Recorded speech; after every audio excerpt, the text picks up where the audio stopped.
Think these second-rate strategies are gonna work on me?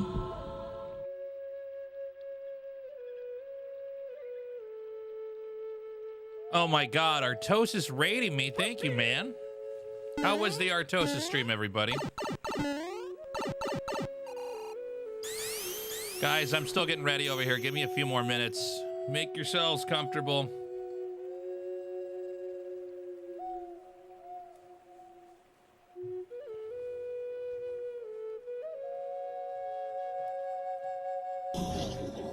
Tasteless.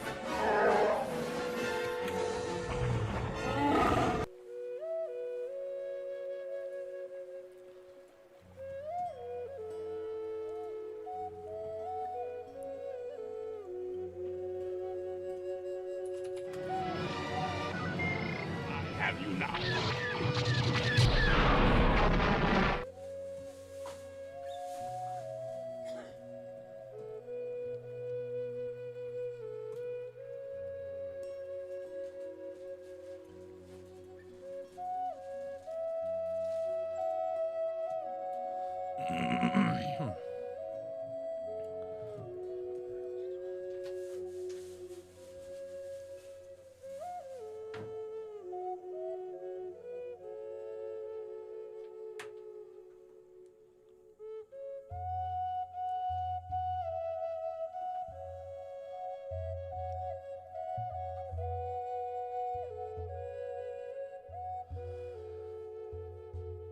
Okay, I think we're almost ready to go.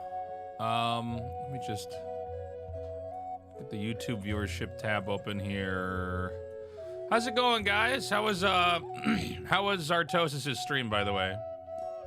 Was he just laddering? Thank you for the boner. What do you call that? ASCII art? Thank you. Hope you guys are all boned up in the chat. All boned up here together. Well, what is it? Like 700 of us?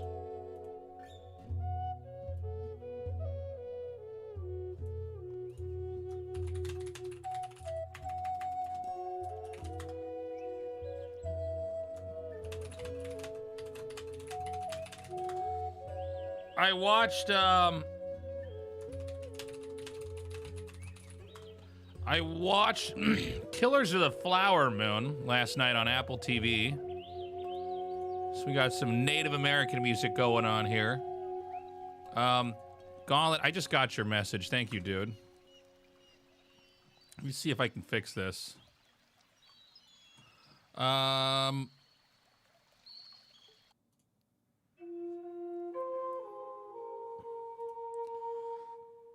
Excuse me. How am I looking? Oh my God, my camera's not on. That doesn't help. Wait for it. There I am. Kind of in focus.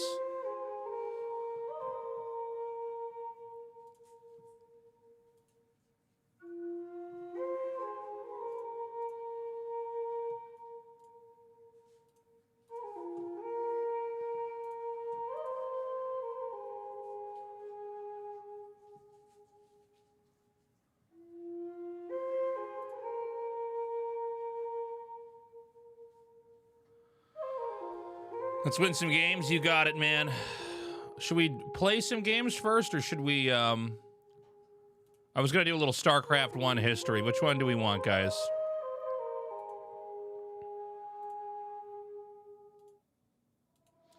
Story time or ladder time?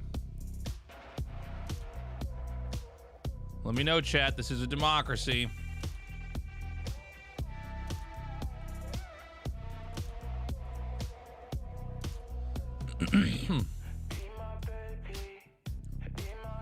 Let me see here. I just need to figure out this one setting here. Okay, I think I figured it out. Gauntlet. I'm just turning off auto ad for everything.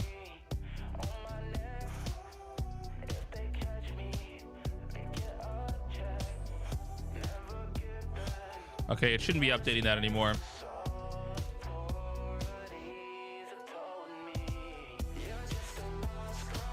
Okay.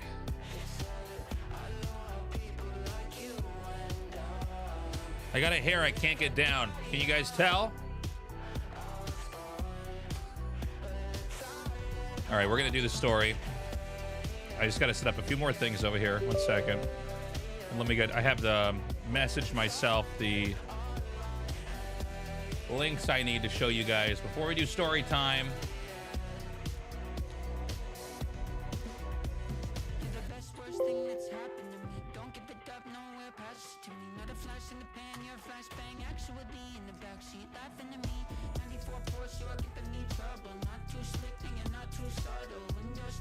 Oh, does Firefox not have translate?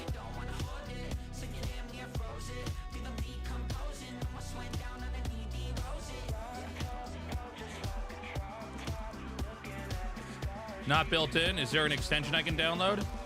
Hey, what's up, Stricky?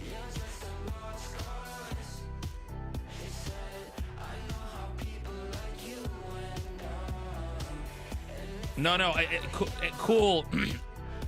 Cool AJ, it's not that simple. I have all these overlays set up. If I open it up on Chrome, you guys are gonna see everything I've ever searched for ever. Firefox is safe. Let me get these other windows open.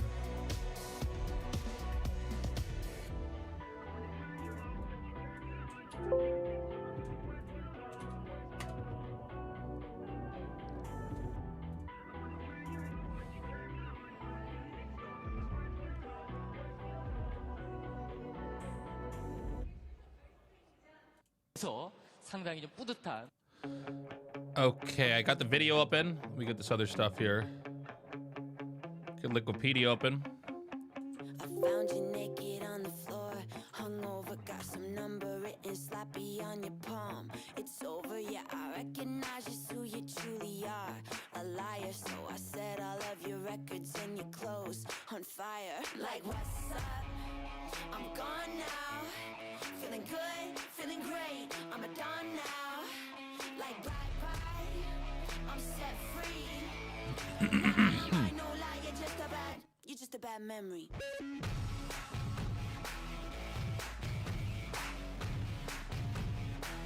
You're just a bad memory. All right, WCG 2003. Just a bad memory. I counted every time it hurt. 1,000, swear to God, I smell someone else on your shirt. No doubt you made me question everything I thought I knew. A lesson, so I learned how to manipulate the world. A blessing, like what's up? I'm gone now.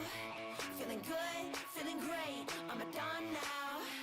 Like bye bye. Hey, Nambona, can you send that to me on Discord and I'll take a look at it? You're just a bad memory.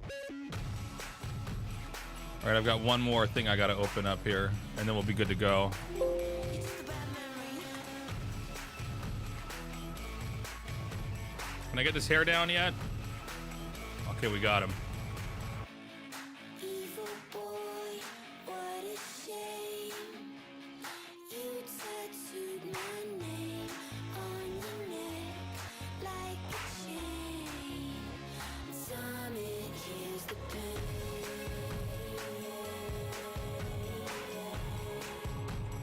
Time it heals the pain.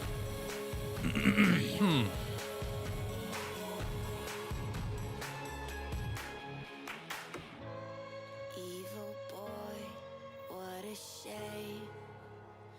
You tattooed my name on your neck like a chain. You got it, Nambona, yeah. Just a bad memory.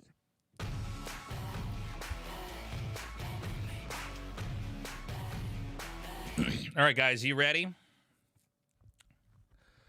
So one of the things I thought we could cover today was obviously in StarCraft history, Koreans were always the most dominant. But the reality is, especially in the early days, there were moments when foreign players were able to actually compete with the very best players. This was in about the first maybe 5 to 6 years of the game being out. There was also a time period where there were a lot of foreign players in Korea. I'll probably do another video covering that. But what I wanted to take a look at was WCG 2003. This was the finals of Agogo versus Fisheye. Agogo, our Korean player, unexpected Korean player to actually make it this far into the tournament. There were other good Korean players that were more likely to actually take the whole thing. And Fisheye was, compared to the other foreigners that were playing, not as likely to get this deep. So it was a very different finals. It was very exciting to see. And let me just go right into these overlays here to show you guys. So real quick here, this was in 2003. Now just notice here on Liquipedia, look at how many tournaments there are for this year. These are tier 1 tournaments, big prize pools, especially for esports back then, ranging between 10 to a little bit shy of 60K. Going back a little bit further here, we see 2002, 2001. These are a lot more sparse. There is nearly a tripling to quadrupling of tournaments as we get to 2003. And that continues on into 2004. So keep in mind that when it comes to StarCraft, this was a time when the multiplayer competitive scene was really taking off, about 5 years after the game came out. By then, it was already on TV in Korea. We had lots of big international leagues like WCG that were very established. That's what I grew up on and actually started my casting career out doing. There were also a lot of leagues happening in China. So it was a really exciting time overall. So going into the first game here, let me just load this. All right, here we go. So this was the finals. Thank you for that big boner there. Can you guys take the boners off of the the chat while I'm doing this YouTube content. 사실 이용범 선수는 신이에요. 예, 신인으로서 이렇게 If you guys ever want to join me on my Twitch stream where I do this live, you're welcome to. God, stop. All right, so going into this game, we've got Agogo over here. And actually, even before I go to this too, let me just go to this other graphic here, just to give you guys an idea of how we actually got here. This is the journey to get here. So we had Fisheye, took out Ogre Daniel. You might not be familiar with him, but you certainly would be familiar with Elke and Gur getting this far. Elke, you know, a French player, at times the very best European, godlike Terran, and of course XDS Gur, the first Star League champion. We did another video on him that you can find on my channel as well. Went 2-1 against Gur to get to the finals against Agogo. Also note, on this side of the bracket, we had HOT Forever. He was also in the video we did earlier with XDS Gur. And he managed to be defeated by Hellghost, only to have Hellghost taken out by Gur. Hellghost, an amazing player from Brazil. I think if you're from South America and you're really big into StarCraft history, I'm sure you remember him. If you weren't diehard into foreign esports for StarCraft, you might not know. On the other side of the bracket, we have, by the way, this player named Control. I don't know who this is, but they ended up losing in the finals here. I'm sure they had an actual ID other than Control that they were using at the time. But Agogo defeats PJ, the best player from China, takes out Suker. Thank you for these subs, by the way. I appreciate Go Farman. Our alerts will be turned on after we're done with this content. Anyway, so it's Agogo versus Fisheye in the finals here. And I just want to point that out. Agogo is the unlikely player to get this deep. He wasn't really, you know, having a background of being on pro teams, in winning tournaments, anything like that. So this was a bit of a dark horse here. And keep in mind, this is really when the Koreans were cementing their position as the best region in the world. So this is all happening during that. I'm going to reduce the volume a little bit here and full screen this for us. So, Fisheye from Germany. This video, by the way, says he's from Poland. He's not. That's just somebody got that wrong when they put that in there. Fisheye later on became a very successful poker player. I'm going to skip just a little bit further ahead here. By the way, first map, actually before I skip ahead, Gorky Island. The maps back then were very, very strange. They were really experimenting with having high ground access to really crucial parts of your base. Places like your main, your natural. So it made for some very weird, sharp around the edges games that were honestly pretty punishing. One second, I gotta turn off my mix it up here too. Thank you. We got a hype train going on here, guys. Let me turn this off for a second so I keep doing this. Appreciate the support, guys. Thank you so much. If you guys want to keep subbing, you can. I'll turn Mix It Up on after we're done with this YouTube content. This has by far been my most challenging video to do live with you guys in here. Appreciate the subs. Thank you so much. We're going to get to tier 3 if you guys keep subbing. So, immediately... Oh, by the way, listen to this. Have you guys noticed this? English commentary. Who's that? That's not me. This is before I ever casted. Here's Fisheye. By the way, the outfits they made the players back then wear, Fisheye looks like he's on death row for killing somebody. He looks like he's about to go to the execution chair for murdering a 15-year-old girl. These brown outfits, it looks like prison attire. So there was a lot that they had to work on back then. Thank you for the subs, guys. I appreciate it. This is Whack Steven casting. If you guys remember Whack Steven, he was like the first guy that was casting international events. I think he did some other games. He worked under DJ Wheat with Radio ITG. Very nice guy. I got to cast with him a couple times in the past. I think I started casting a year or two after this. I guess WCG 2005 is when I started. And as he said it, so if you guys don't mind, I'm going to turn this down just a little bit. Not just be one of the best, he might be. But honestly, if you go back and listen to this commentary, if you want to check out the original VOD, this is really good casting. He's not a StarCraft pro, but I think he does the game justice, which I really appreciate.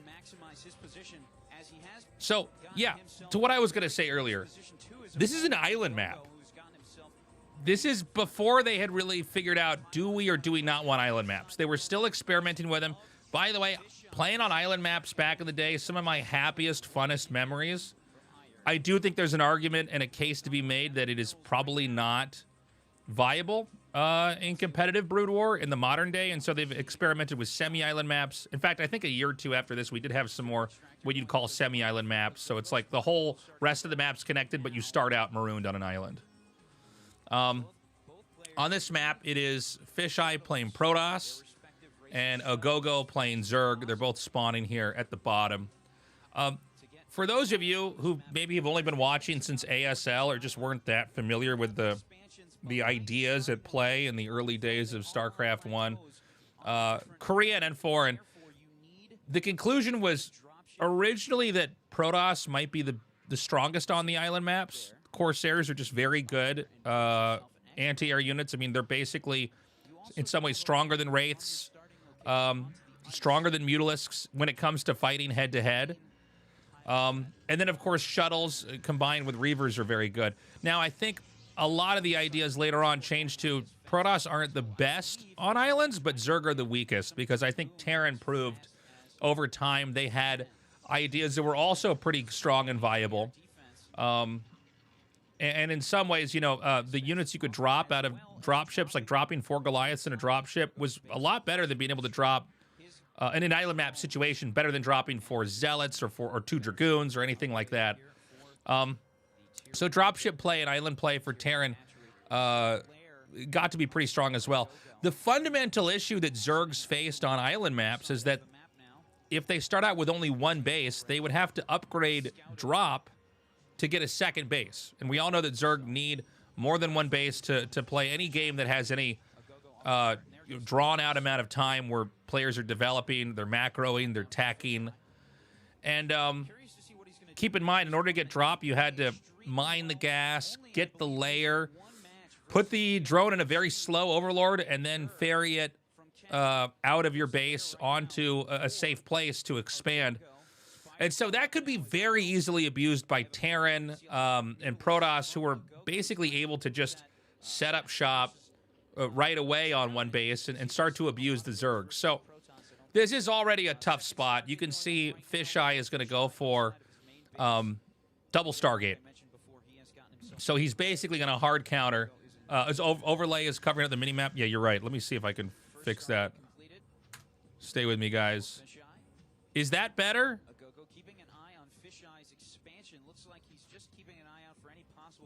Let me see if I can do this. From Fisheye, Spire about 75% finish there, as well as a second hatchery going up right now for. Okay, we'll keep it like this. I didn't occur to me actually. Yeah, that does cover up the mini map. Sorry about that. Okay. So the first Corsair comes out. Sorry, I lost my train of thought here. Theater mode. Let's try that. Is that a little bit better? You know what I can also do? Let me lower my overlay here. Nice overlord attack right now, using that Corsair to peg away at the overlord of Agogo. He's going to force Agogo to build. So immediately you can see the Corsair is going to be abusing the overlord. Agogo going to try and get out some air units as fast as he can. Very nice fast Corsair strategy coming from Fisheye. The overlord is now obliterated. So this was one of the big fundamental issues here, is that it was just so difficult to directly combat Corsairs while trying to get drop. Now, on Gorky Island, you actually have...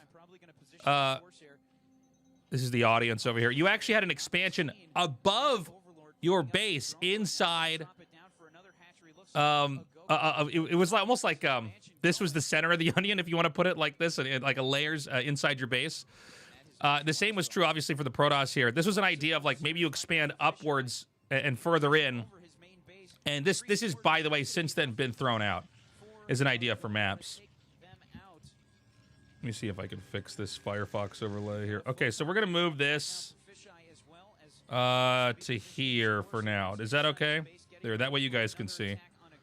Again, if you're watching on YouTube, sorry, I'm doing all this live, obviously.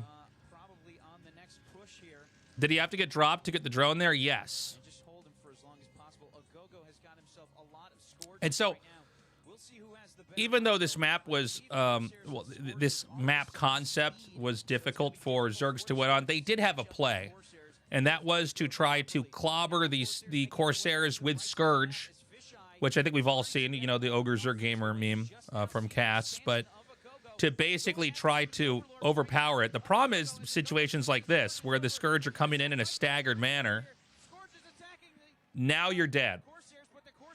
If you could accumulate enough Scourge and hide them, and then combo that in with Mutas, maybe you could overpower the Corsairs and do it. By the way, Germans in the audience, that was I believe the German players from other games. Crazy moment here. Korea could lose. And of course, even back then, that would have been a huge upset. As Korea, you know, this was already being put on TV. The volume of players that were good were massive. So Fisheye in this position backs up. He's only just now started his robo support bay. But the idea is you almost want to win that fight. And then Zerg is going to be so limited in tech and development from there. Now, that being said, Agogo does have a second base. I wouldn't say this game is over. And just so you guys know, because I don't know how much more of the map we're going to be seeing here, there's a lower level outside of this location that I think we're going to see the Corsairs fly over. That's on low ground that's basically ice. There's also expansions at 12, 6, 3, and 9.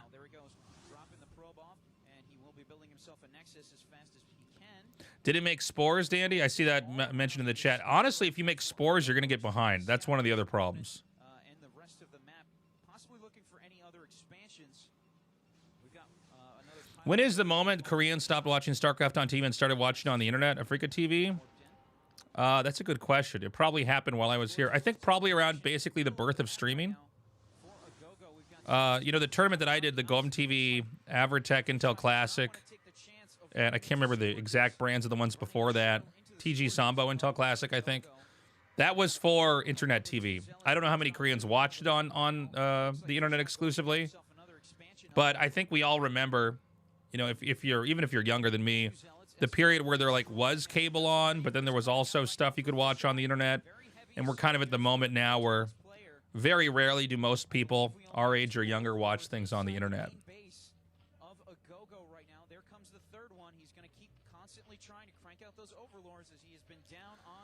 So this is a bit of a stale moment in the game. Another problem with certain things about island maps, although this wasn't why they got rid of it, but an incredible amount of downtime in moments like this. You can see back then they still had the monitors with the big backs.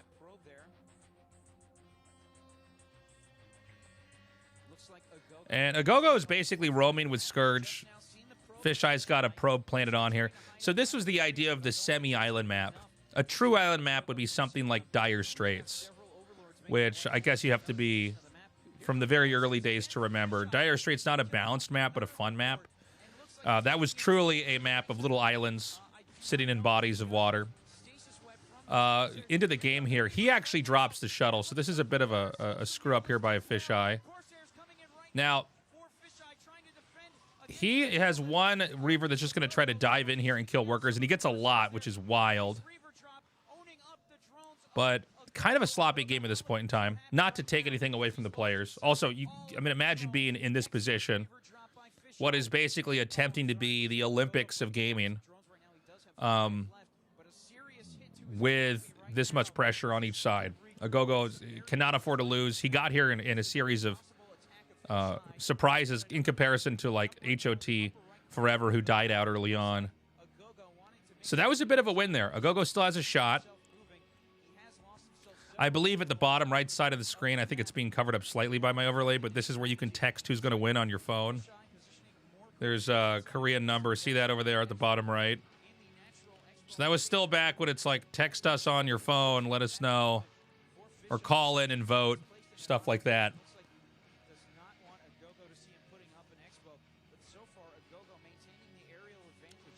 So as this game pans out,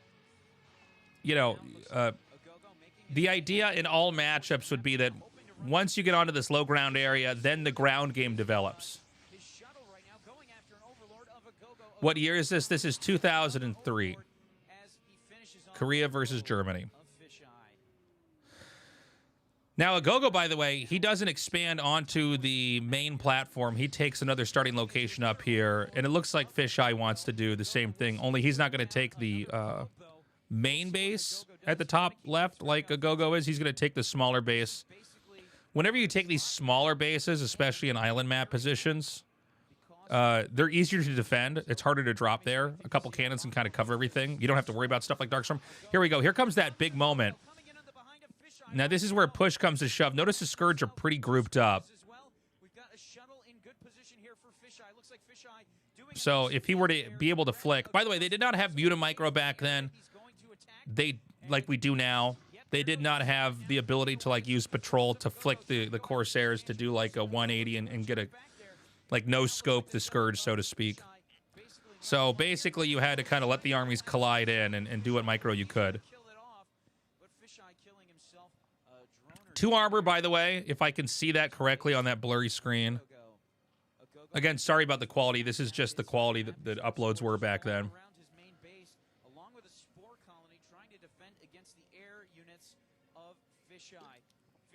Thank you for the raid, Travis. So Agogo's going to go for the Queen's Nest. Going down right now for Agogo. Trying to get the 3rd tier there of his hatchery. And, you know, at this point in time, nobody really wants to attack in. You know, PvZ on island maps, it becomes a little bit like the ZVZ Muta versus Muta situation, where once the fight starts, it will end the game one way or another. Quick shot of the stage there. WCG always, they never went for, like, the big effects on stage. Keep in mind, they were rotating between different games all day. WCG would run between, I think, like 8 to 12 games in a given day. But I think budgeting-wise, they were pretty smart. They didn't, you know, go all out on crazy, you know, explosions and, you know, fireworks, smoke machines. They just kind of kept the bare bones stuff. Here we go. Now, notice the Scourge are staggered as they're coming in here, which means the Corsairs can now win that fight. This is pretty game-ending, by the way. I think Fisheye at this moment almost maybe a little bit too shy here with the fight. Now, the Muta spread's pretty good, but again, Corsairs on island map are kind of king. He does have, like, a really good spread on here. Does he actually win this fight? This is wild. Yeah, I feel like the Zerg should. I almost can't tell how many Corsairs are here. I guess, yeah, he barely wins. Look at that. But the hatchery is gone. So the Corsairs come in. He's able to chase the Mutas back. The Reaver can basically move uninhibited. Once the Muta count's been dropped, even if Mutas get over here, they can't kill a Reaver that fast. And so that's going to be a GG. Game 1 goes to Fisheye. I was, I think, in either college or my last year of high school following this online.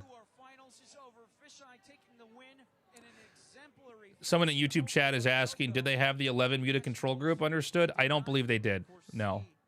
But I'm not sure about that. I'd probably have to ask my brother. I wasn't playing Zerg back then. And even then, I don't really know when it kind of permeated into the foreign scene. Was it legal to use techniques that may not be known to other players during a tournament map? Yeah, I mean, why not? There's all sorts of techniques people are using. We're going to scoot a little bit further ahead here.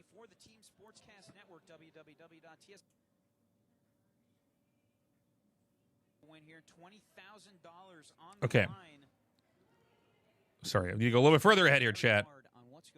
So this is going to be game 2. I cannot read this. I don't know if you can. And we're getting ready now. And here we go. Agogo grabbing the top left location. Okay, so this map, I remember hating this map. At this age, for me, I was playing trying to qualify for WCG. My dream was to play in this tournament when I was younger. And this was a fairly controversial map. I can't remember the name of it, and I couldn't read it when we were loading it up. Fisheye mining away. But Fisheye, as you can see, is playing Terran. What could Fisheye be thinking here on this map? So race picking was more common back then.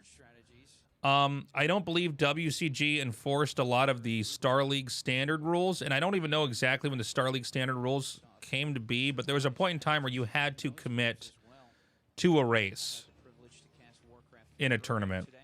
Even to this day, some StarCraft 2 tournaments don't require you to do that, but the idea was that, okay, a lot of people would prefer to play Terran against Zerg, would prefer to play Zerg against Protoss, and would prefer to play Protoss against Terran. This was fairly common, and this created a dilemma in that circular problem where what if this guy wants to play, this guy won't play TVT, he'll play PVT, but if you choose Zerg, he'll go back to Terran, right? So the Star Leagues, a couple Star Leagues in, basically enforced a rule where you had to pick. If you were in a tournament that didn't, usually you had to just try to random select a race in the few seconds of the countdown. Obviously, this is not a great way to have stuff done. So on this map, we have Fisheye going for Terran, basically confident he can take a fight, TVZ. And people had a hard time dealing with Medic Marine back then. I think that you can win with Zerg, but it's a little bit... you had to really know how to surround stuff. You had to know how to micro lurkers, and I think people got very good at stimming and microing Marines very early on.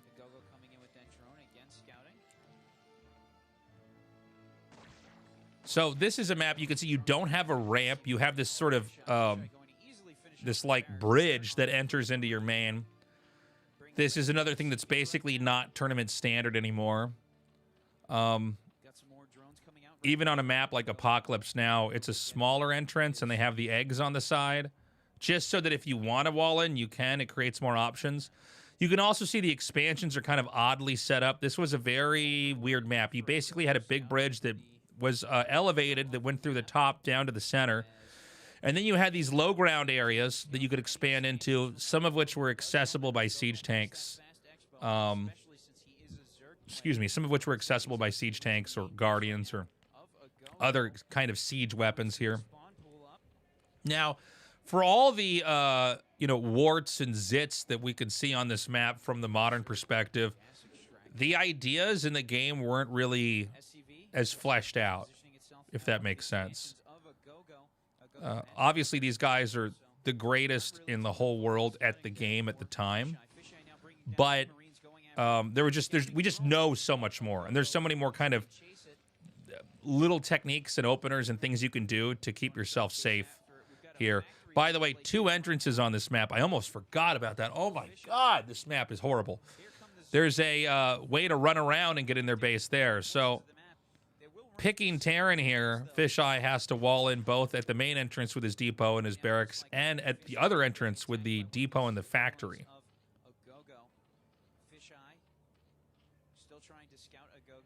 Look at that keyboard, man.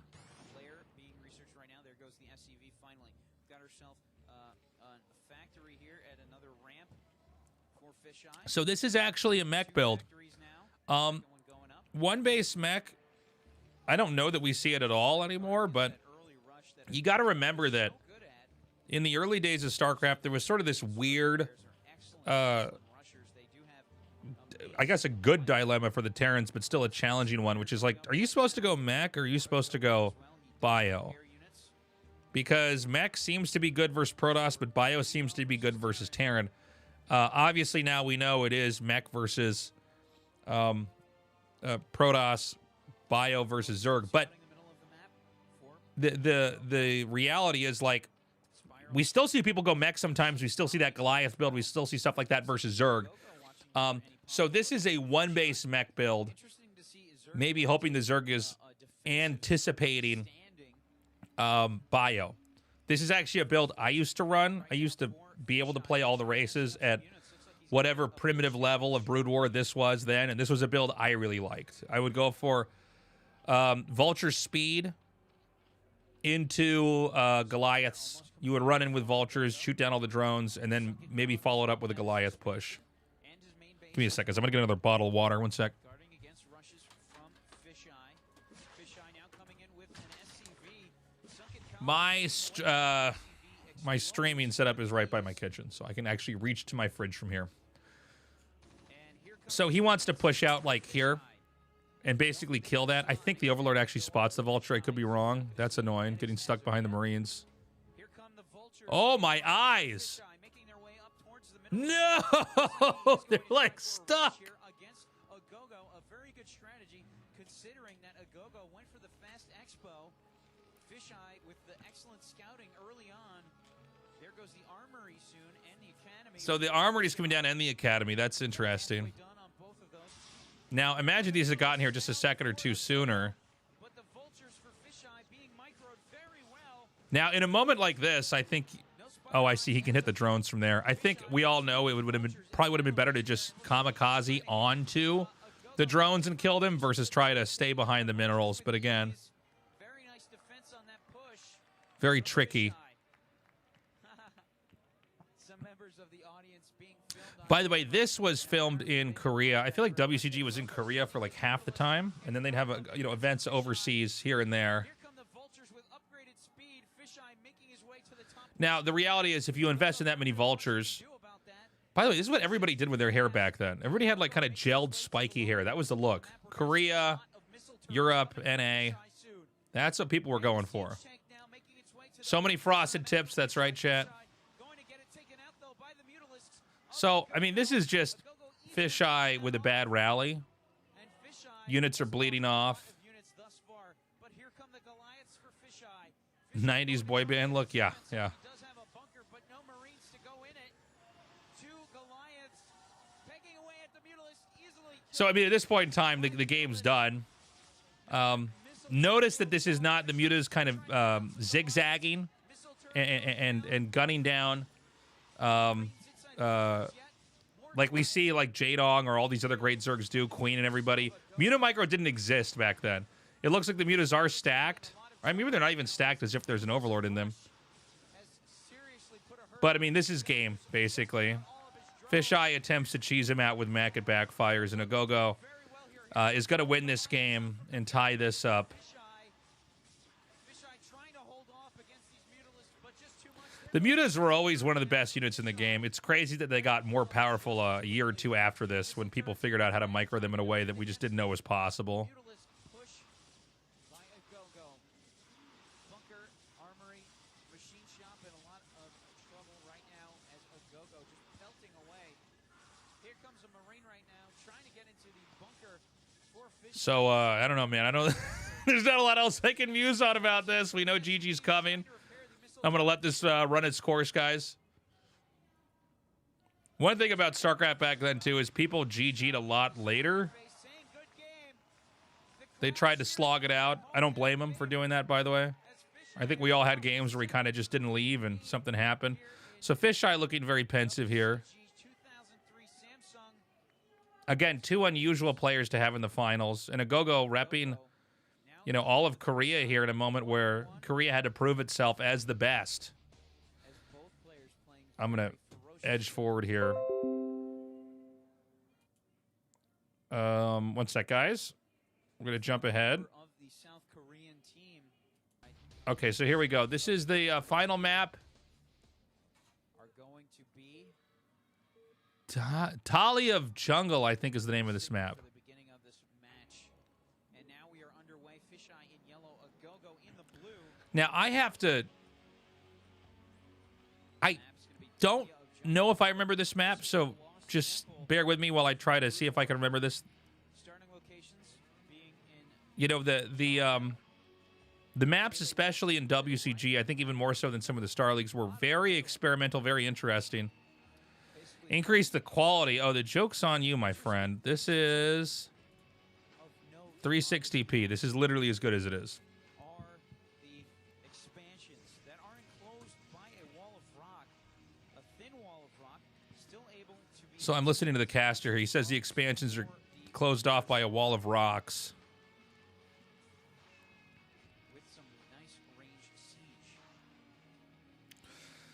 And, you know, one of the things that was unfortunate just about WCG in general, looking at this is the last game. It was a best of 3. How criminal is that? Gateway going down. Not even a best of 5. Which, by the way, I always find best of 5s for StarCraft, even StarCraft 2, to be the better way to do a finals. I think you get the right amount of games in without drawing it out too much, still making it fair. To note in this map is the bridges.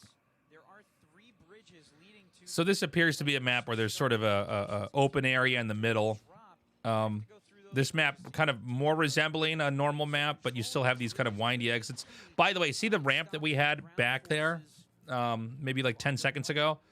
They didn't know how to reverse the ramps. So now in Brood War, you have a ramp that can go down from the high ground to the low ground that points up like that, which is just a better way to have a ramp. Before then, you could only have ramps that went from low ground to high ground, so you had to have these kind of snaking, like a neck that would come like this. See that?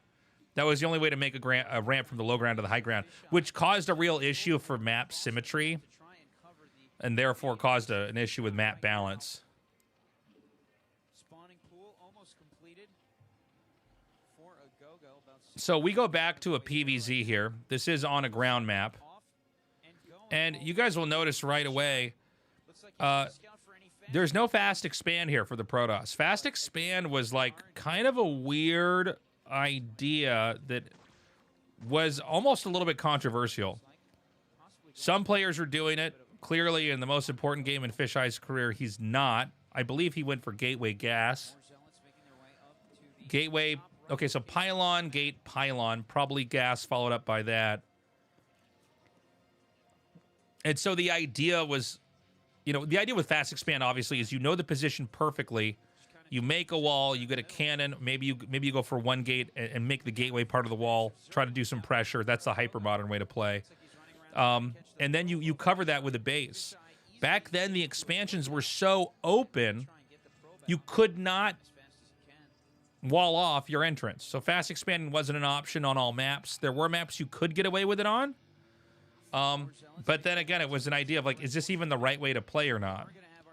So the idea from Fisheye, we'll see if he commits with this or not, but usually you run across the map, force them to make lings, and you come back. In this case, oh, and I should mention, I'm sorry. There's an expansion in the back of your base. This is another idea. We saw this later on in StarCraft 2 used a lot too. So you have your main, which is in your high ground. So for the, you know, the people that are not that familiar with Brood War, but maybe vaguely, think of Fighting Spirit, but you had a low ground area inside your main with a base you could take. So if you controlled your ramp, you could expand there. So this build is making a lot more sense now to me. I was wondering why he didn't have gas. And again, apologies. This map is so old, and a lot of these maps are really only used for WCG. So my memory gets a little bit spotty. This is being recorded in the first month of 2024. It is, this game is from 2003.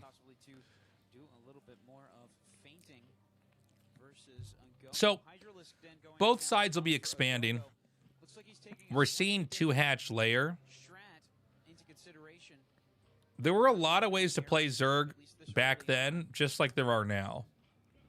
Zerg's always been able to take advantage of ambiguity. By the way, if you look at where the probes or the drones are mining and how they return, it is egregious how bad some of the pathing is. They had not fixed the patches yet to where there was the proper mining distance for each of these things. Here come the probes for Fisheye's expansion. He's getting himself more minerals now. So again, a bit of a slow game here. It's a map where now this is funny. This was back when I think people thought this might be a good idea. The idea of just putting a pylon somewhere and blocking a base. Now this looks crazy. Back then, it was kind of innovative. There's something to the fact that because you have to do everything manually in StarCraft, just putting something in the way and making the player have to deal with that and have to kill that and have to send something over there to clean it up, that worked back then. Now you would go, "What are you insane? That's one of your first pylons." And you could see already Fisheye is going to be punished for this. So that's already a bit of a loss here. Keep in mind, this is a map where this is really where StarCraft was actually played. Most of StarCraft 1 was not played on your Gorky Island or whatever that map was that we saw before. What the name I can't remember. Maps more so looked like this. So this is really where the players are actually in their element here. And that was the other painful thing about a best of 3 when there was island maps involved in WCG is like, you know, if your race isn't good versus island maps, then I guess I have to win. You have to win the other 2 games. You have to O2 on the other maps if you're going to take it. So lurkers are being teched up too, and there's a third base being taken. And you can see there's a cannon ready here. And this is, you know, again, you don't really see games that look like this, right? A ramp, zealots there, cannons on the high ground. And I actually don't remember exactly how this looks, or how this game pans out. I did watch it a long time ago. I have not actually watched these games in preparing for this this video. It's more fun for me to kind of watch it with you guys, but it looks like we could see the start of a lurker contain. Oh, wow. Now look at that. That's brutal. Nothing you can do about that. I guess you probably could have some probes on some patches there, but that's brutal, man.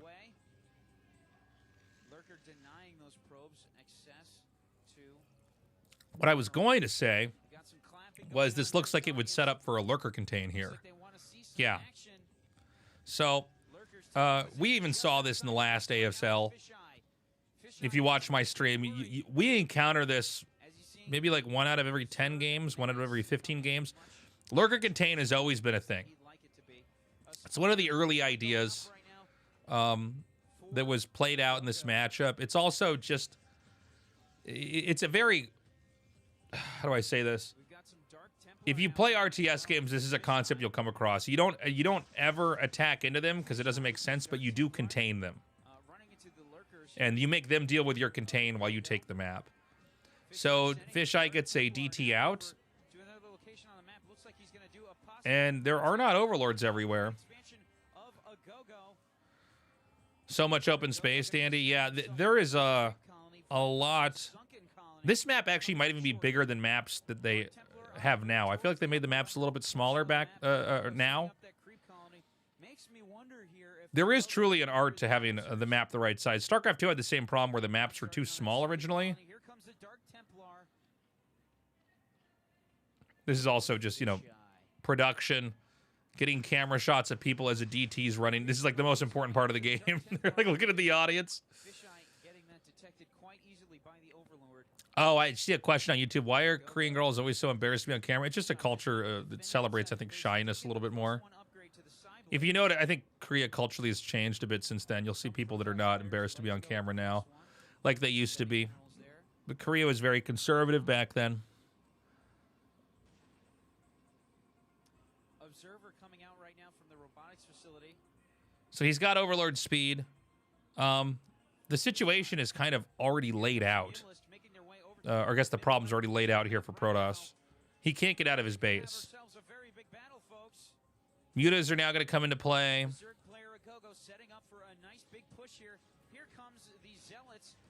Oh, did he drop that there? How did those even get there?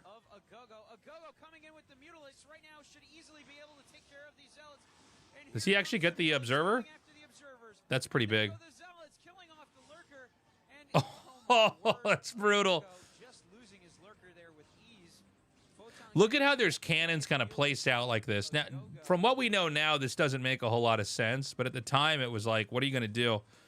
So you can see so much of what's happening in these games is just because of the way the maps are shaped. It's why having proper maps is so important. So he drops 2 DTs in here, but there's already an Overlord, so it's fairly inconsequential.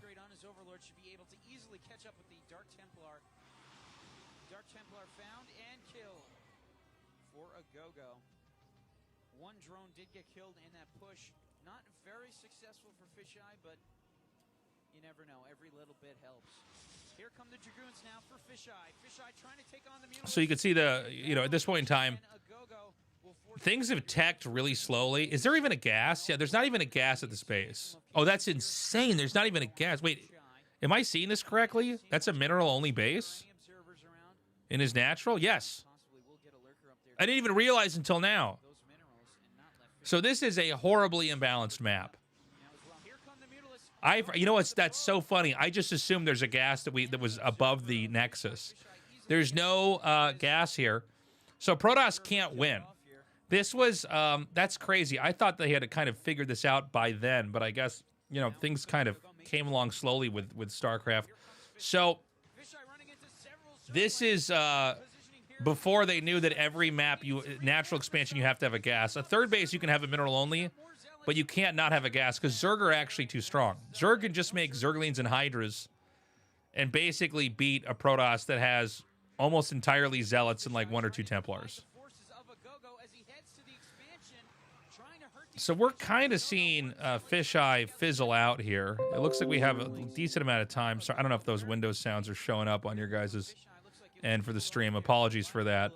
But things are fizzling out here for Fisheye. He's going to mine out his main pretty soon here. He doesn't have a lot of gateways. I think that's his 3rd or maybe 4th gateway being thrown down here. And Zerg already got to the position that the Zerg needed to be in here.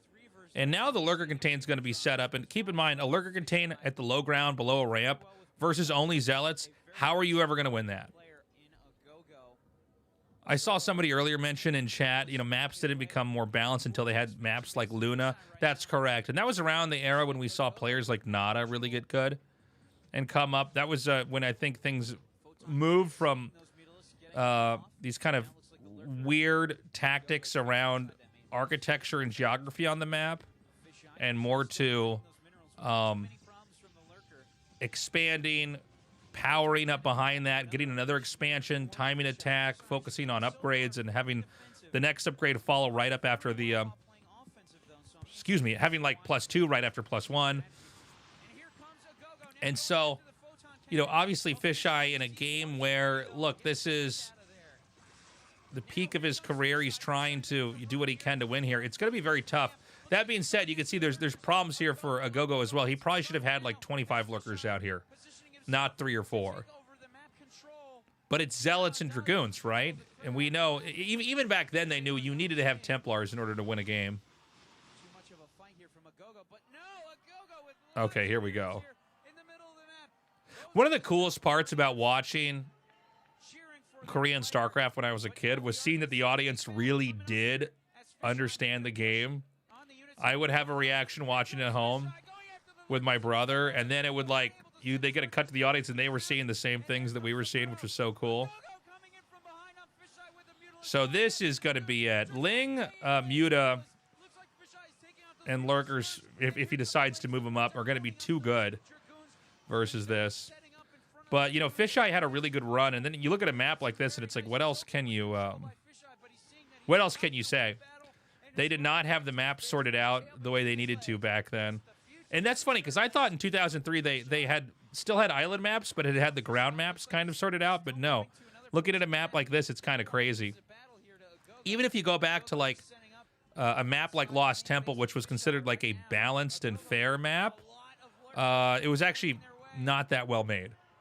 Compared to even a map like Fighting Spirit's probably a very good example of a safe, balanced, fair map. So at this point, there's just no way to recover. That's so many Zerglings and so many Lurkers. And there's really no way to get a 3rd base here. So far has been controlling this map very well.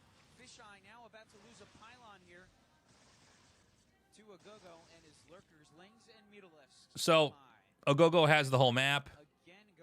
He's just able to make so many drones. Again, you can see that like even back then, with the top players in the world, the production was not quite there. And look at this. I mean, there's just... There's just no way he's going to get out of here. He's totally boned. By the way, when you're a caster and this happens, this is where you got to kind of figure out what you're going to talk about. I try to not say games are over too soon, but, when the writing's on the wall, but the player is still in the game because I mean they have every right to try to win or come back, or I don't know, maybe your opponent has a heart attack or something and you win anyways. Anything, you know. Try to run it and see what you can do. But yeah, from our perspective, we can see there's just no way that he can recover here. Hive tech's coming, and funnily enough, the lurker contain is still basically a strategy that is still stayed with us to this very day. It never became obsolete. You can see that Fisheye was able to like elevate her out a couple units. The problem is that on one gas, you can basically only make Dragoon Zealot. You can't get Templars. Dragoons can beat the Lurkers long term, but the Zerglings will beat the Dragoons. And if the Zealots come in to fight the Zerglings, then the Zerglings will just, you know, run back to the safety of the Lurkers. And this drop that we're going to see coming up here, this was the other way that it was oftentimes closed out. On maps without gas and on maps with gas, was you wait for just right when it seems like they're going to commit with everything to come out, and you drop into their main and kill all their infrastructure and end the game that way. And that's not so much a game-winning move as a game-ending move. So many old games end painfully slow like this. That is true. How much? Oh, sorry, Brand. I didn't see you earlier. How much did Protoss struggle versus Zerg in this era?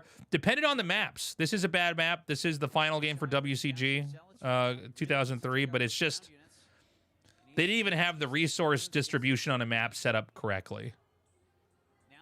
So it was. It's funny to watch. I mean, you'll see this in tactical shooters as well, where it's like, oh, they didn't really make the maps right, or they didn't have every. You know, they had some ideas that were okay and others that were not. In this case, this is probably Fisheye's best bet, is to circumvent the contain. You can see the audience is pretty tense here. The Lurkers, if he engages with that, he loses, but what if he just runs around it? That's exactly what Fisheye is doing. I didn't realize this was going to happen. I thought he was going to run into a bunch of Lurkers and die.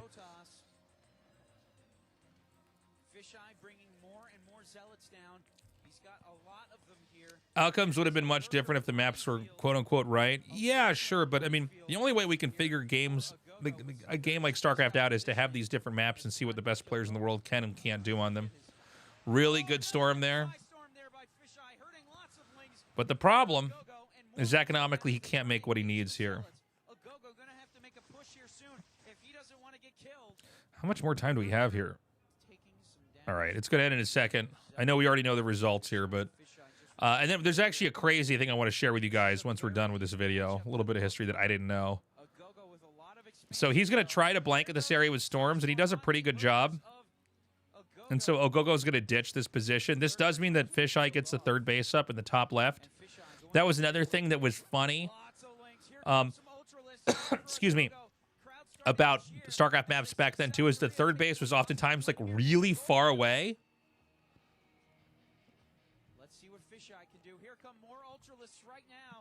But look, I mean, at this point in time, I would not be surprised if the Zerg is maxed out. Obviously, they didn't have the kind of observer settings we have now in Remastered, but generally speaking, closer games, PvZ, would be Adrenaline, Zerglings, and Ultralisks.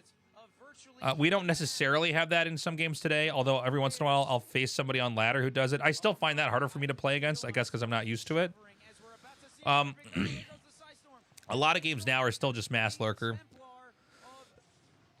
So this should be the killing blow.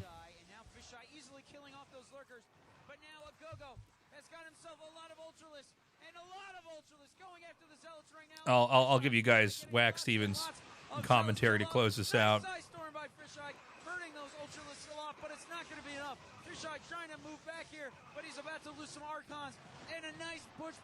And so this was the win here. And there it is. I think it's going to be GG. Agogo wins it. He takes the whole thing. So, sad moment for Fisheye, who could have basically taken the throne there away from the Koreans. Weirdly enough, and by the way, if you're a fan of StarCraft, you might be thinking, you don't remember Agogo? That's because this was the only thing he ever won. He won this, and then this was an interesting piece of history that I found here. Oops, hold on a second.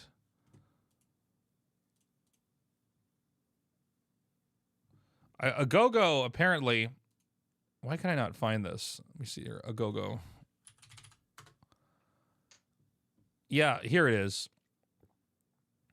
So Agogo, I'll just read the bio to you guys.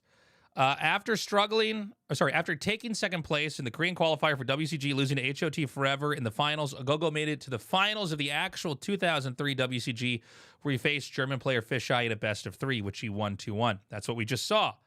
Agogo struggled to find a pro team to settle into. This is partially because his father, acting as his manager, had been demanding more money than Agogo was worth. It says citation needed here. Originally a member of Tuna SG, he left after falling out with management. He then joined Core, but soon left in June 2004 after accusations that he disrupted the team's chemistry. After failed negotiations with SK Telecom and Hexatron, Agogo signed with Samsung Khan in August of 2004. However, after an unimpressive run of games, he left the team and allowed his pro gaming license to expire. Now, this is where it gets crazy. On the 12th of March 2008, Agogo was arrested and charged on suspicion of theft. It was alleged that in September of 2006, a group of people, including Agogo, broke into an empty house and stole about $18,000 US worth of cameras and other equipment. And there is a Korea. I was going to have this translated. I don't have the.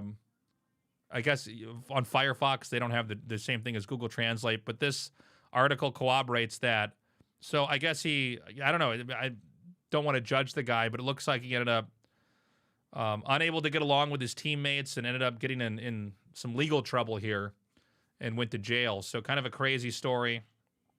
On the other hand, you know, Fisheye went on to be an extremely successful poker player, made a lot of money. And, you know, it's kind of crazy. You know, when you look back at you know, Definite congratulations. where people end up and you know, how far from grace they can fall. So, crazy stuff. Obviously, an emotional moment for Agogo, a big win for Korea, but kind of a weird part of history there. So, anyways, thank you so much for joining me for that. I know some parts of those games can be a little bit long and exhausting to watch. They don't always end as quickly as a lot of the StarCraft games that we see now. Again, let me know if you like this kind of content. If you would post in boners in my Twitch chat again. Thank you for joining me for this. Let me know what you think about that. Please like and subscribe if you want to join me on Twitch where I make this content live. You are welcome to do so. See this GL shirt? GLHF. You can get that at my merch shop, tastelessthreads.com, along with a bunch of other cool stuff. Yeah, and hopefully I see you in another future video, whether it's a cast that I put on my YouTube, a history lesson like this one, or, I don't know, something with Stormgate, Zero Space, something like that. Have a good day. Bye-bye. How was that, chat?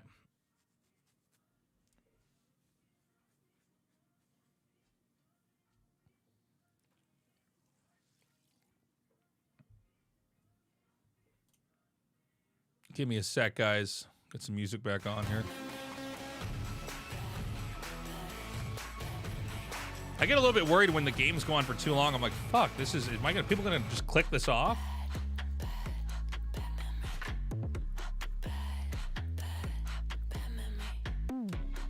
I could, Hordio.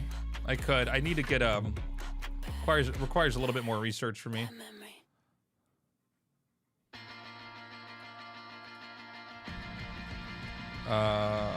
What else do I have here that I can use?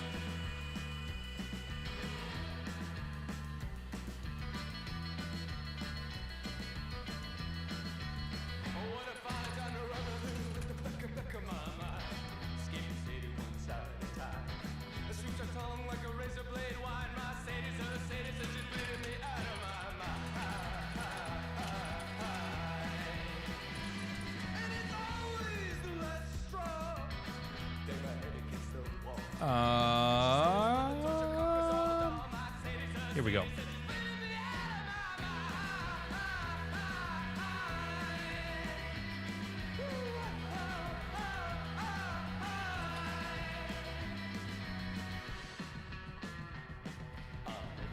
We'll do one more video. This one's gonna be us reacting.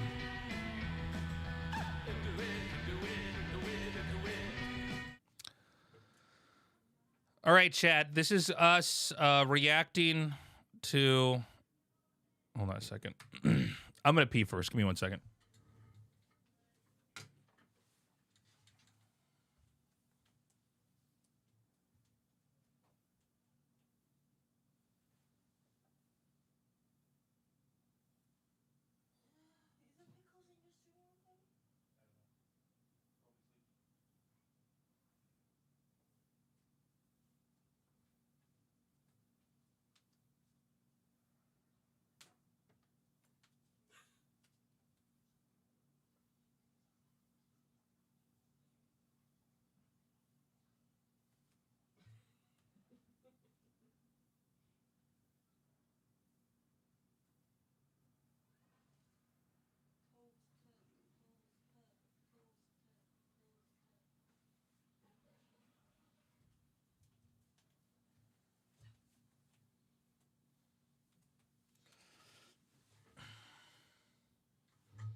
Okay, guys, we're going to be taking a look at a video called Starcraft Knowledge Bites, Damage and Attacking. This is on the YouTube channel Necron. I'm going to leave a link to that in the description. One thing that has always been a challenge in StarCraft is trying to control things. People will say the game is unresponsive, and I think that's the wrong take. It's responsive, but also buggy, and there's certain inputs you have to know how to do, and other inputs you have to know how to avoid in order to play a game well. I have not actually looked at this video, so let's get into it. Seeing people react to my other videos, I have realized that there are many topics that I cover only superficially, with the assumption that people probably know what I'm talking about. Obviously, StarCraft knowledge Is this volume okay, guys? Can you hear this?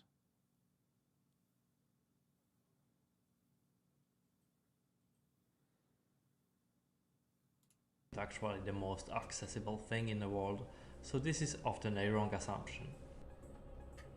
For this reason, I figured that I would try a format where I explain many simpler bits of information in a relatively self-contained manner.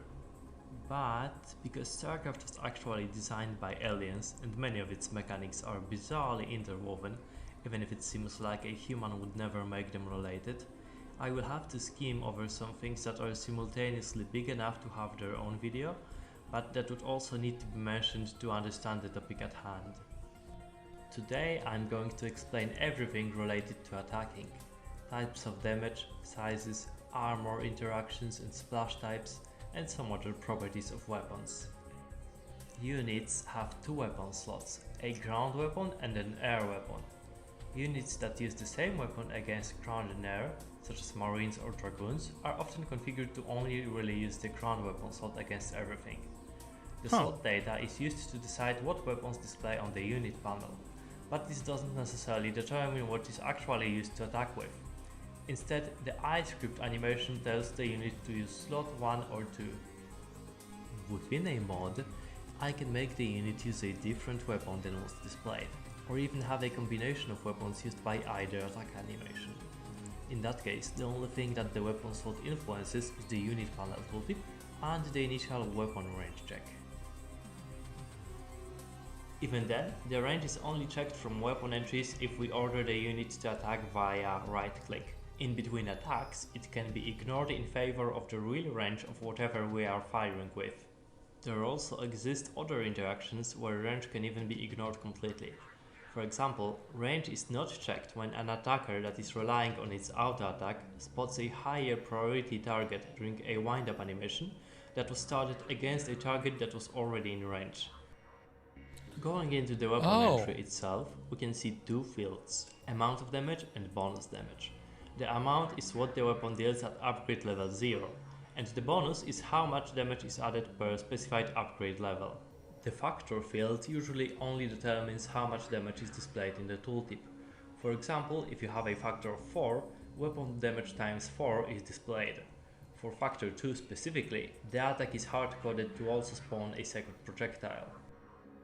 Normally, this can also be done in the animation script, so essentially it's just a simpler way of creating attacks that spawn twin projectiles, such as scouts or Goliath's anti-air missiles.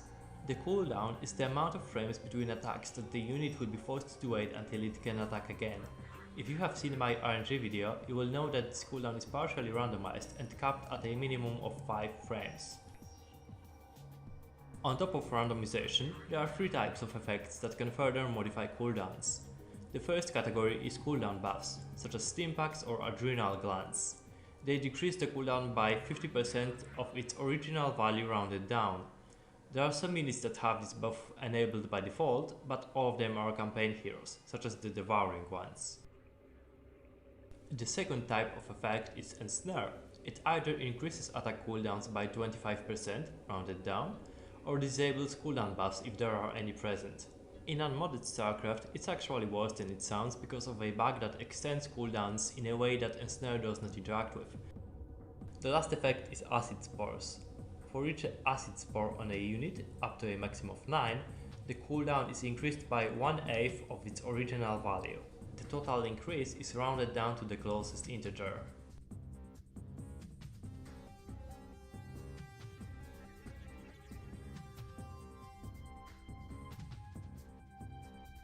Moving on, there are 5 types of damage in Starcraft: independent, explosive, concussive, normal, and ignore armor.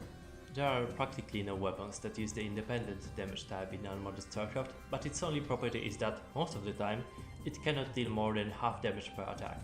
To understand explosive, concussive, and normal damage types, we have to know that all units have a property known as size, which is really something like a Warcraft 3 armor type, or at least it feels to me that armor is easier to understand at its size in the context of what it is.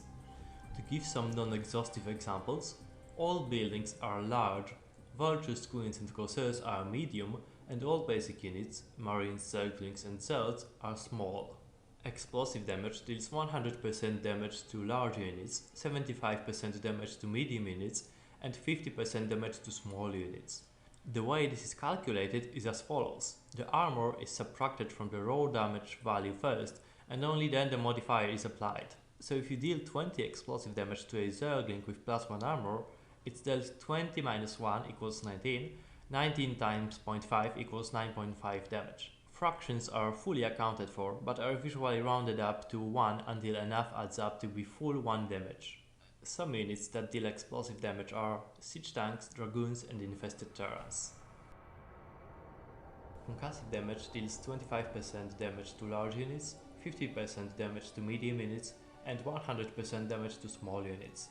Only terrans have units that deal concussive damage: firebats, ghosts, and vultures. Note that shields always take full damage from any damage type, including the unused independent damage, even if the unit that is hit has an armor type that would normally apply a modifier. However, if an attack would deal enough damage to break through shields, the remaining damage is recalculated to take the modifier into account. For example, if an unupgraded zealot has only 10 shields left and you hit it with 20 explosive damage, it's dealt 10 shield damage, and 10 minus 1 equals 9, 9 times 0.5 equals 4.5, for a total of 14.5 damage. A keen viewer might notice that the damage is affected by the base 1 armor of the zealot, even though shields took the brunt of the attack. This is because when an attack goes through shields and health at the same time, it's always affected by the armor of both of them. This makes shield upgrades surprisingly good on some Protoss units. For instance, a fully upgraded carrier has 3 shield armor and 7 health armor, which makes it so every time it ticks up to 1 shield point while being attacked, it's protected by 10 armor total against the damage instance that would break the shields. Normal damage just deals 100% damage minus armor against all sizes. Some examples of things that deal normal damage are all basic units, all workers, and Mutalisks. Ignore armor is the same as normal damage, except that it ignores armor. It's only really used by Psionic Storm. It's technically also used by some other spells, such as Optical Flare, but none of them actually deal damage in a way that would be expected from a weapon. The effect field is either something spell related or a normal hit for most weapons. It can also be used to give units splash from among one of the three following types. Splash All, which is used by siege tanks, which deals damage to all units in range regardless of their allegiance. Splash Enemy, used by most things that deal splash damage, which damages enemies and allies but does not deal damage to units owned by the player that uses it. And finally there's Splash Air, which behaves kind of like Splash All, except it makes it so that the unit using it can only deal inner radius damage to at most one unit, and it cannot damage interceptors with medium or and outer damage at all. It's only used for Corsairs and Valkyries. The radiuses I mentioned are distances from the attacked point to target, which are used to modify the attack's damage. Units in the inner radius receive 100% damage, in medium 50% and in outer just 25%. I won't be getting into most of the graphical properties too much, but they are responsible mainly for visuals and projectile properties. Behavior is the most interesting. It determines what happens with the bullets spawned by the weapon. Most of them are relatively self-explanatory, but it's worth mentioning that the behavior determines whether a unit is affected by Dark Swarm or not. Even if a unit spawns a sprite with its attack, such as the Dark Templar, which actually spawn an invisible white circle when attacking, if they have the appear on attacker behavior, they will be able to attack through Dark Swarm. Bounce is another behavior that's fairly unique. It makes the attack bounce twice, and on each bounce the attack's current damage is divided by 3. Armor is applied on the already modified damage. This is a pretty harsh formula, especially when compared to how sizes interact with armor, but on the flip side, bounces get a full damage bonus from acid spores.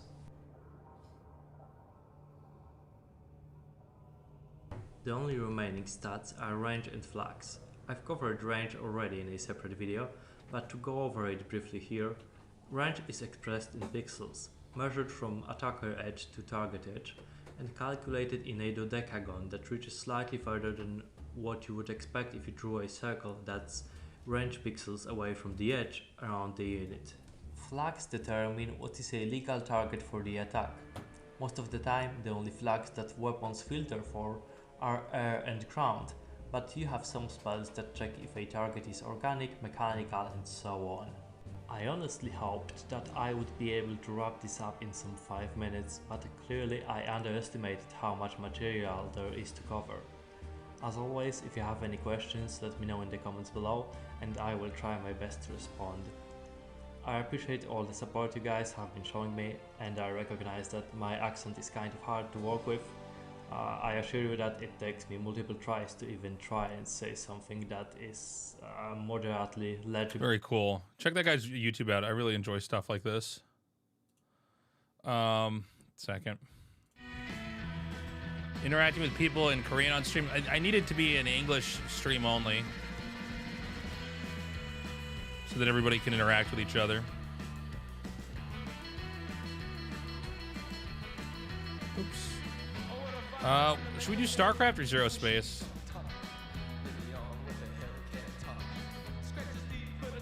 Oh, let me turn alerts back on here. I want to fucking barf. Thank you everybody for subbing. I appreciate you guys. I'll get a point system back on here. This is so fucking stupid. Fuck.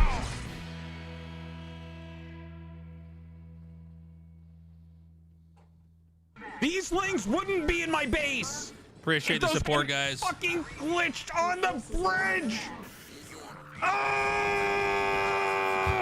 The Farman just subscribed. Can it be stupider than this? Is it possible? Is it possible to be stupider than this?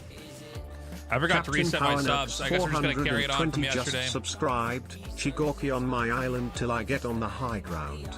Are you fucking actually serious?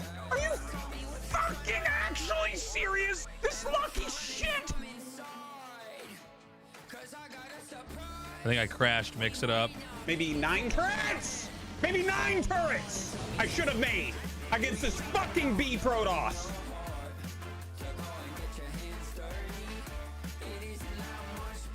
Hey, you fucking idiot in the chat.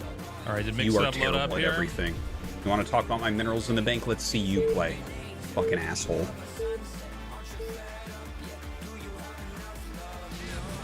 I hate this! I hate this! This is such a fucking waste of my time! Oh! Somebody check channel points. Are they working? Somebody redeem something. It should be on now. I want to fucking barf! Yeah, they're working. Cool. Fucking asshole! I think these second-rate strategies are gonna work on me. Rorik just subscribed. Hi, Nick. Good work on the YouTube vids, like them Thank a you. lot. Thank Much you. love, less than 3. Less than Fuck 3 this back game, at you. man. What a pile of shit.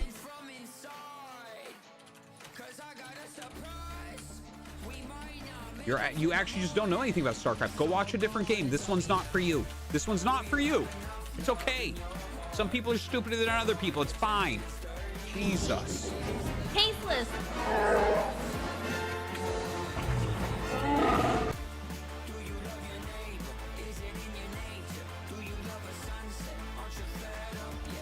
Can you give a quick summary of what forge upgrades we should target and why? Why is armor better than shields?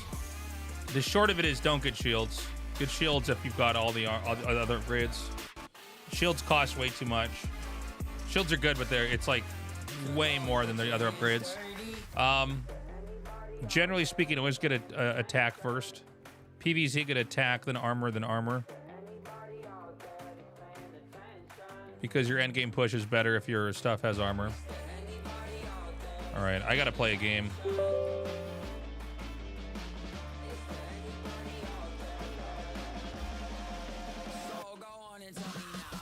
Yeah, it's less about what the upgrades do and about the cost when it comes to shields.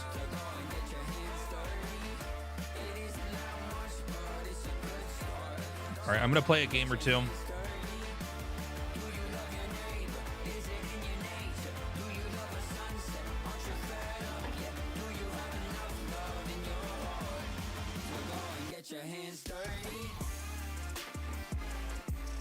Okay, finally, Starcraft loaded up.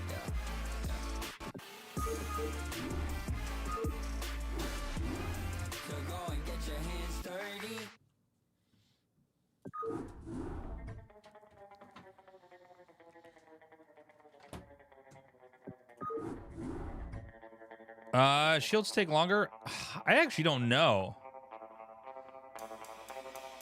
I should know that, but I know enough to know what I don't need to know in that regard. It'll say on Wikipedia. It has all this the times and everything written down.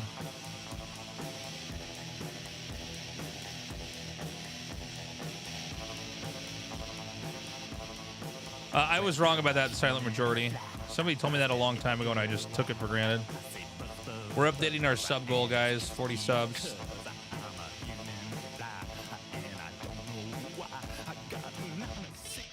Rorak, I can't say. We have stuff in the works. I don't know if I'm going to be doing Tasteless LAN Party again. We'll be doing some more produced events.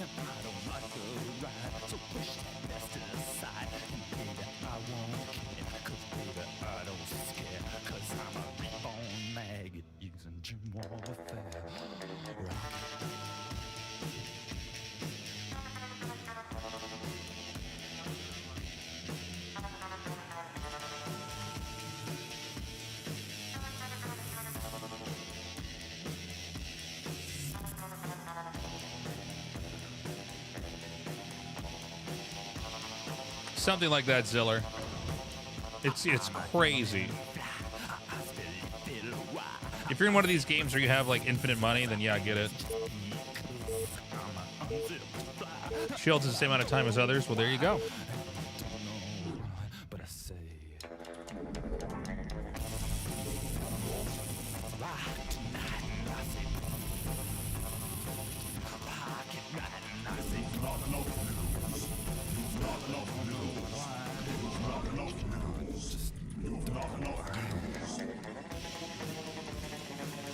Yeah, but it's less about time to upgrade. It's just, you gotta remember that when you're getting upgrades, especially at the start of the game, cost is so important, and having anything that's better than what your opponent has is huge.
maybe you should have picked Protoss if they're so broken.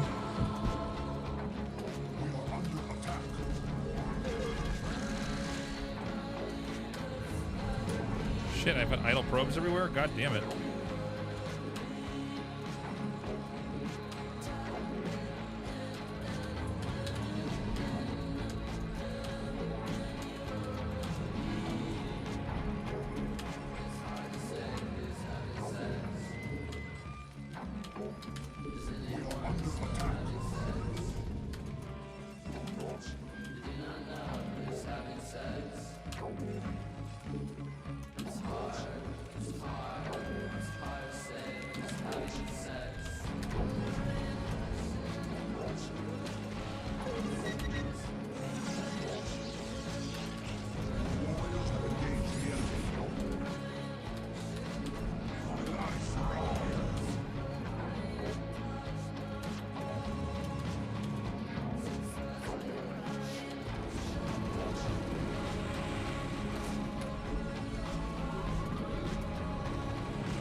That's too many Marines.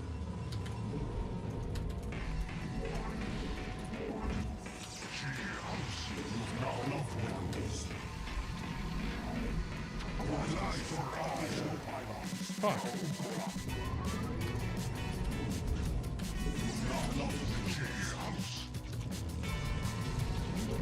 Oh, that's too bad. I got my third pylon late.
What? You're just not going to attack? You fucking idiot.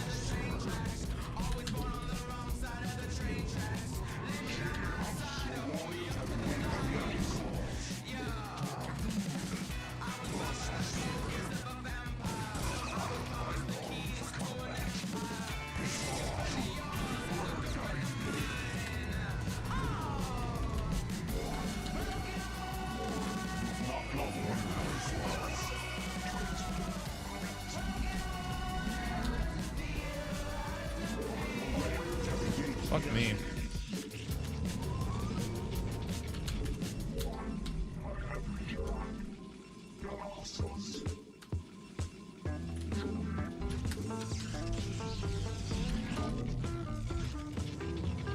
No, we don't want that yet. God damn it.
God damn it. Go over there.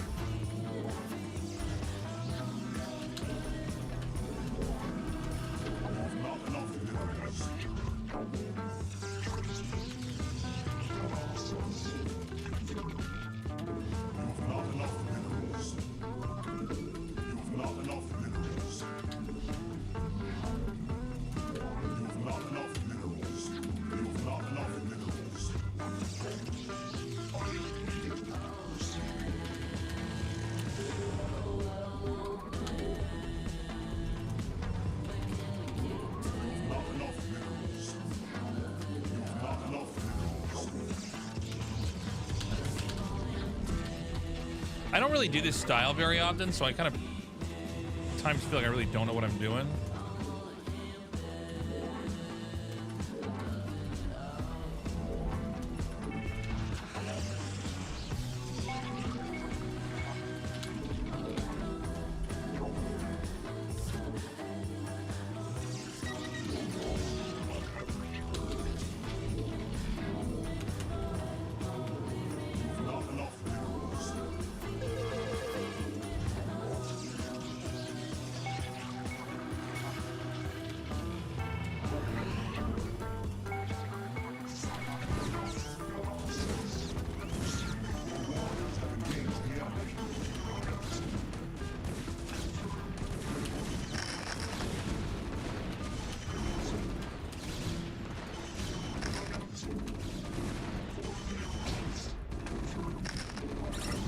Oh, you fucking kidding me.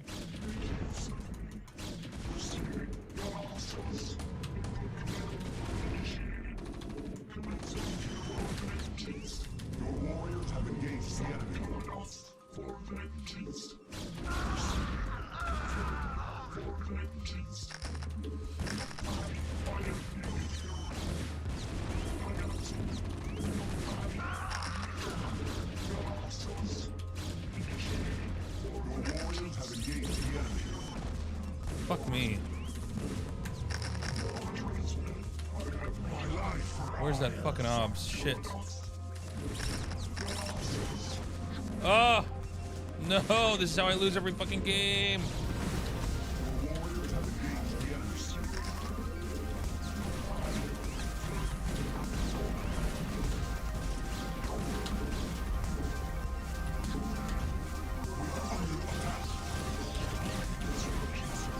Shit, this is like the only way we could have lost this game was I wasn't ready for the counterattack.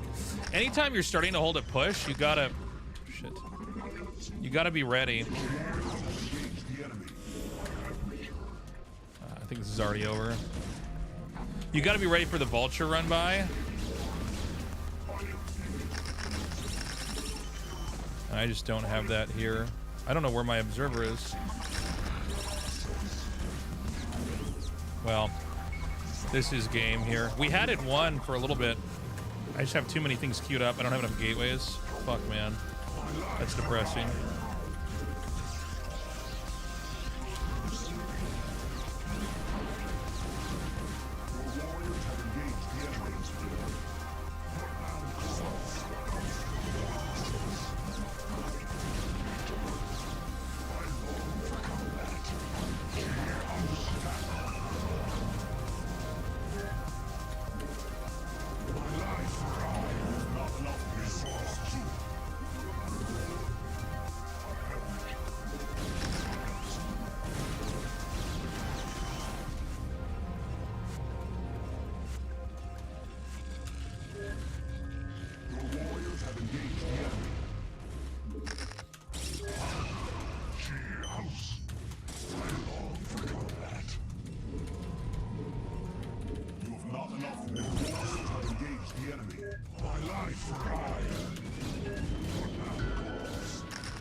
Shit.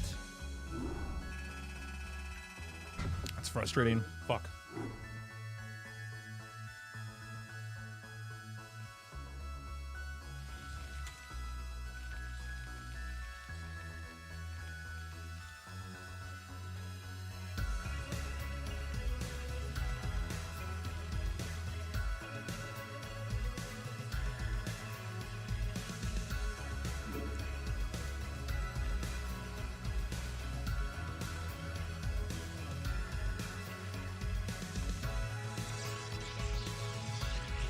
We were basically ready.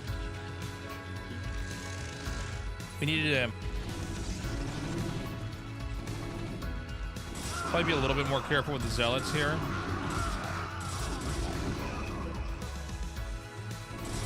Wait until we get just enough that we can run through with all four to punish here. I just had too many dragoons down here.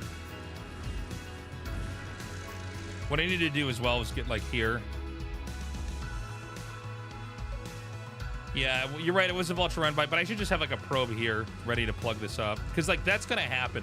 When you start to kill the tanks, all they have, because they're only making vultures here. It's vultures. I guess there's one tank being made, but you know what I'm saying. That's when I lost the game. We only had like 38 workers. We had our worker count completely evened out after that. Now imagine if I had +1 shields. I'm going to delete Mix It Up today because I can't get rid of the tasteless hype train window. See if that gets rid of it. Or if the tasteless Pepe is just there forever.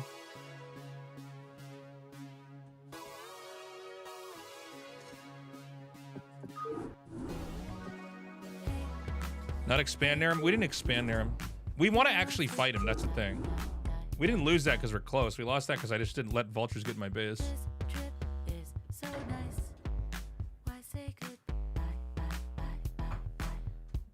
If we get a Reaver out with a shuttle and we have our bases, like we have everything covered so we can't get in there, we're fine.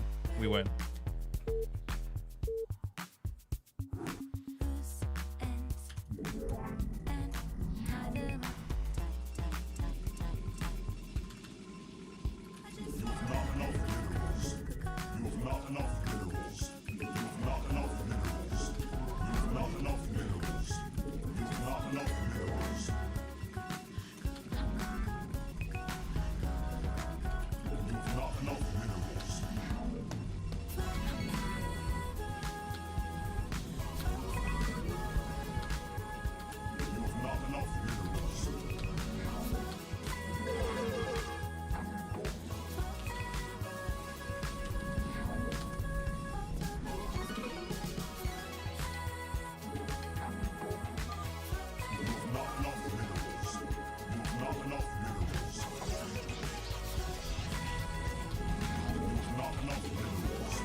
Zerg fun to play in Brood Warrior Ladder? Yeah, they're all good, man.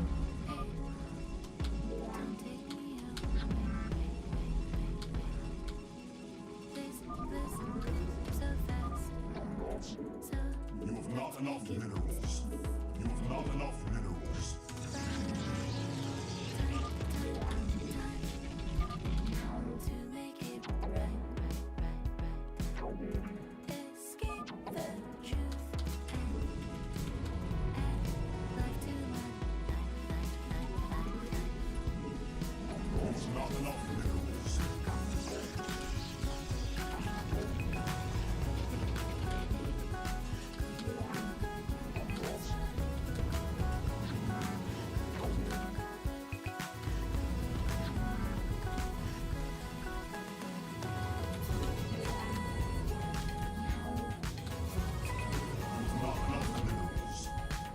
Gotcha.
Right, we're gonna have our 5 Zealot push soon.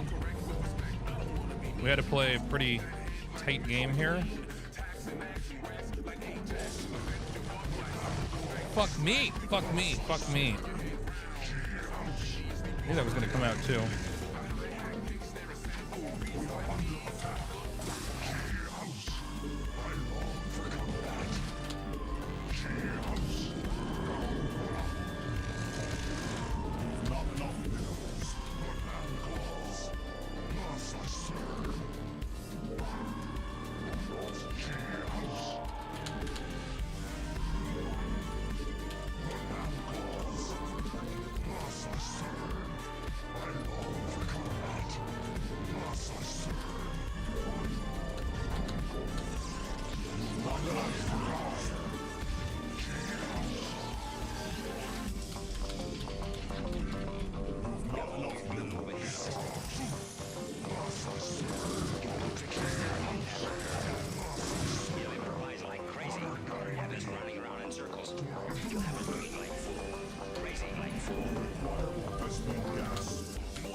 Do I need 4 in this gas? Here, let me see if I can fix this.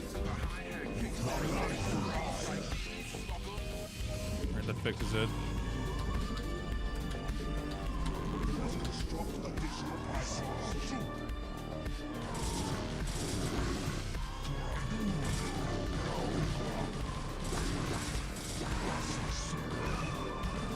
Go back in there! What the fuck? That's insane.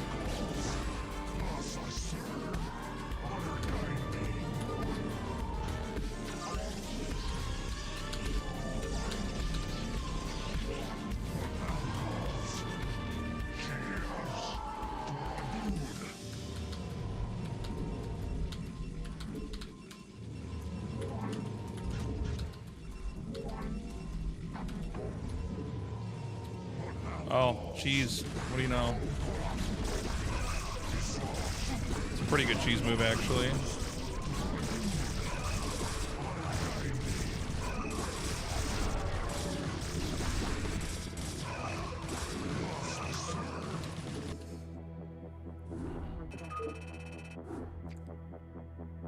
I was wondering what the...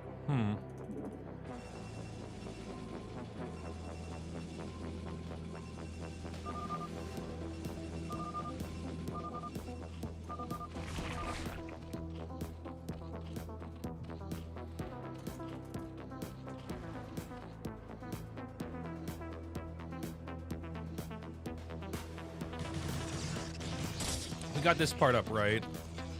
I guess if I see that many speedlings, I have to assume something's up. I thought it was going to be mutas.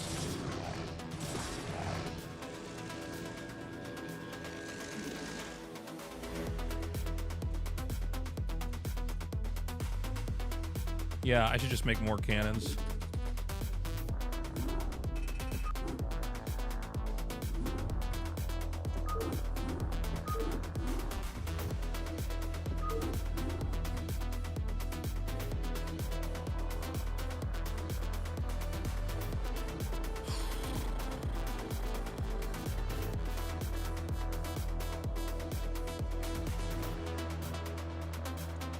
Cannon of the mineral line. Yeah, I mean, that's probably the answer.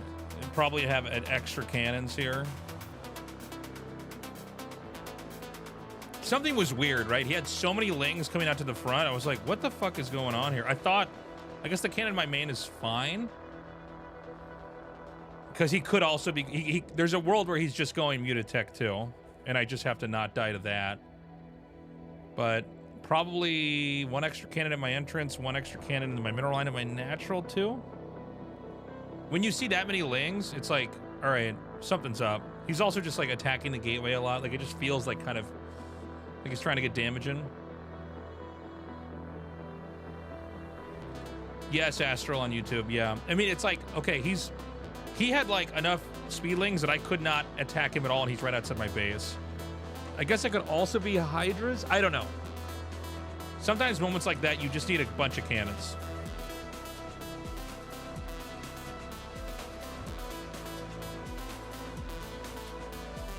Yeah, it was super all in, guys. He had no drones. He has no drones.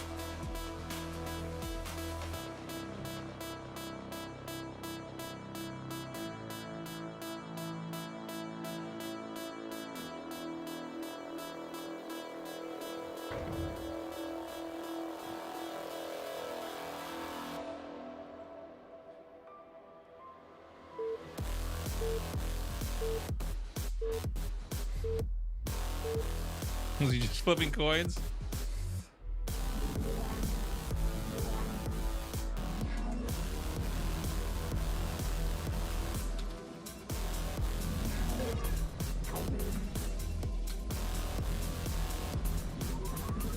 You have not enough minerals.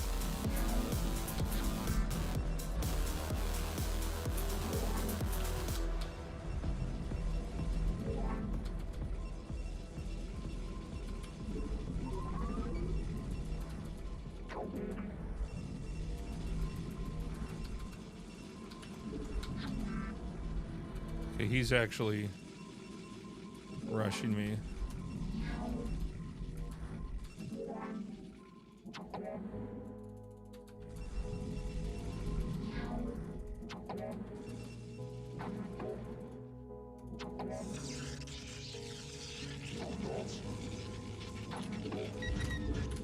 Not enough minerals. We are under attack.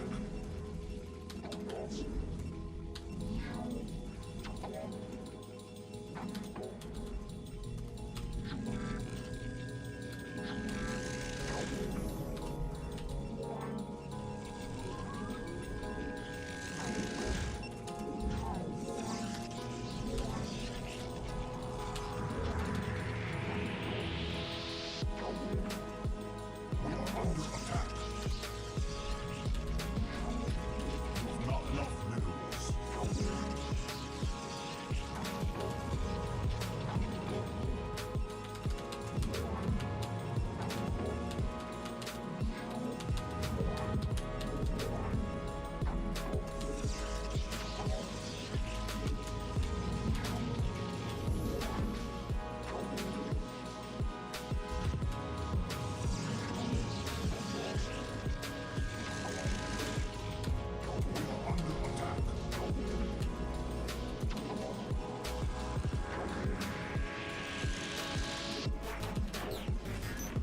That's not good. I think I still get this out though. So the choke's on him. Come on, come on, come on, come on, come on.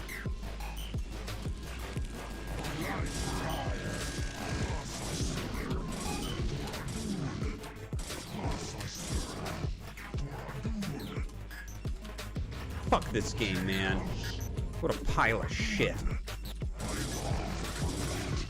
Nick Cataneo just subscribed. Get M.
Thank you, Nick.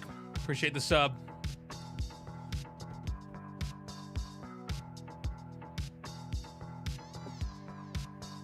So there's a thing I'm trying to figure out, and I actually don't know what the answer is. But there's some... When we both... Let me go back a second. We both know what each other are doing.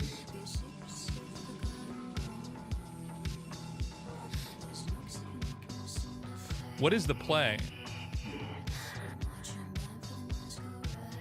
Maybe if I see him here, I take one more probe and put it here. You know what I'm saying? I don't know. I don't know.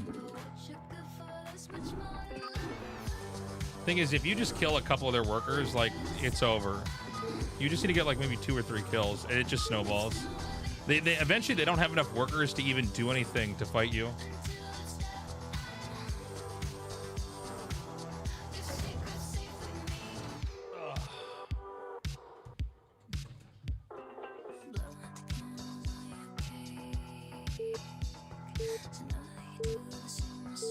I'll check, Nambona. Remind me after this game, please.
What?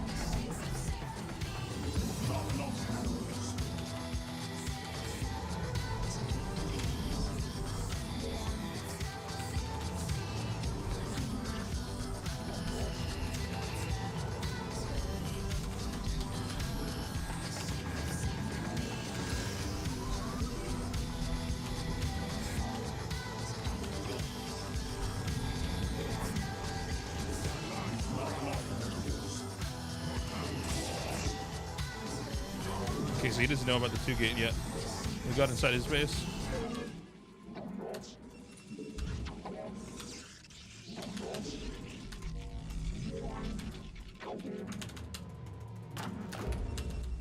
We can see the core. Is it back here? Oh, okay.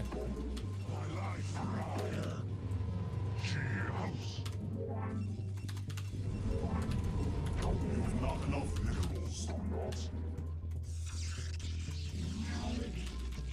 We cannot lose this probe under this circumstance. Your warriors have engaged the enemy.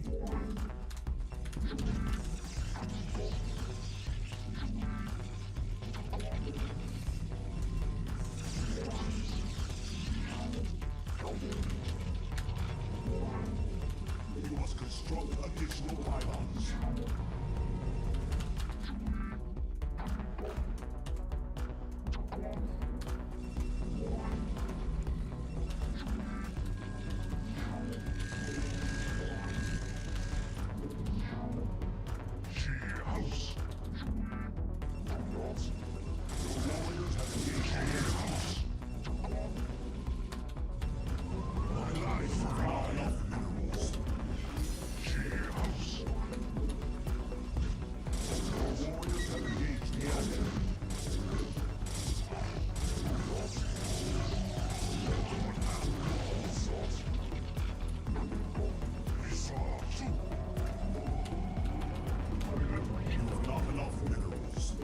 I think we're gonna have to check. I think I showed this just far away enough where it looks like I was trying to hide it, but I wasn't. I wanted him to see that. Does that make sense, chat?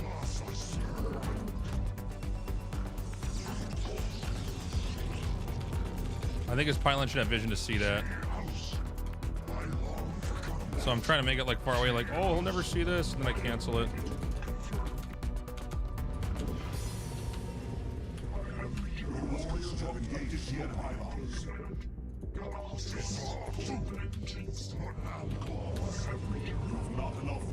I didn't see any tech coming out of him.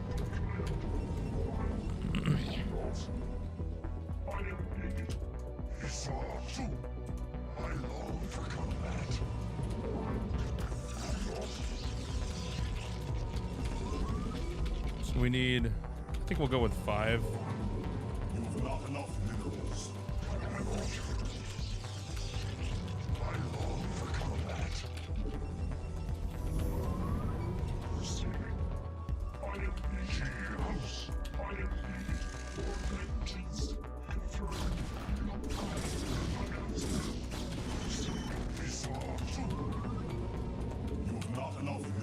Now this very well could be a DT rush. Just the one Dragoon out there is a little suspect. Should I be behind on workers? No, I think I'm okay. We'll take a look at the replay. This is a very weird game. Cross spawns, and he went pylon, gate gas, pylon, 3 zealots. Looks like it could be a DT rush, but we don't know for sure. But we're gonna check.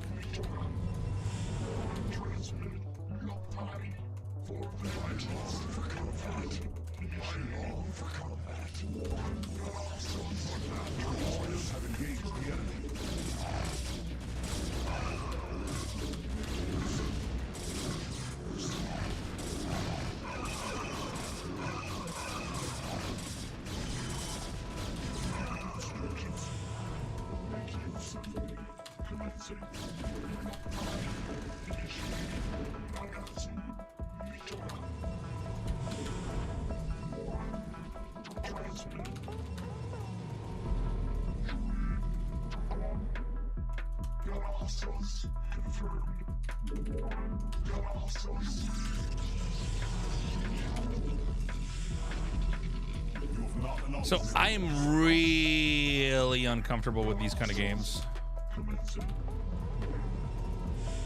I really don't know what I'm doing when it comes to games like these.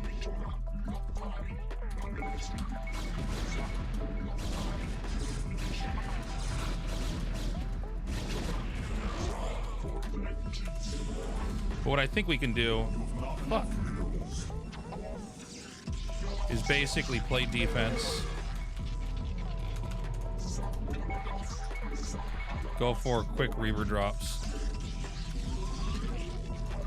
We only need one observer out.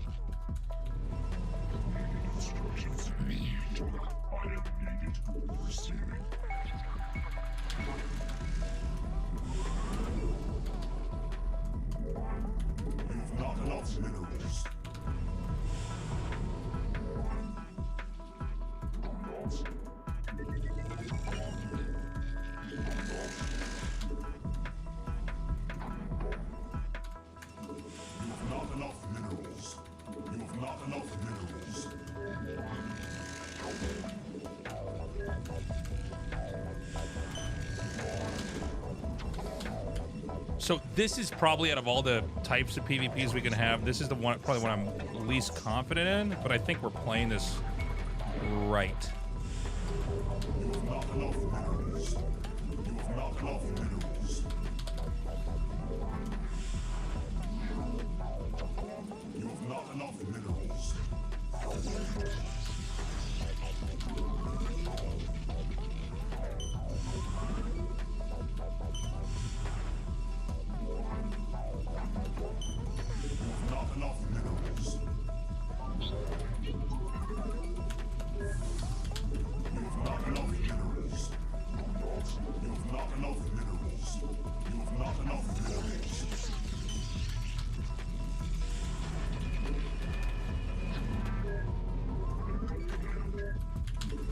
That was a DT that was outside my base.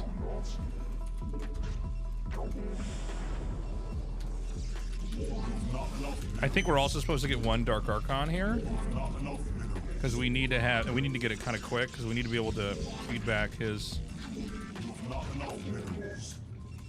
what do you call it? His High Templars.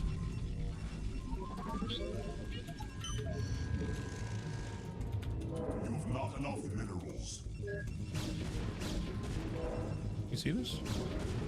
He's got observers out too.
I think this is actually developing okay.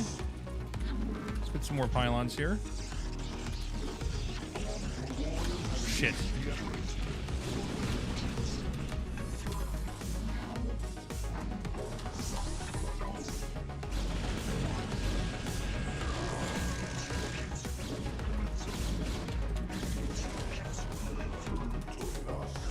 Well, I should have been ready for that. That's gonna happen. We're gonna try to just do an all-in push here now. But I don't know that I can win from here.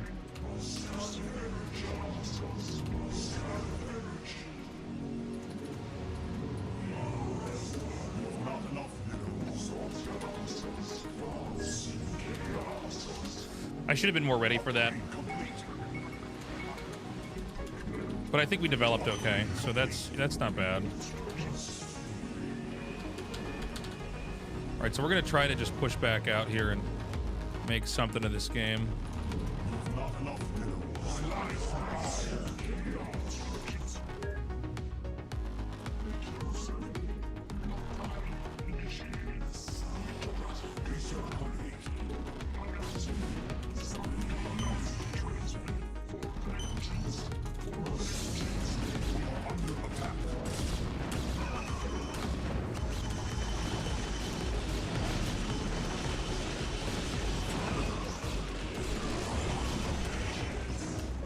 my god, that was terrible. Fuck.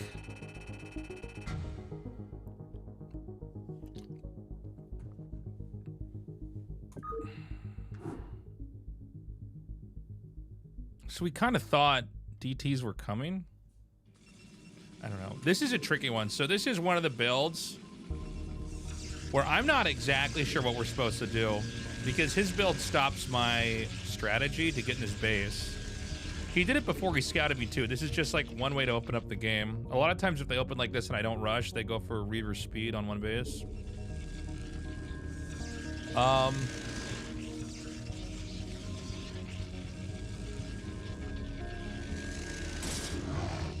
So he gets 3 zealots and gets to block.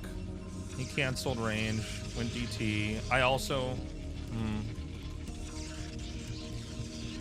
Maybe Goon range just isn't good here.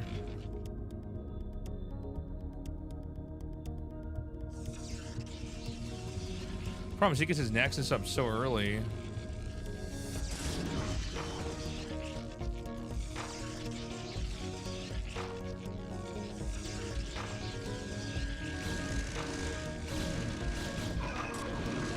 Probably should have ran immediately once I saw this instead of losing all my stuff.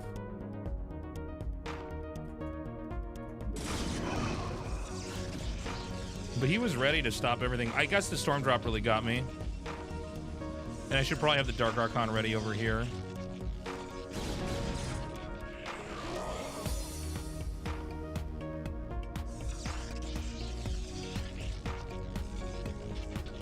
Song is displayed above my head.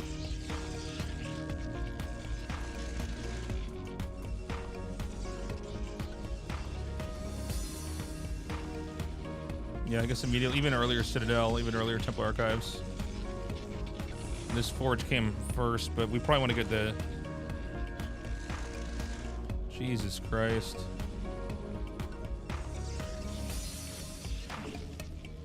Storm done?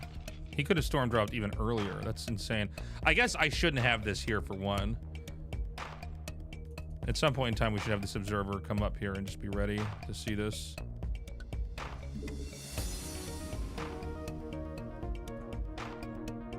It's insane. So he was just sitting here with Storm ready? Yeah, he was ready to go.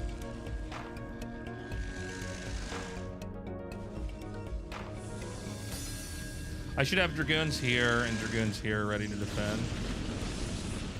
Because this is just game losing. Yeah, let me check the DM, Hambona.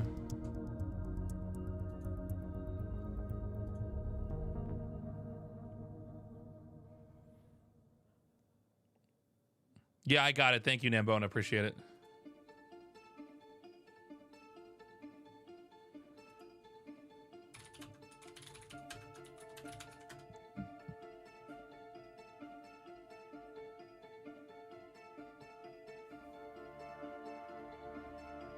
Hey, welcome, Flat. From Croatia. I've never been.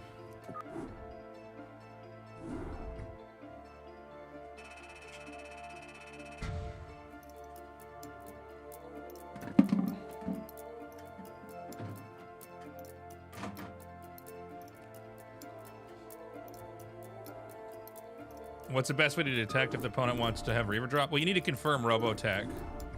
Like, I knew Storm Drop was coming, I just wasn't ready for it. I have a problem with respecting drops. I don't know what it is. It's like I know it could happen, and it's almost like I'm hoping he just doesn't do it or something. From Yugoslavia, welcome, man. Most of the early game is trying to figure out if they have a Robo or not. Certain things can signal Robo possibly. Dragoon range can signal a Robo is going to be made. If there's anything that hints to DT, then they're not going to do it. All right, we're going to 2-gate this guy. I got to focus, guys, because the first few minutes is so important here. Not enough minerals.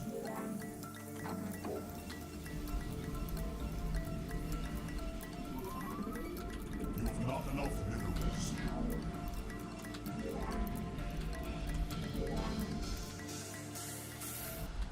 You have not enough minerals. You have not enough minerals. You have not enough minerals.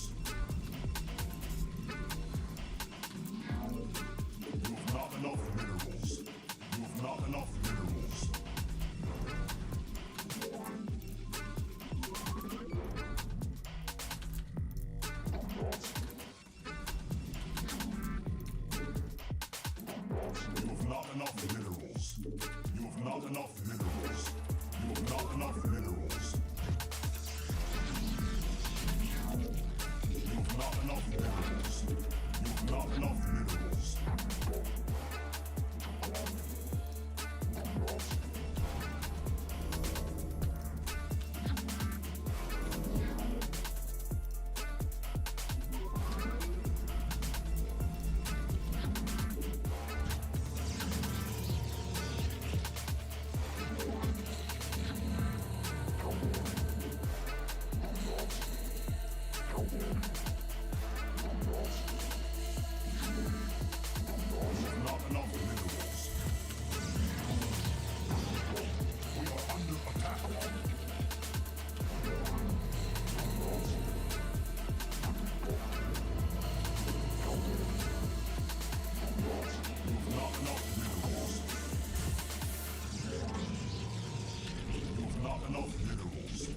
You have not enough minerals.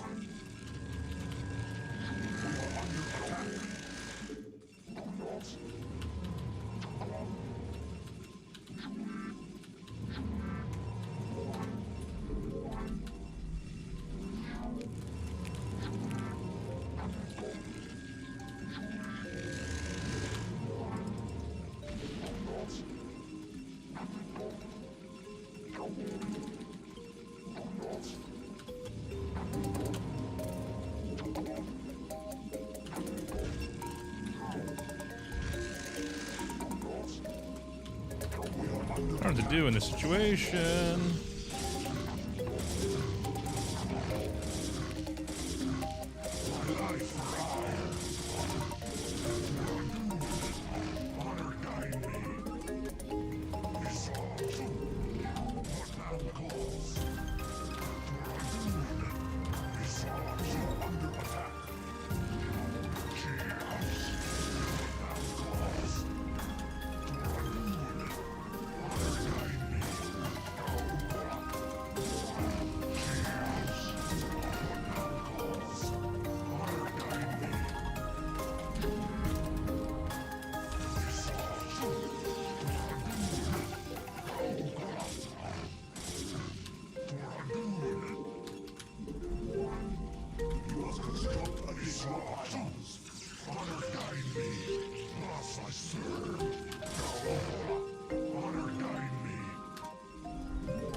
Fuck.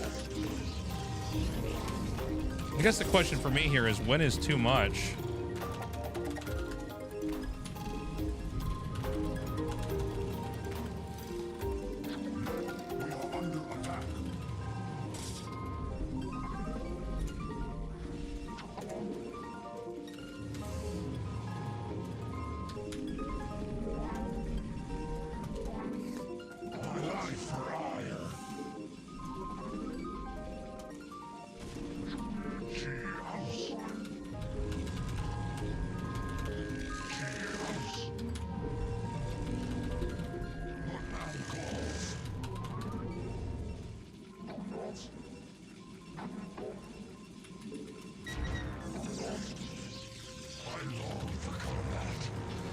We gotta watch the replay after this. I don't really know even where we're at exactly economically. So we got plenty of gas.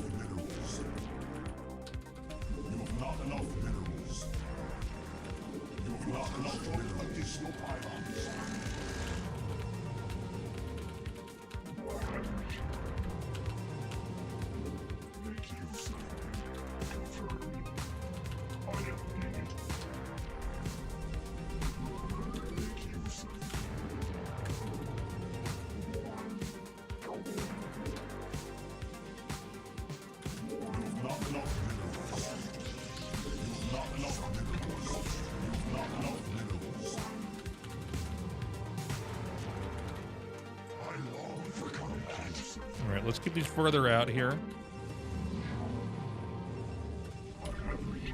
I'm gonna get a robo here after 4 dragoons because I don't actually know what he's doing.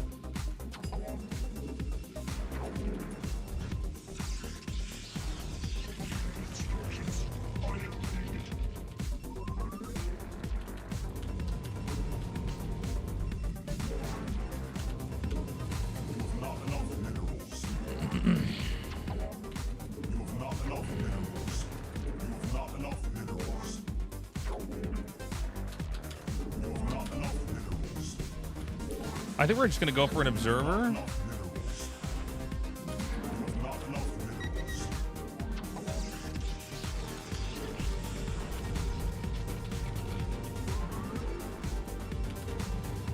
Nothing about this tells me that he's gonna do a reaver push.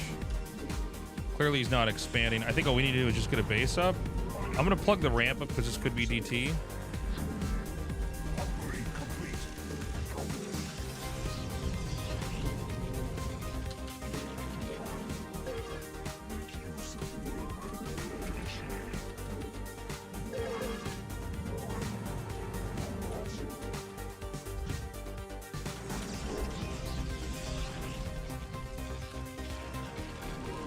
I'm not sure what to do after this. I guess we just make one observer and just beeline it down to his base and see what's going on.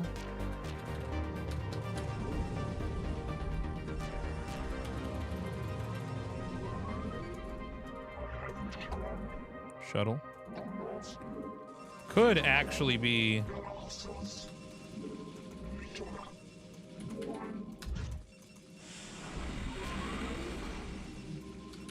DT drop.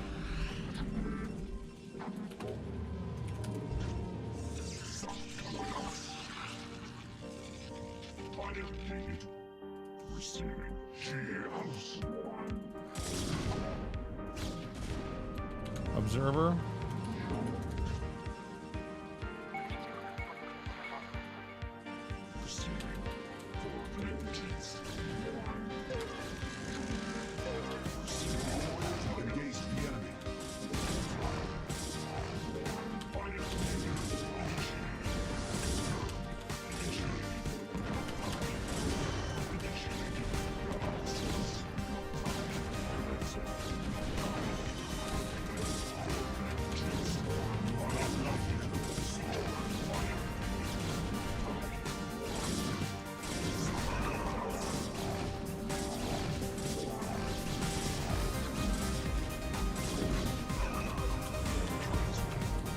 Really bad play by him.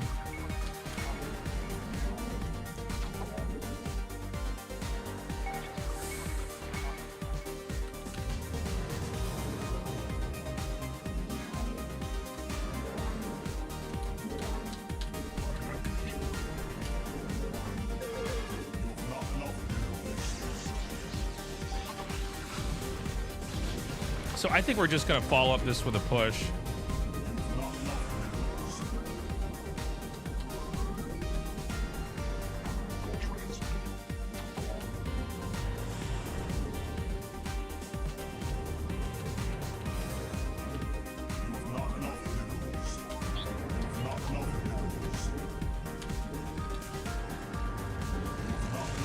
I want to fucking barf. Oh my god, thank you, horse feed.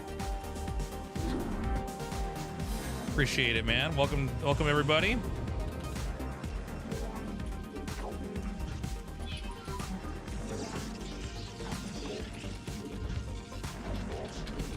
Thanks for dropping the kids off.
Get in there. Fuck, unload, you punt.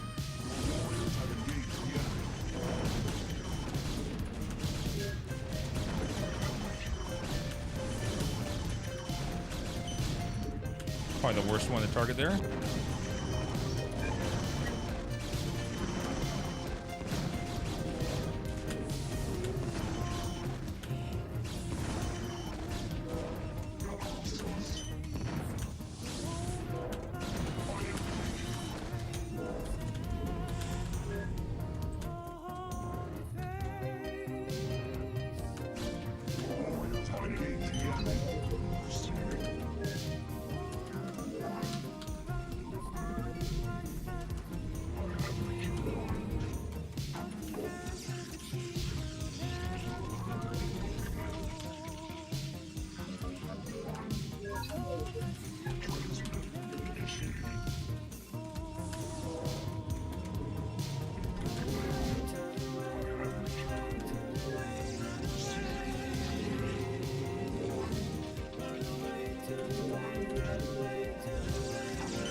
Fuck, I don't have any scarabs. Shit.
Fuck.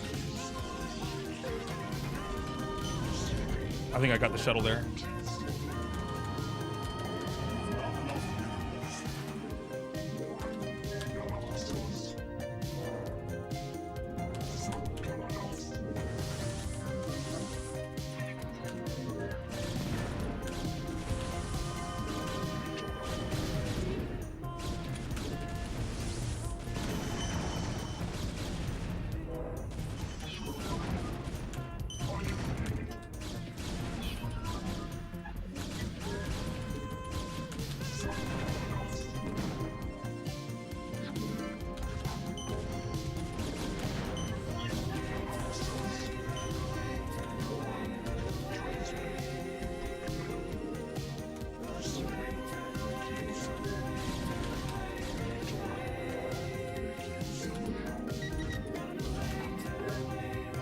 Oh, my nose.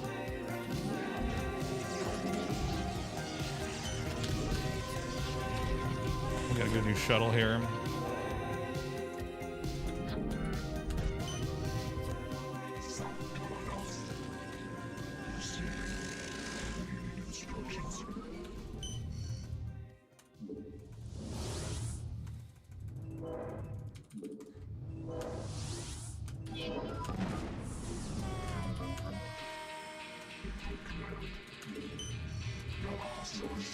Upgrade complete. Your warriors have engaged the enemy. You have not enough minerals. You have not enough minerals.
Oh my god, capped water bottle.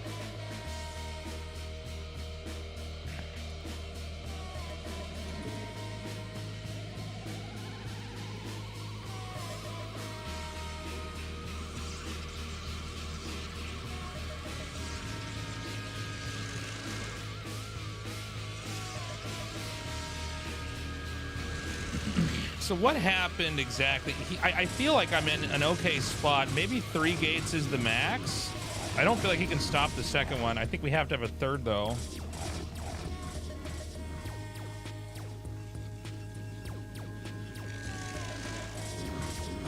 I mean, the reality is he's just not mining.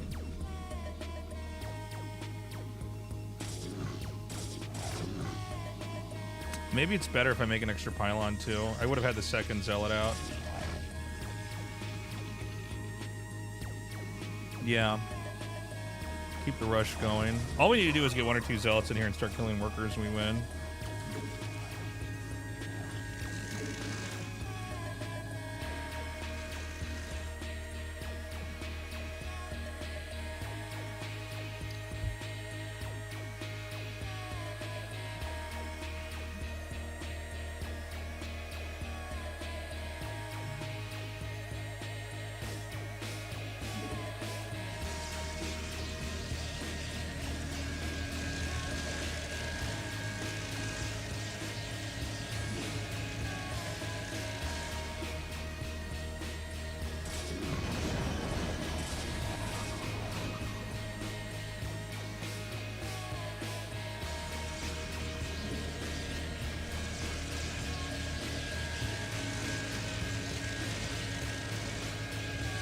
Never got shuttle speed. Yeah, this is just a bad play to try to Reaver drop me. Like, all I have to do is, like, not lose my stuff to a drop.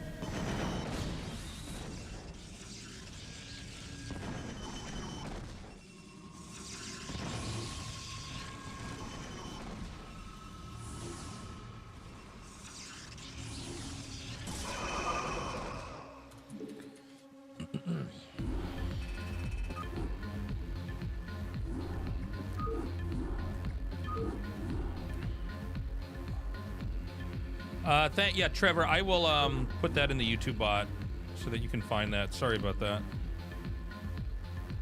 Took me a little while to get all the bot stuff. It's still asking you guys to promote, right? I guess not. Let me check. Shit.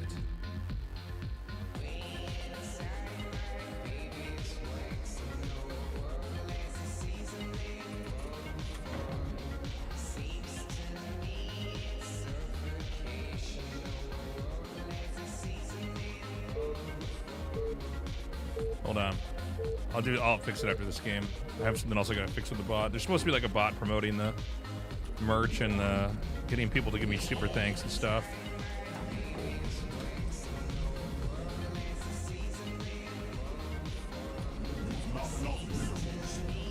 Oh, ignore the ASL command. I gotta update that. No problem, Trevor. If you can, I would recommend you use like Shazam or something.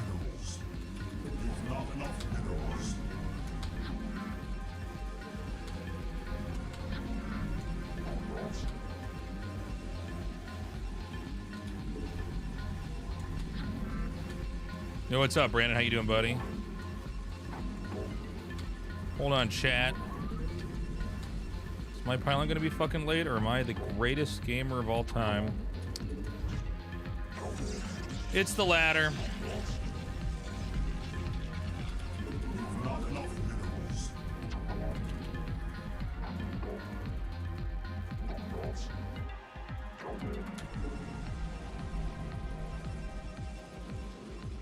You must construct additional pylons. I think this top patches is okay. I think it's not bugged.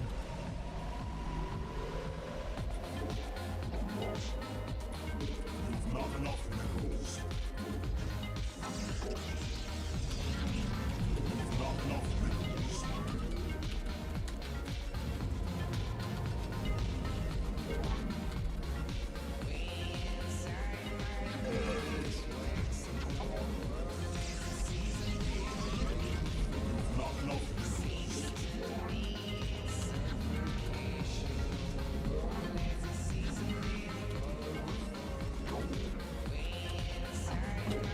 No one home.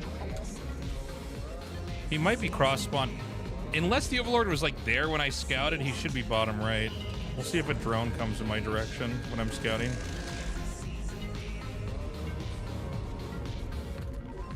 So this probe is going to be sent early, but just in the case he's like 9-pooling, I can like get a... Oh my god, he's bottom left. Fuck my life. How did I... Oh. Alright, well, it's going to be a tricky game now, chat. You saw me look for it. You saw me check. It's a conceptual one, as Artosis says. We gotta watch us sell it pretty closely. In case there's like links coming right at me. It looks like overpull? Ooh. Yes. God damn it.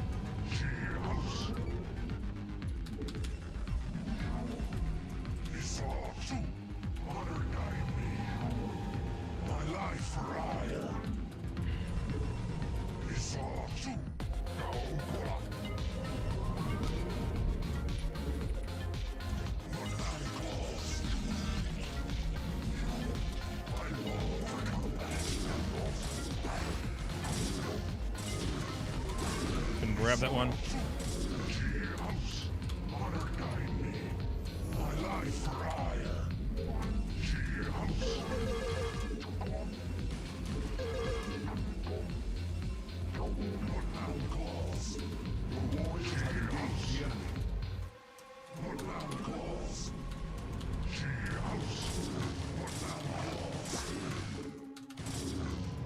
God damn it. The warriors have engaged the enemy. My life for ire.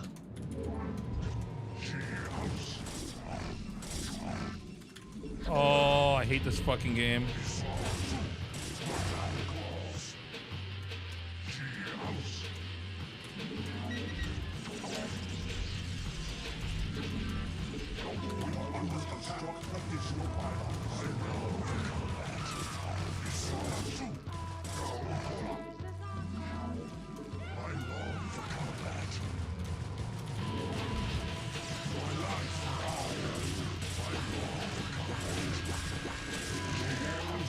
No!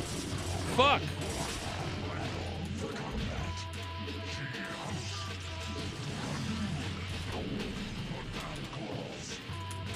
Fuck, I thought this was full position.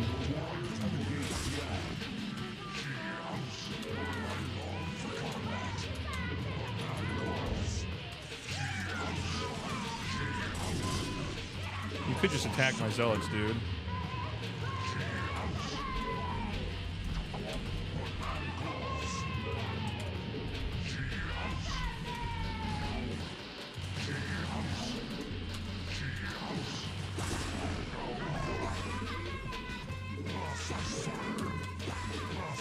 Oh my god, this fucking song sucks too. Everything sucks right now.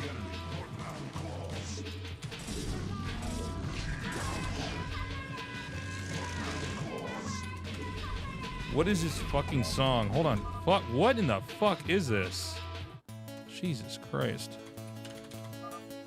Like getting fucking wrecked by Zerglings with bad music blasted in my ears? You want to waterboard me too? Fuck. Alright, well this is the end for our hero.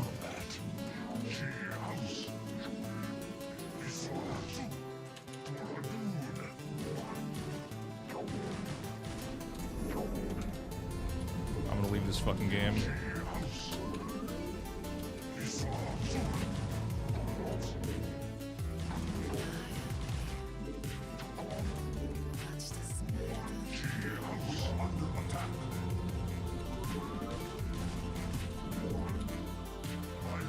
Alright, get the fuck out of this game. Was that a 9 pool? It must have been. His speed finished so fast.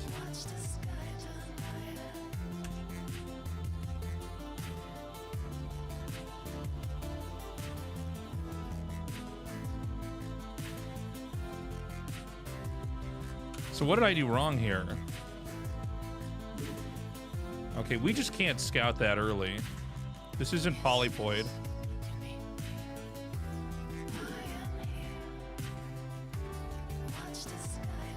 All right, lesson learned. Let me check something else out, actually. Well, hold on, wait, what did he... It was overpool, but it must have been gas after hatch? Yeah. Yeah, it's just an all-in. And I didn't know because I got there so late. All right, fuck that.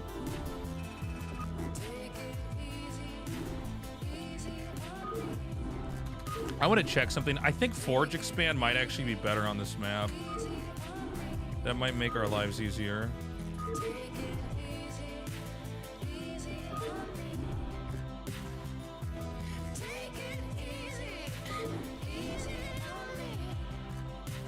Well, that's on me, Big Blind Panda. I think each of these spots you can cannon rush, which means it might be more sensible to, is this season 11? No?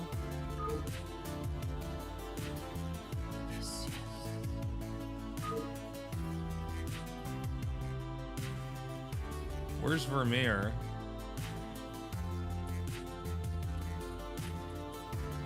Oh my god, BattleNet, fuck my life. So just under season, is Vermeer under any of these?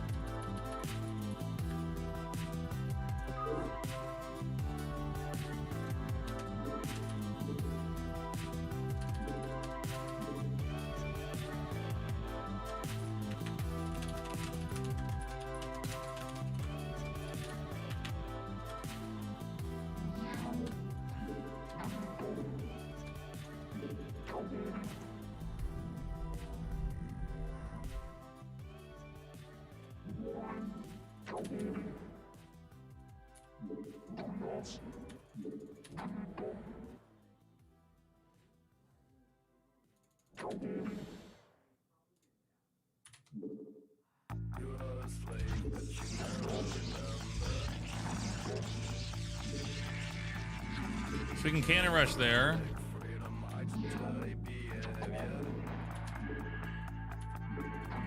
This is a very... That's a really good cannon rush spot. Yeah, I think we're gonna start going Forge first on this.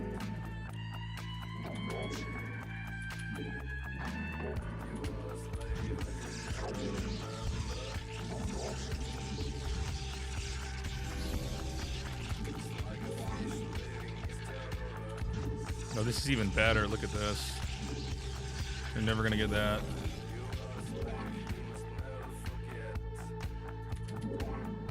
Does this work here? This works here too.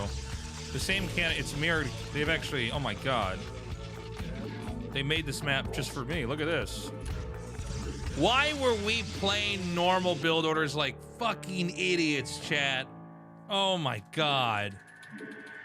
Forge first all the way.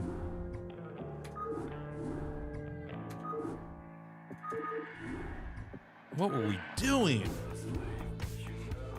So stupid. All right, that solves that for us. No, I will not YKSI, sorry. I don't know, Drek. It doesn't matter because it's drones coming to get you, not Zerglings. Drones are pretty bulky units.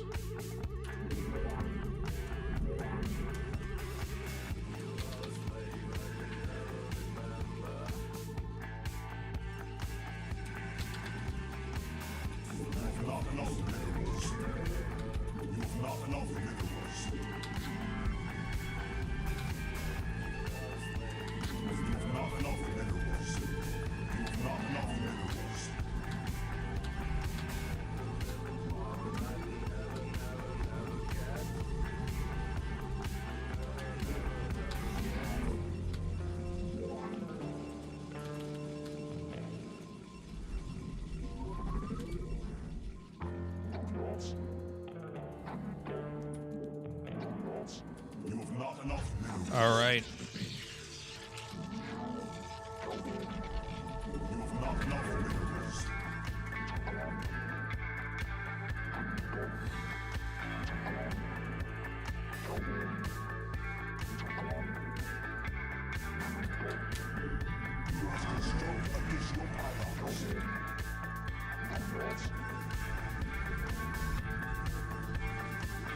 Micro Grizzly, I think it's fine. I use Restream already.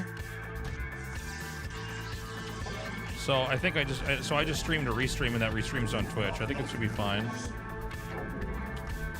I think people are confusing Twitch offices not being in Korea with like you can never you can like still go on VPNs and websites and stuff where there's no Twitch. Or you know, I'm sorry, I'm like trying to focus and play this. I should be fine. There's just no Korean offices. You can't sub on Twitch if you're a Korean, don't have a US bank account.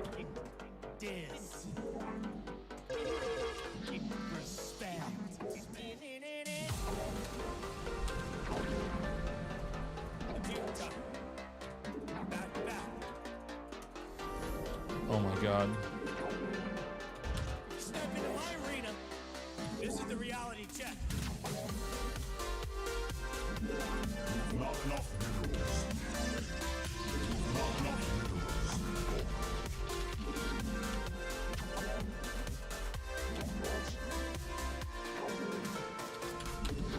I know you wanna try. I know you're gonna die. Everything once. I know you're gonna try. Your warriors have engaged the enemy. I know you. Shit, I gotta be careful. When I tell this probe to mine, I really gotta make sure it gets back to where it needs to be. Everything's a little bit off now on my whole build. Fuck.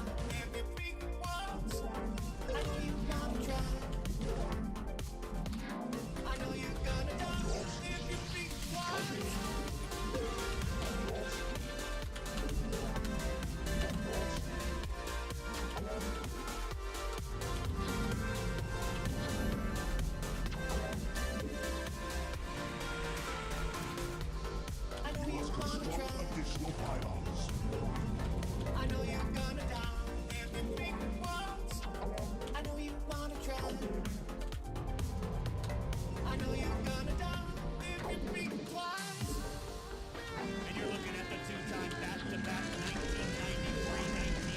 1993-1994 blockbuster video game champion and true international video gaming superstar.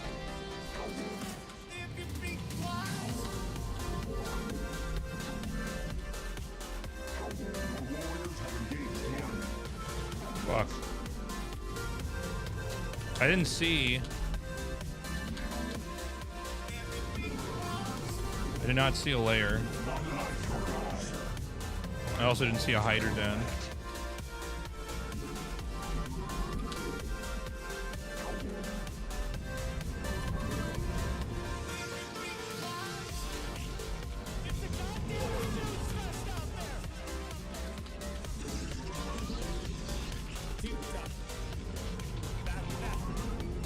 Step into my arena. This is the reality check.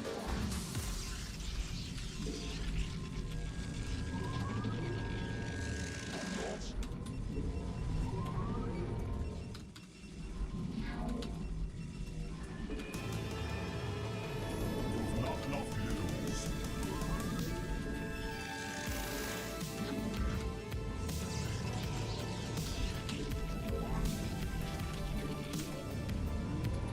Not enough minerals. You've not enough minerals. You've not enough minerals. You've not enough minerals. Whoops, why is this here?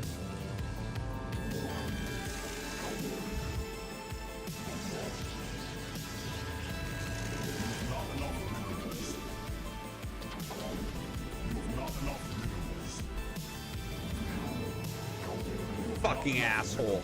I can't wait for him to just rally units at me! Cephalobot just subscribed. Set the Wow. pod. Thank you, man. What the fuck? Some of these Zergs are so good with these surrounds.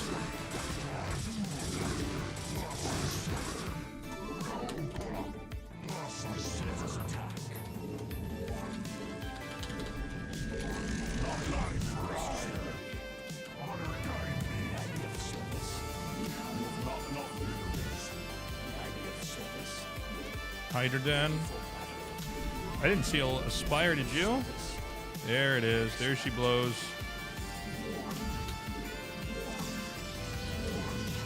Oops.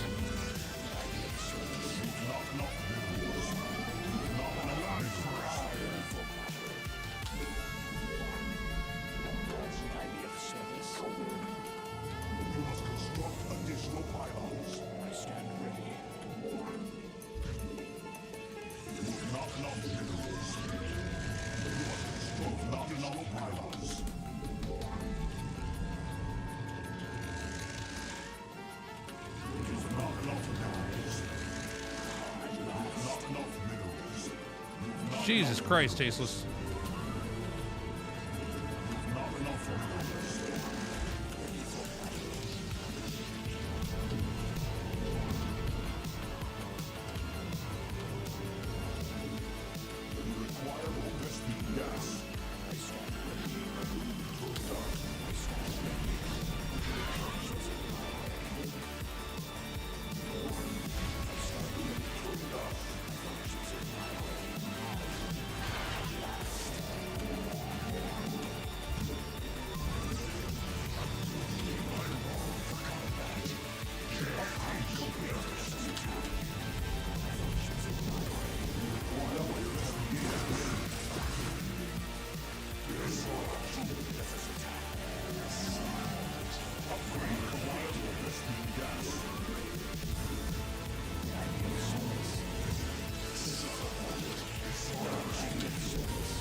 No, that's not going to work. All right, we got to get a bunch of cannons up here now. Toronto. Shit. Fuck.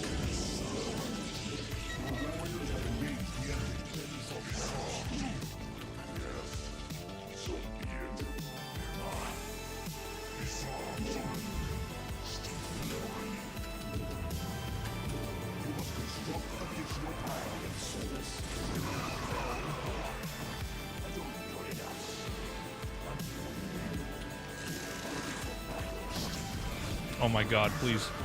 Alright, we got it just in the nick of time.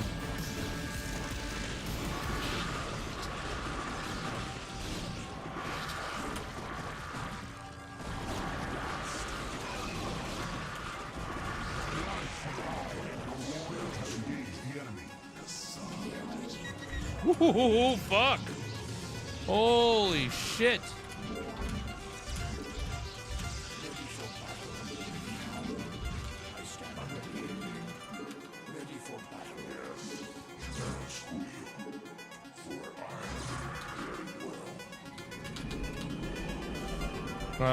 All right. I think we're done making workers after this next batch comes out.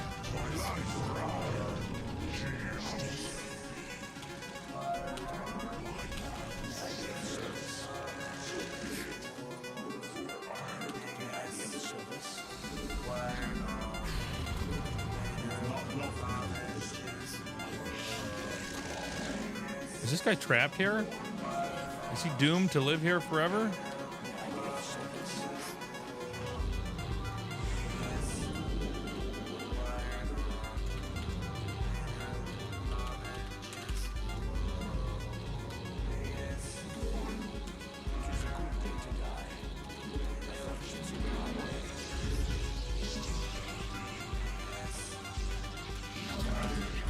I'm only gonna get these other cannons here because this is like such a drop heavy map.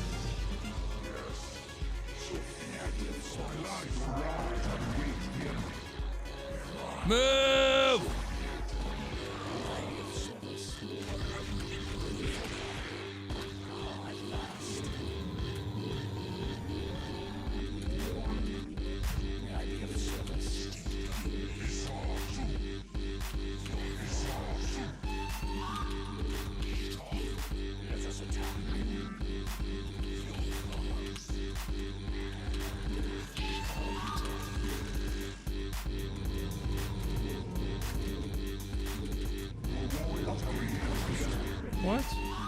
Why are you going there?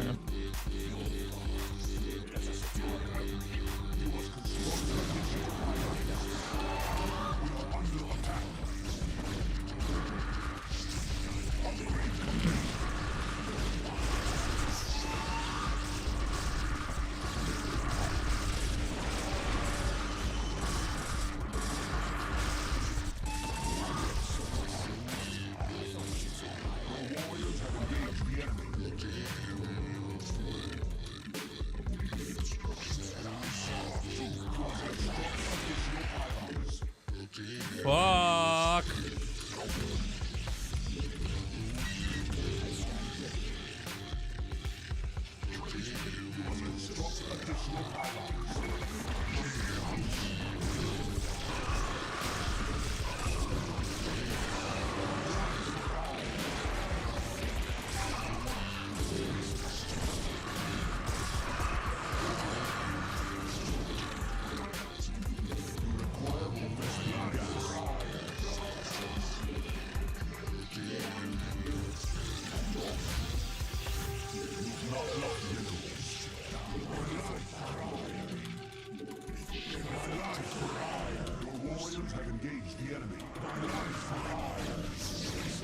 Oh, please give me that. Give me that goodness.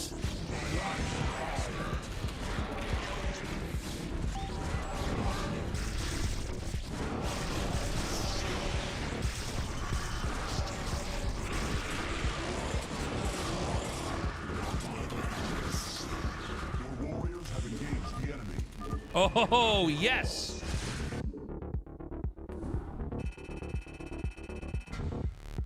Very happy with that one, chat. Very happy with that one.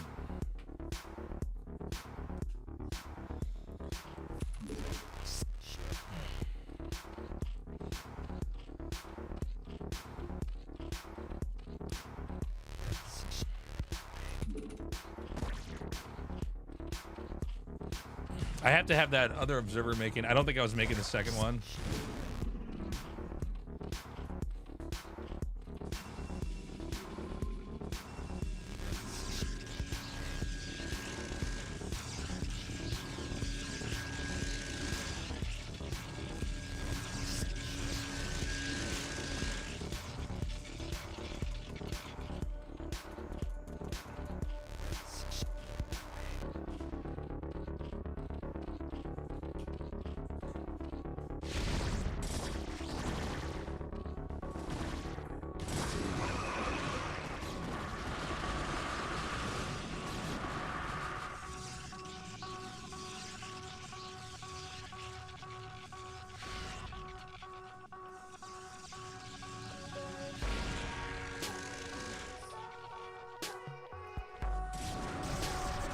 Did I have the other observer making? Yeah, I did.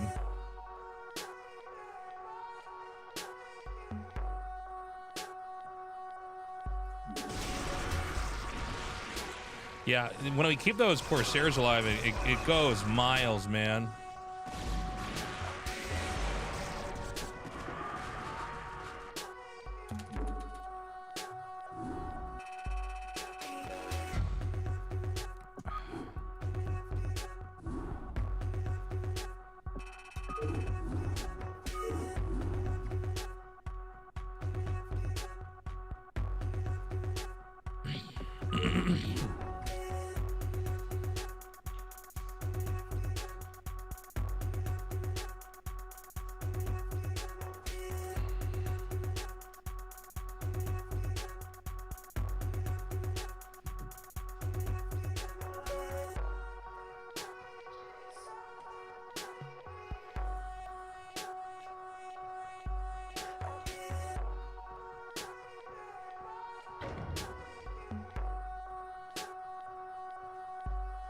Yo, Christian, thank you for the 10 bucks.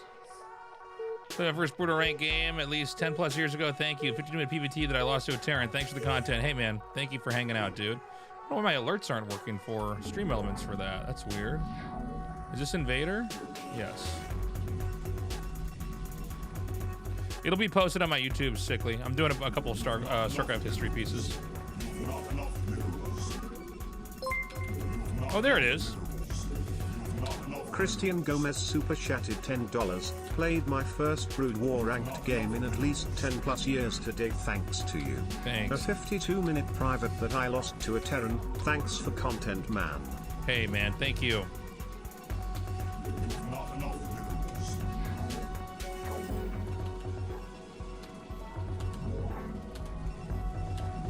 Appreciate you. Thank you for the support. We don't get much action on YouTube, so thank you so much, man. Not enough minerals. Not enough minerals. You have not enough minerals.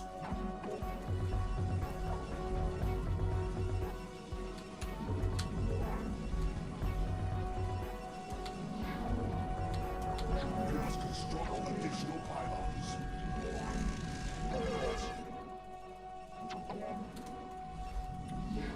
You have not enough minerals.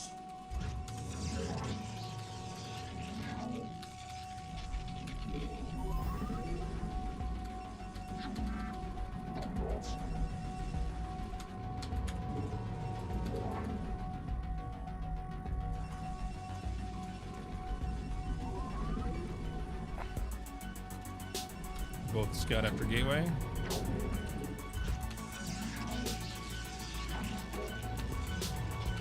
The eggs are neutral. You can destroy them to make the entrance bigger. It's a little weird, I know. I wish they would put something besides eggs here.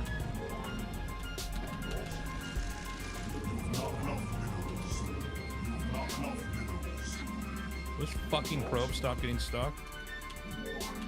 Pylon gate pylon.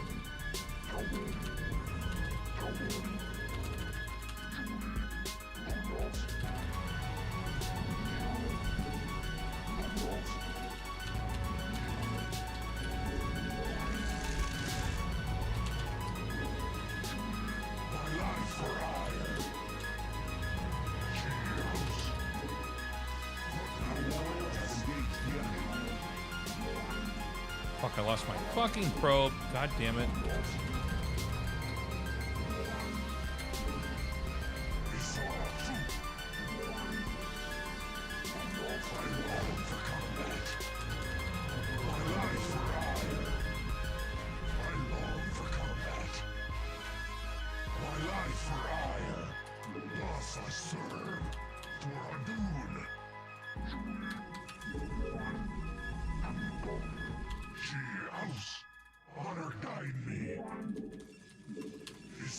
Fuck, are you serious? I long for combat.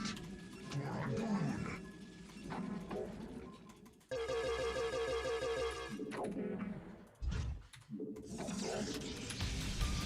Not enough minerals. I long for combat. What now calls? She house. Not enough minerals.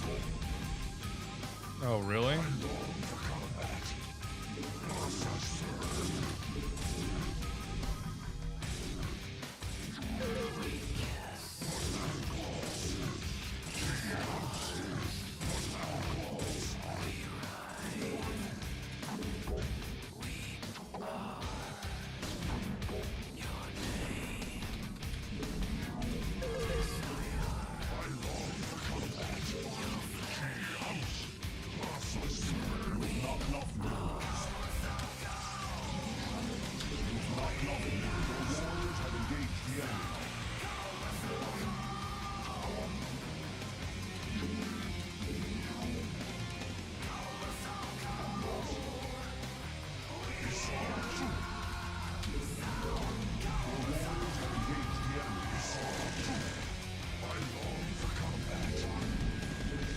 This is annoying.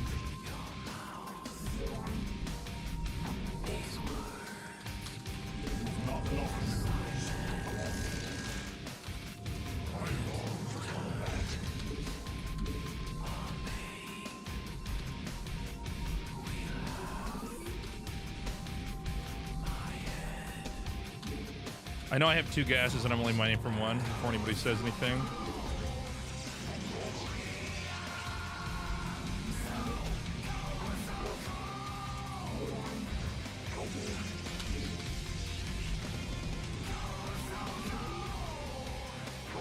we actually kill that probe, or is that just still hiding in my base? I guess we got it.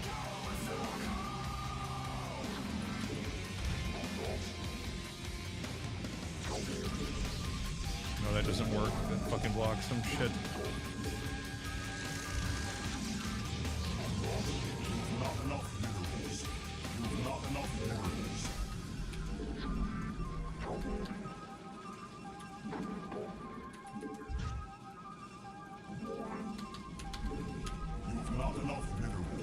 Static X, yeah, this is so old, that song. I was randomly in a Hard Rock Cafe in Atlanta for DreamHack. And I was like, oh, I think Static X was playing. I was like, oh. I think I'm going to lose this. I already feel like I'm in a really bad position here. We'll see what happens.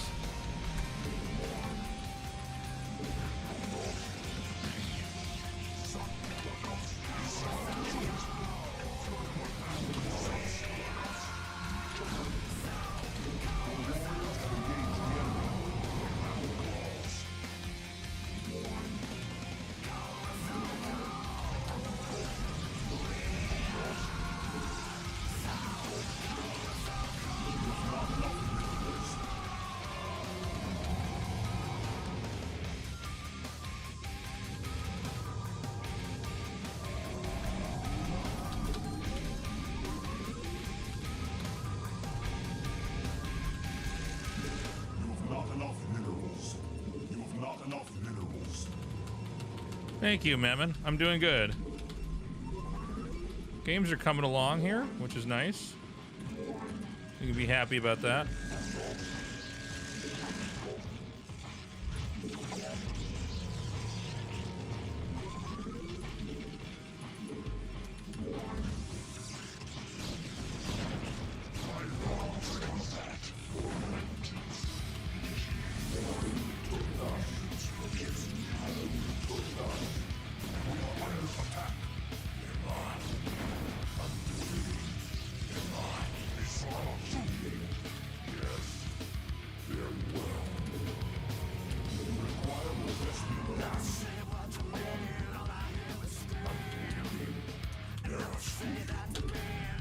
Thought he was going to turn around there. I guess not.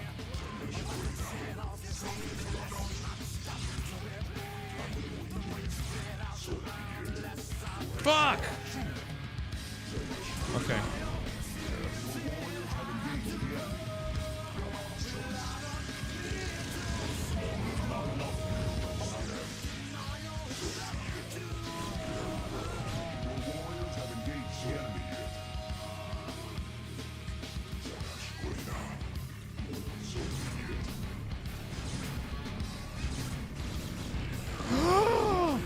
Oh my god, my Templars flew right in there. Oh no, we're gonna lose now. Fuck. We lost this fucking game. We actually could have won this too. Alright. Also, I should not be getting a robo until I have Psystorm. Oh my god, I can't believe I did that. It was a weird one. When he took my gas, it kind of threw me off. I should have just ran into his main. I should not have tried to get workers down there. All right. I don't even know if I need to watch that. That's just like, don't rally your Templars into his base.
Did I need all those cannons? Yeah, you need to not die to his dragoons. You need like at least 3 cannons. The extra cannons buy time for Psystorm.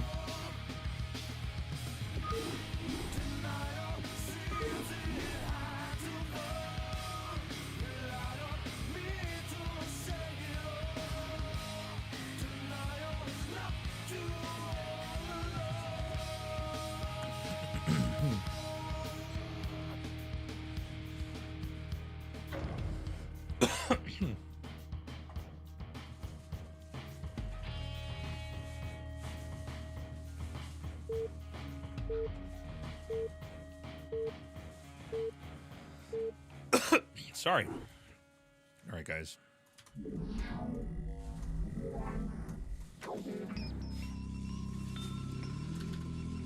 I inhaled a little bit of my water. Shit. Not enough minerals. You have not enough minerals. You have not enough minerals. You have not enough minerals. Oh my god. You have not enough minerals.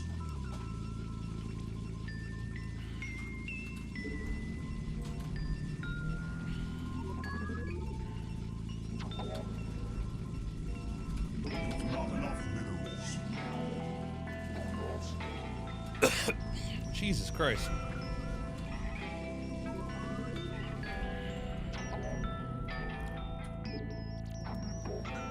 You have not enough minerals.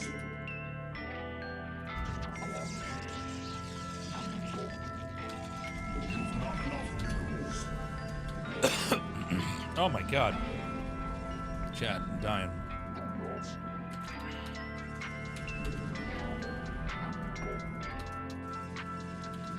You must construct additional pylons. I really can't scout like this on this map. The travel distance is just too long.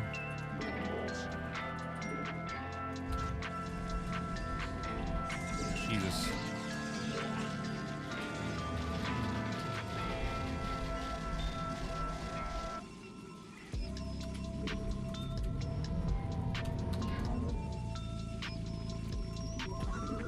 You have not enough minerals.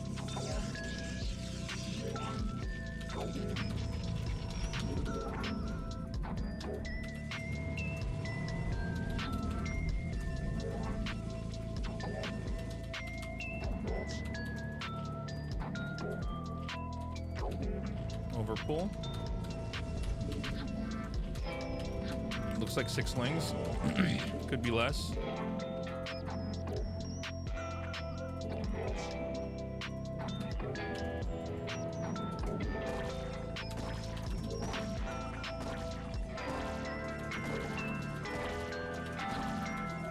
Oh!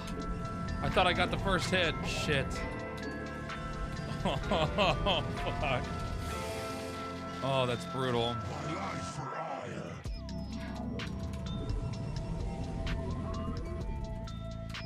It's like I knew that wasn't gonna work too. I was like, this doesn't look right. You have not enough minerals. You have not enough minerals.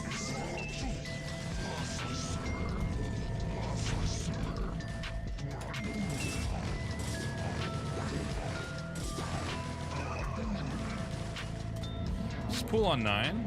Oh my god, this celt's going the wrong way. Alright, we fucked up the early game enough. I'm just gonna restart. That was terrible. That was overpool, right? Or maybe that was actually pool on 9. I forgot, if they hatch at like 2:15, it's pool on 9. That seemed really early. Pool on 9. Yeah, always trust the Ling hatch timing. Let's see, do these hatch at 2:15?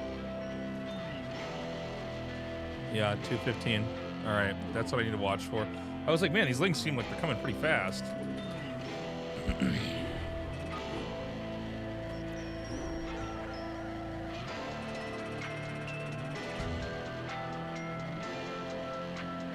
Why 4x3 instead of 16x9? I don't know. I feel like it's I don't have to move my mouse as much from left to right to move my screen around.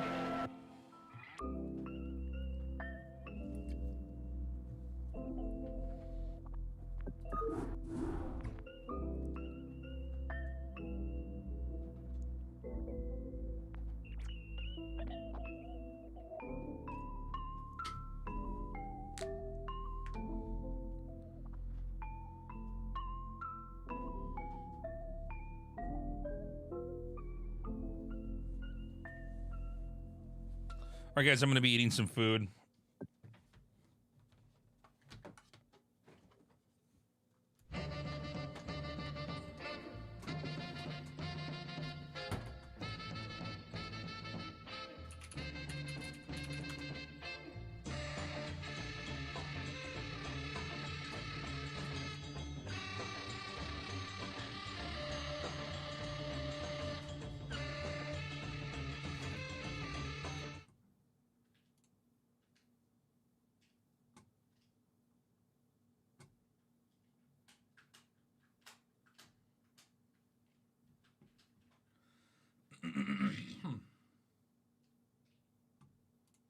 Hello, everybody. Oh my God, it's so It loud. is Fuck Monday, me. Holy January 15th, shit. 2024, and today we're going to be playing the Starcraft Brood War Zerg campaign.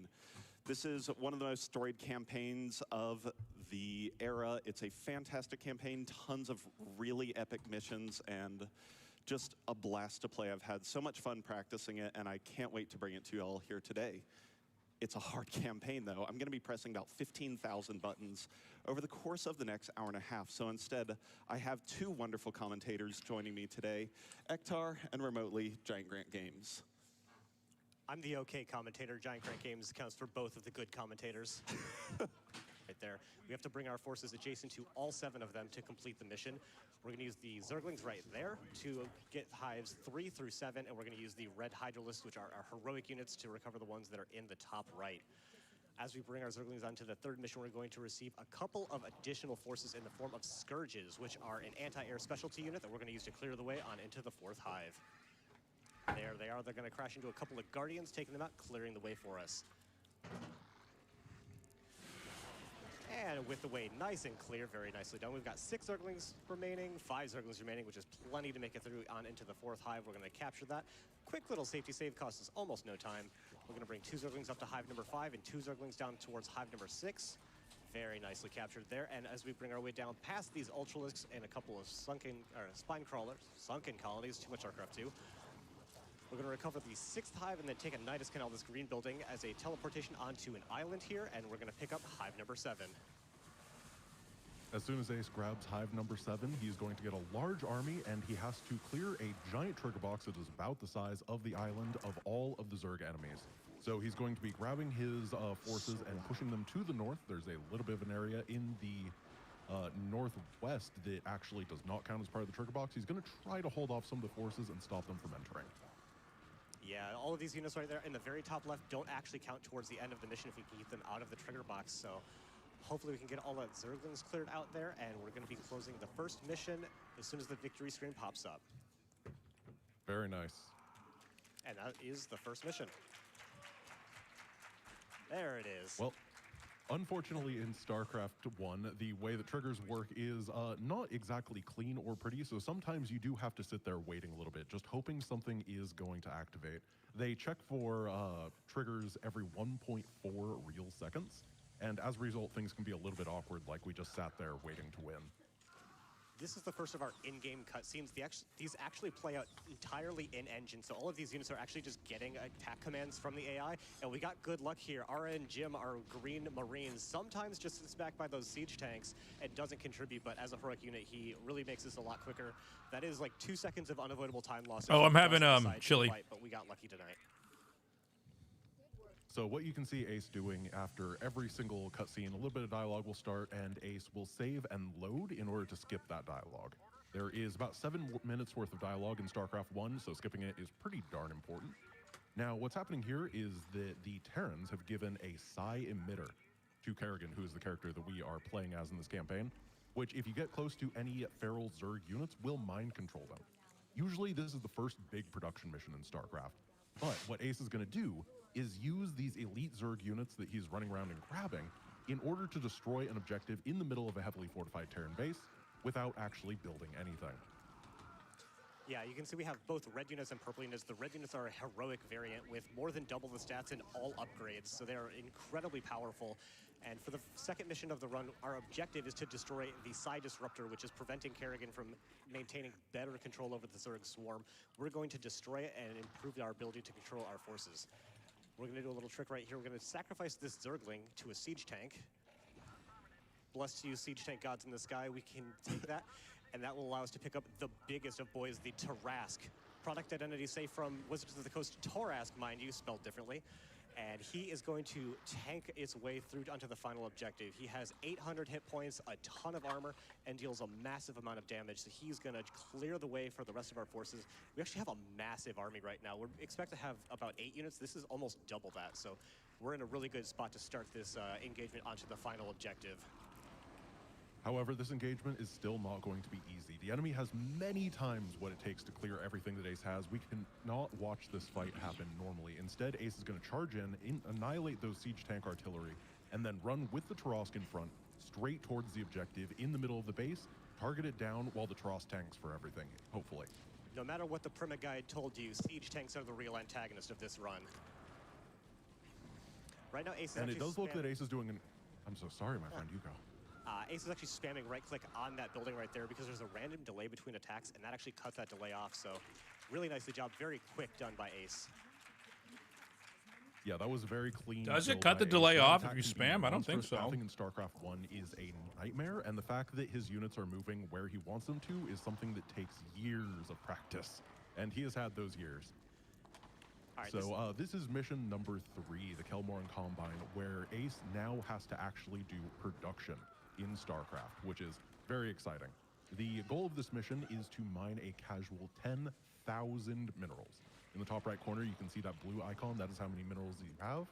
And 10,000 is a lot. You never want to have that many in a normal game. In order to do that, Ace is going to spend a lot of time building up a very powerful economy with a lot of drones who are mining those minerals. And he's not going to build anything else, which means that the 5 players who are inside of the game are going to all be attacking him. He's going to have to defend against everything simultaneously, and at the same time, not build a single thing. It's going to be very difficult. Yes, so a little bit of lore background. The reason we're acquiring 10,000 minerals is because we're planning to help our good friend Arcturus Menx in the next mission to recover his home planet, or his capital planet of Korhal. So we're gaining all of these minerals so that we have a nice bank so we can actually make that engagement successful. We're working as well with our good buddy Phoenix, who is helping us on this mission, because we're such nice guys. We're helping out all of the other big players in the Kaprulu sector, except for the UED, who are kind of the other antagonists, the United Earth Directorate. Those are the people from Earth. Boo, people from Earth. And other than siege tanks, they are kind of the big antagonist of the run here. They're our most consistent enemies. Ektar, do you realize how much power you have right now? Whenever you get power, there's 2 things you can do with it. Delegate it and abuse it, and I choose to do the latter. All right, now that we've gone ahead and cleared out the first 2 bases and expanded into the first base, in just a minute we're going to be expanding over to the right-hand side so we can get a 3rd base and start collecting a lot of minerals. Although our goal ultimately is to get up to 10,000, we want to keep our mineral income low or a mineral total low for a long time. That is because at 2,000, 6,000, and 8,000 total minerals, the AI gets a trigger to attack us in addition to their regularly scheduled timing attacks. So we want to make sure that we spend as little time with the AI aggroed onto us as possible. But because we have basically just trying to get up to minerals, until we get around 2,000, it's a pretty good time for a couple of donations if we have any.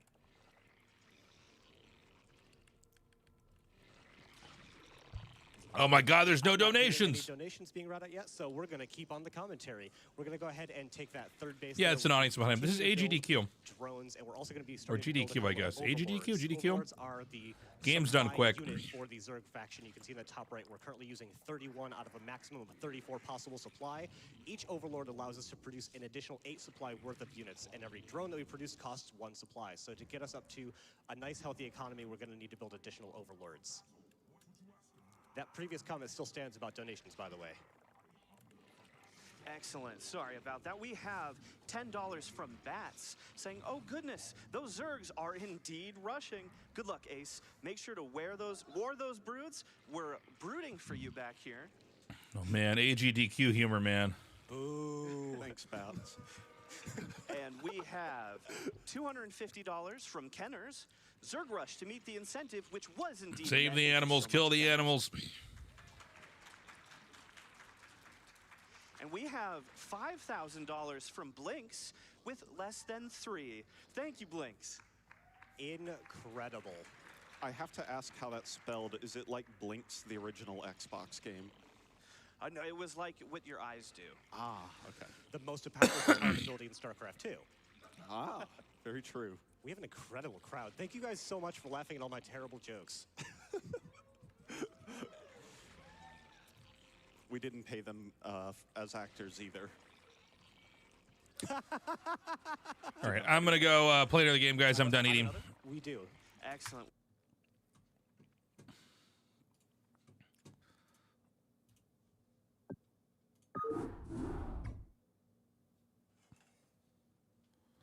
The Sup Caitlyn girl humiliating her mod, was that the one that Moist Critical talked about?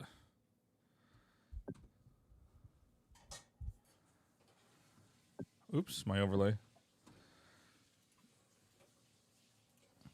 I mean, I saw, I don't know how, I don't know. People read into things a lot, but I mean, it probably was not a good look for her.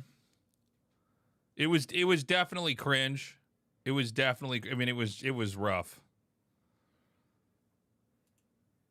I think he was interviewed. What was his take on it, by the way? Was he mad about it? Was he fine with it?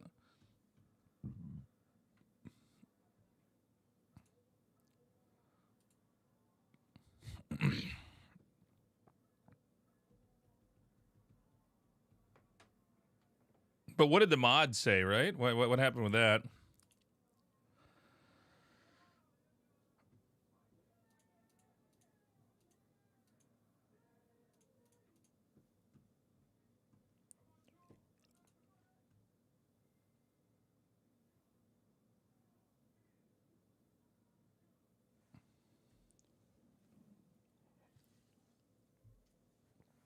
Okay.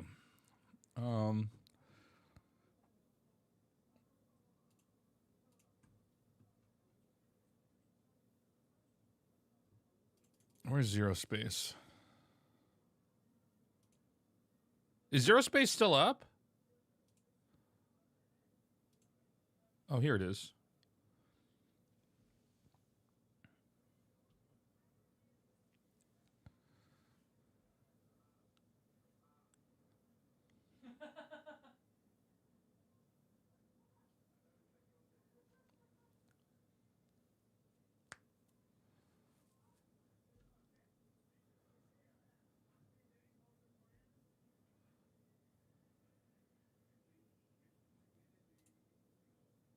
Where's my sound?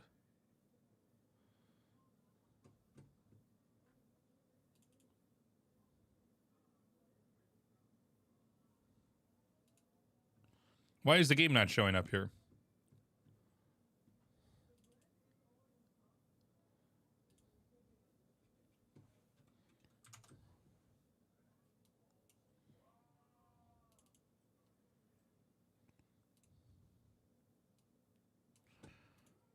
Let's try now.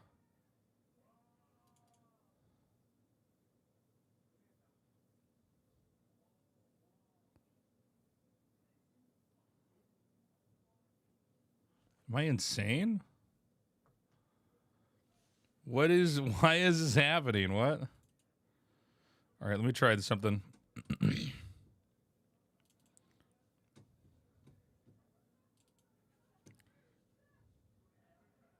Well, there we go. Now it's on. That was weird.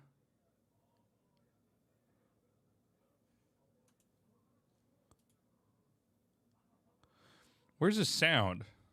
Can you guys hear any sound? I don't hear anything.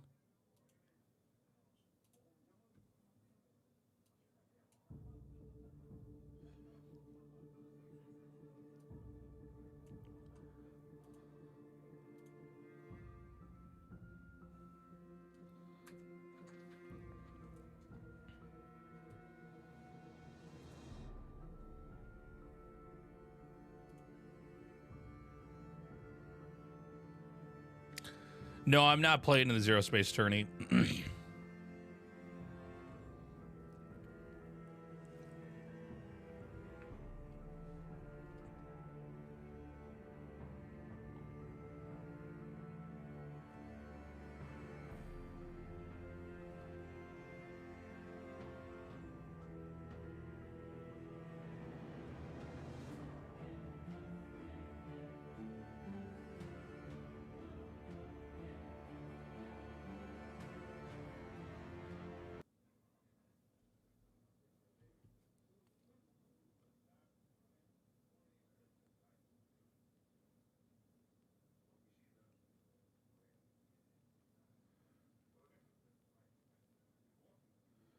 Yeah, I'll be casting it, Polar Bear. It's good. I like it. Shit, am I Grell? Wait. I want to change. Change factions.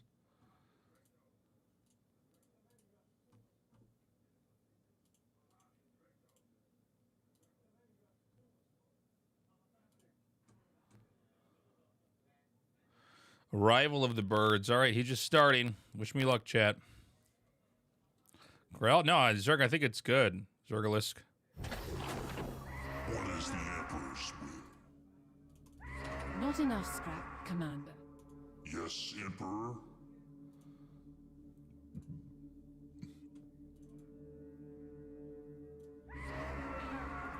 We will prosper.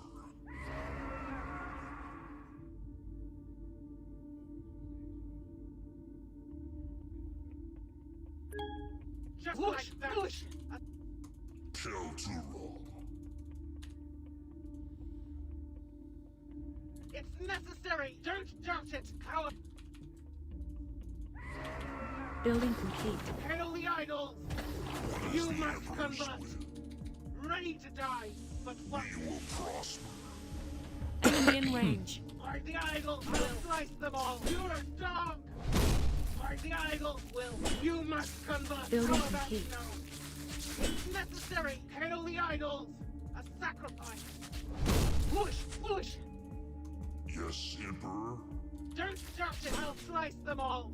Just like that. Ready to die, but won't. You're a dog. The idols Building will. complete. We will prosper. A sacrifice. Control Just tower like that. Hail captured. the Nice. idols. How about...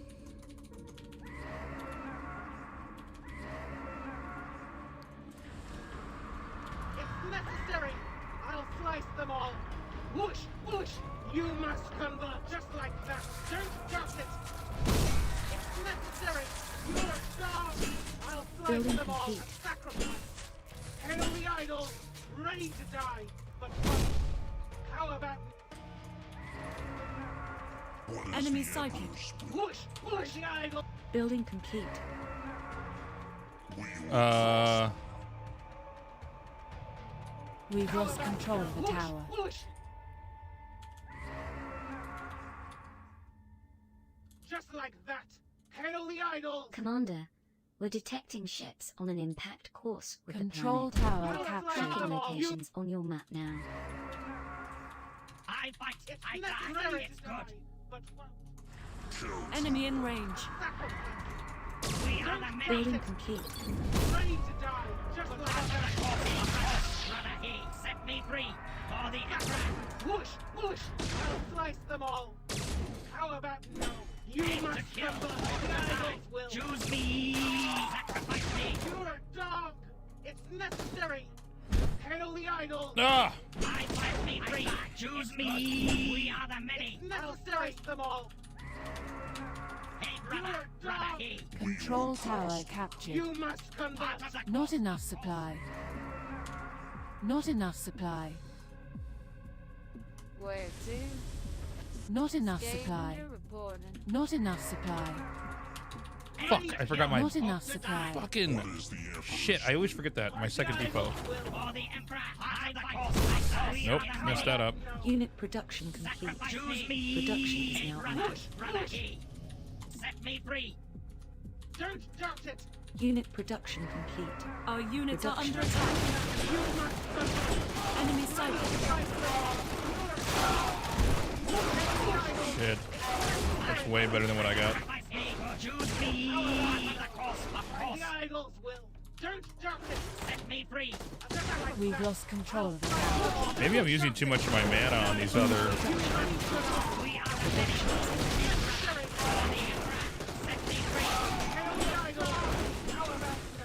Shit. I've never even seen this kind of rush before. Choose me!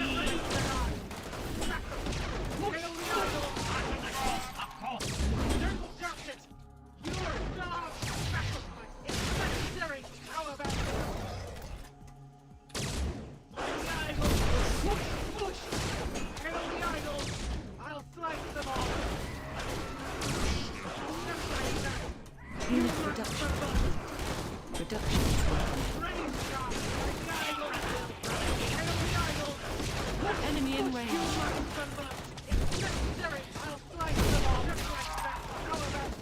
Enemy sighted. Fuck me, man.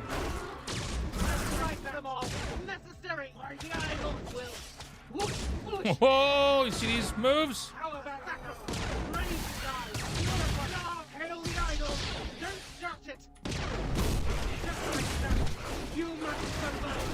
I wish there was a way to look at replays in this game. Already got me.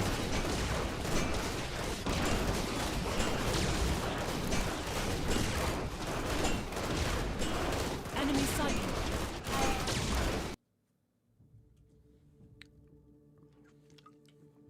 Fuck, my game still says Starcraft. Sorry, chat.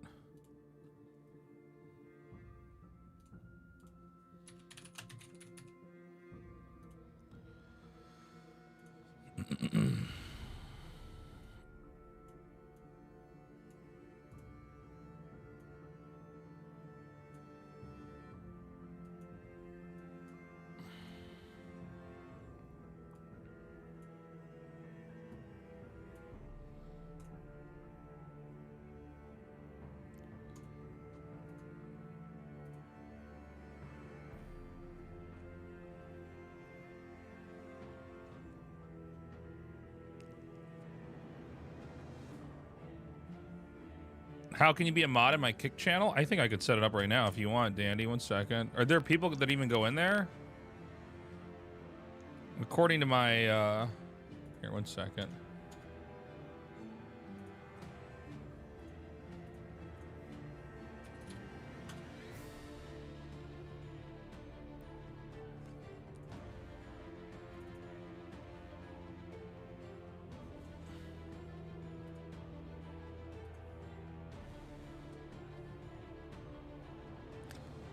Oh yeah, here, I'll mod you now. What is your ID, Dandy?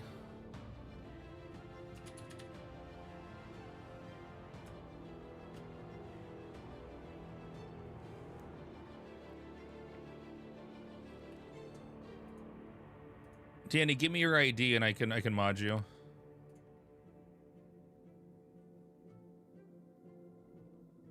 Dandy?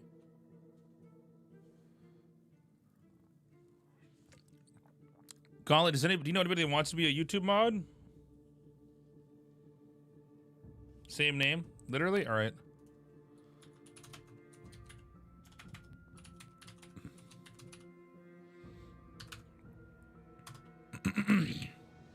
Alright, you're modded, Dandy.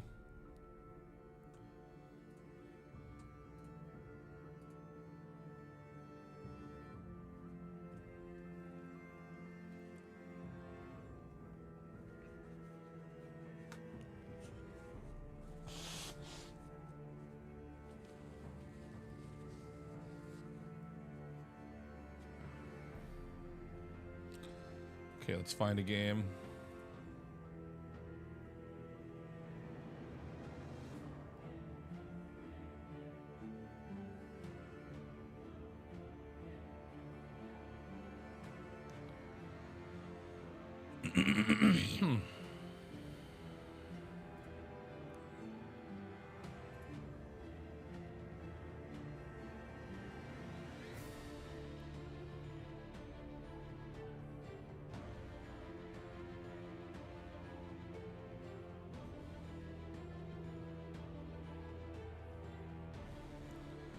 I have to be Protectorate to get that.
It's Ziggy. Holy shit. All right. We will prosper. What is the Emperor's will?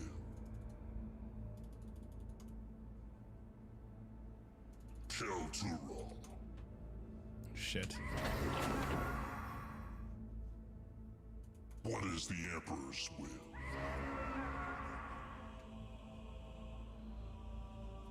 Yes, Emperor? How about no? Building I'll complete. slice them all. We will prosper. The idols will. Building complete. Not enough scrap, Commander. Don't doubt it. Whoosh, whoosh. I'll slice them all. Just like that. It's necessary. Dog, hail the idols. Ready to die, but for sacrifice. How about no? Kill Turo. You must convert. A sacrifice.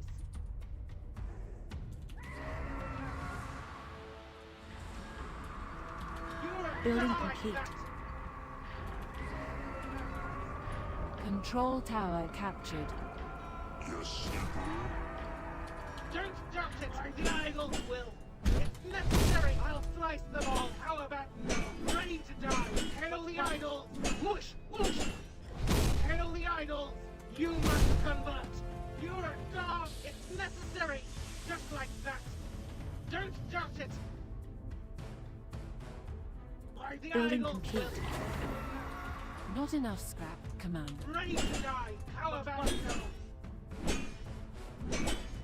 Is there any kind of microchip we can use here? We're not. Unit production complete.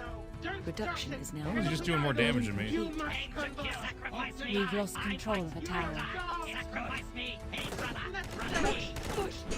Ready to die. A sacrifice. Why the idols will. What is the Emperor's will? Hail the idols. Control tower captured. Choose me. Aim to kill. Hope to die. The idols. Sacrifice. I'll slice them all. Set me free. You must convert. Ready to die. You're a dog. Fuck. Of course. I should not have contested this. Not enough scrap, Commander. Set me free. We are the Unit many. production For the complete. aim to kill. Production is I now die, idle. I die. We've lost control of a tower. Enemy in range. For the Emperor. Not enough scrap, Commander. Choose me. We are the many. Building complete. Shit. Sacrifice. We are the many. Hey, brother. Brother, I fight. I die. Choose me. Set me free. Aim to kill. Hope to die. No, he's got the opening down pretty well here. Not enough scrap, Sacrifice Commander. me. Aim to kill. Hope to die. Brother, he. I fight. I die. It's good. We are the many. Choose me. Set me free. Of course. Hey, brother. For the Emperor. Sacrifice me. How do these buildings heal us? I fight to kill. Hope Not to enough die. scrap, Commander. I fight, brother. Step out, GG. He's already got the 2 towers.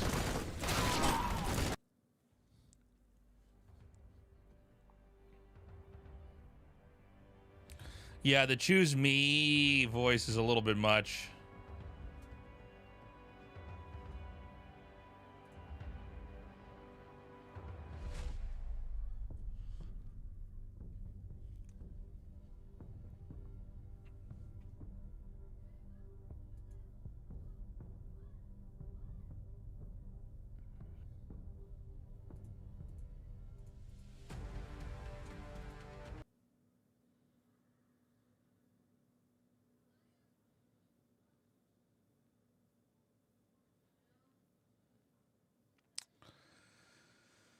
Okay.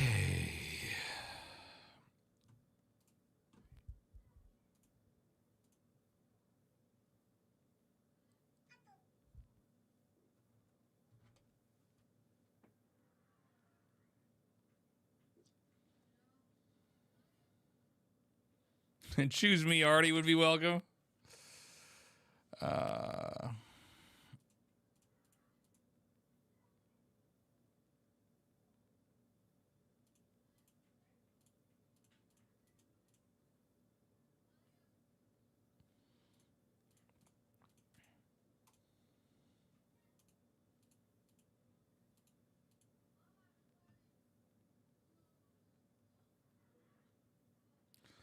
Let me try messing with the protector. This is the race I don't know that well. This is like not a real game, by the way. I'm just going to try to make some units and take a look at the tech tree and stuff.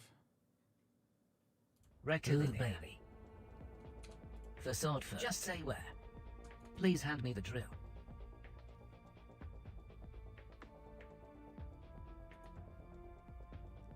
I'll get my best designs. Not enough scrap, Commander.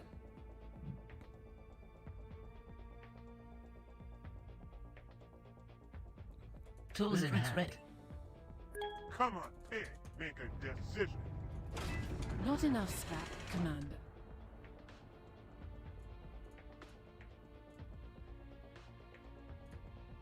Oops. Building complete. So the protectorate buildings heal you, the other Legion don't. Yeah.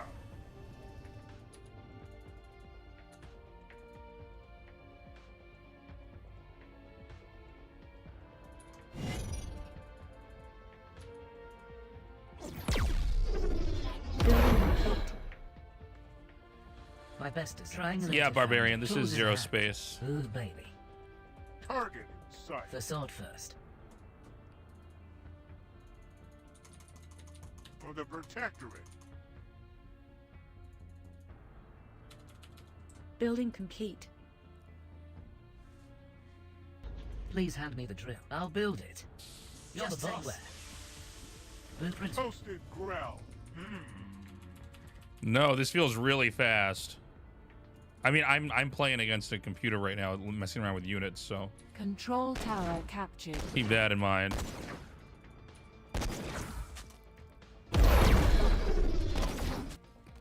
Building complete. Raccoon in here. I'll get to it. Construction cancelled. Blueprint ready. I'll build it. We're on it, sir.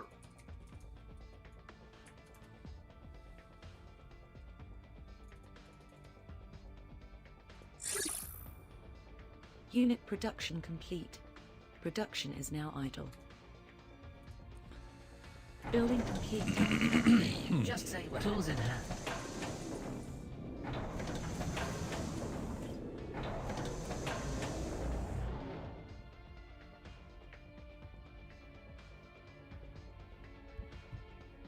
Orders. Enemy sighted. So this is the guy that jumps. This is the guy you were talking about. Building complete. Unit production complete. Production is now idle.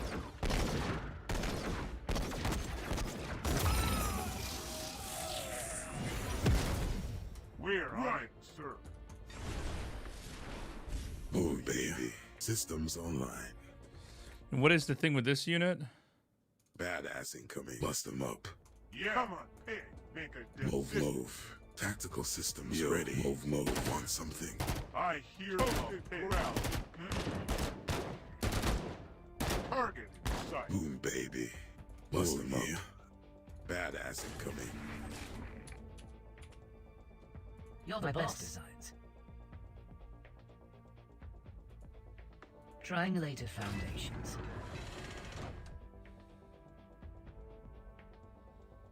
Bastions beat Commandos, but you need the Bastion upgrade.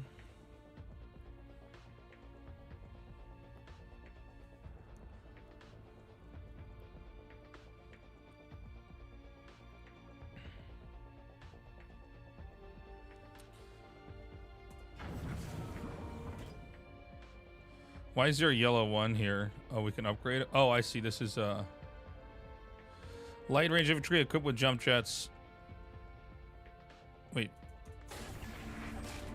Oh, that's the research lab. Building complete.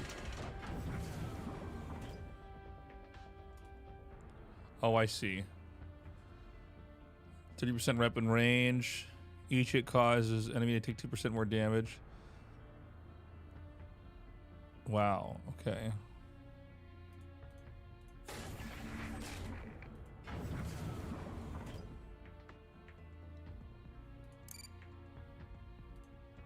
Tactical system. You can only have one or the other.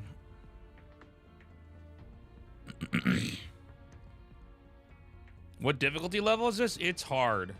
Systems I would say this ready. one is really difficult what they put together here. Weapons deal full damage splash radius, that's pretty good. 25% health plus knockback on enemy death. Okay. Yo, tactical systems ready. Creeping forward. Tubes are green. Understood. Freedom passage inbound. Acknowledge. Avengers receiving. On my way. Rolling out. You got it. Gunner ready. Avenging the fallen. Rolling out. Making threads. On my way. Creeping forward. Making threads.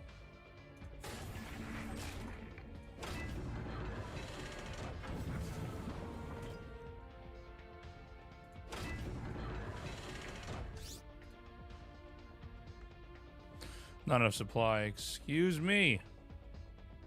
Please hand me the drill. Ooh, baby. I'll build it. Just say where. Triangulated foundation. Reinforcement ready. Please hand me the drill. Building complete. Building complete.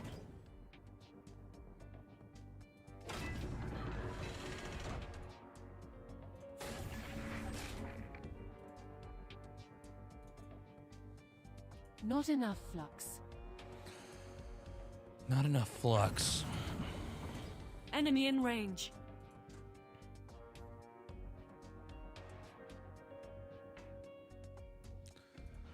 Do buildings capture? I'll get right to it. Let me test this out. Tools in hand. My best designs.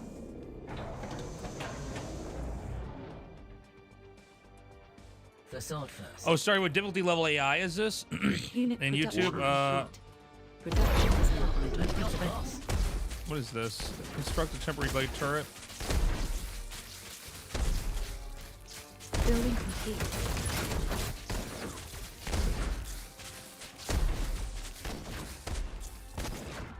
Triangulated foundations.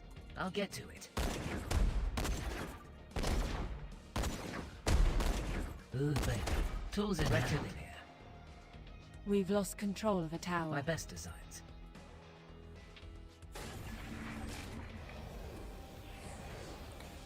Allows to move quickly.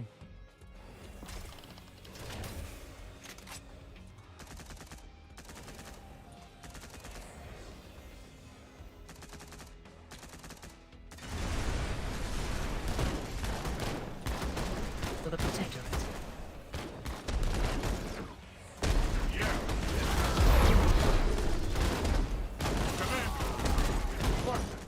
On my way. Rolling out. Making dust.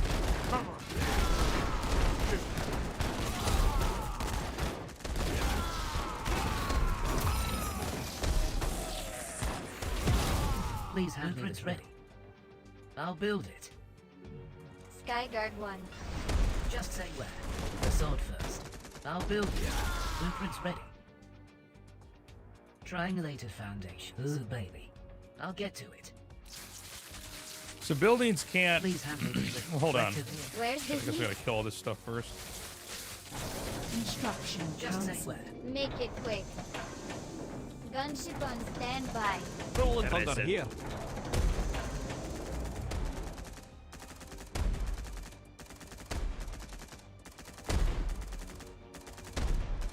Looks like I figured out some kind of bug.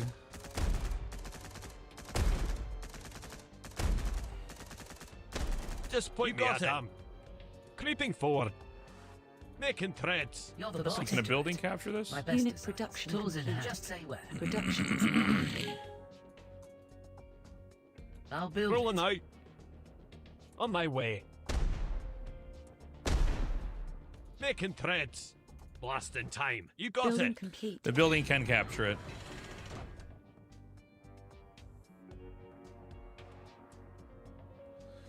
I'm one of the selected beta testers. Hiya, Commander. Loaded and fueled, sir. Please hand Rolling me the out. drill. Creeping forward. On my way. For science, got optics. Affirmative.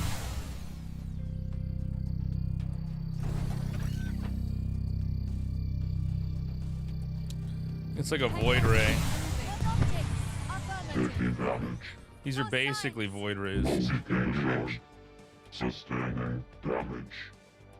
Weapons charge target in range. Weapons hot. Annihilation the lead, making a memory. Juggernaut here.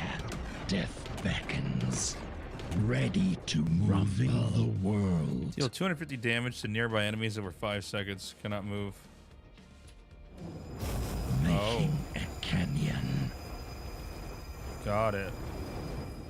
Causing a quake. Moving the world. Moving the world. Making a canyon. Okay. Taking damage. So this is like an APC?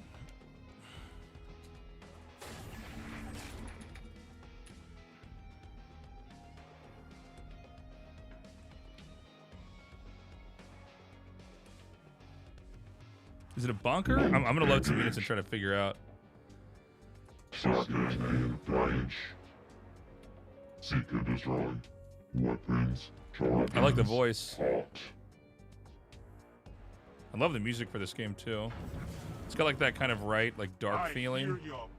Taking damage. Load engaged.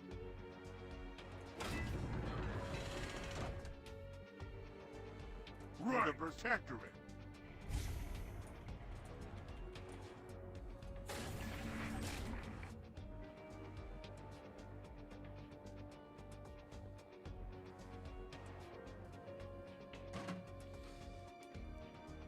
Ugh.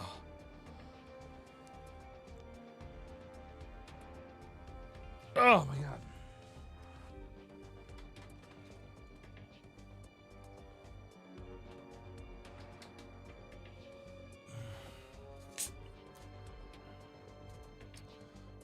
We're on site, sir. Sustaining damage in range. Reinforcement ready. Seek and destroy. Corral. Taking damage. We're Hot. on it, sir. Load engage. Target in range. What's that? Speak up. Unit production. Justice. Production is now idle. Load in range. So it both has a Commando awaiting instructions. so it has an attack. Seek and destroy. Yeah, it's a bunker that moves. Sustaining damage. Damage. Control tower captured. Ready to instill freedom. Target in sight for the protectorate. Shifting Seek and them. destroy. Load engaged. Weapons hot. Right. Fresh satire, middle of the map, Commander.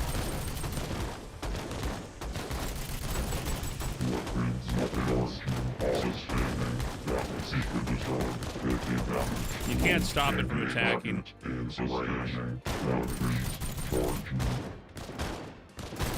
Oh, it has to stop moving to attack.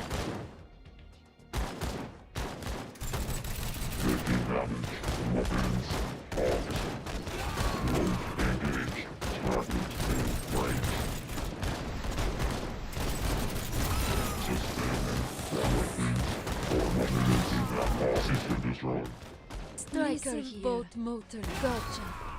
Obliterating. Sustaining target in range. Weapons sustaining damage. Juggernaut Here comes here, the thunder. making a canyon, ceasing their existence, moving the world, making a canyon. inhibiting the land, causing quake. Reinforcement ready. Badass incoming. Orders, sir. Our Where'd units are my under attack. SCV go? Come on, pick. Make a decision. Yeah, I hear your pick. Why not have him?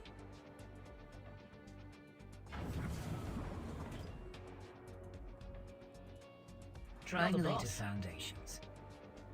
There he Bypass is. rectilinear. For sword first. For the Protectorate.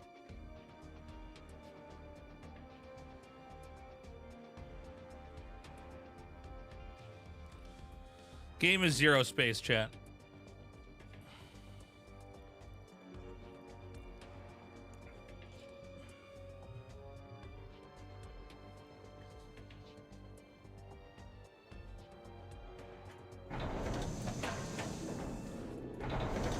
Building complete.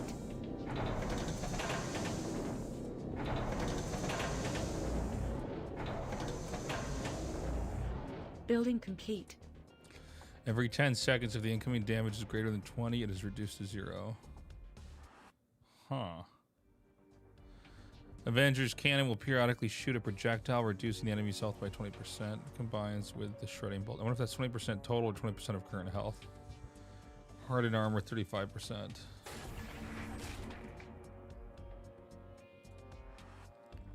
Grants the striker the ability to lay mines. Mines damage and slow targets. That's crazy. Enables siege mode. Jesus. 40% plus range when siege. This thing sieges?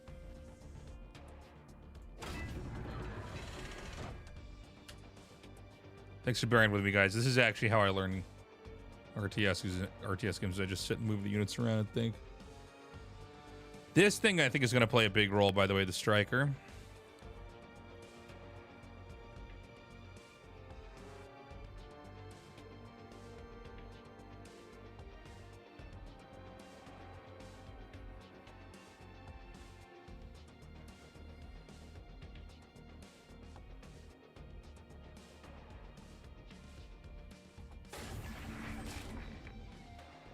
Artemis?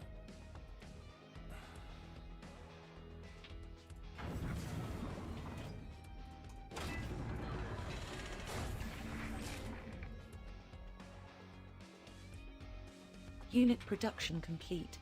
Production is now idle. I'll get to it, baby.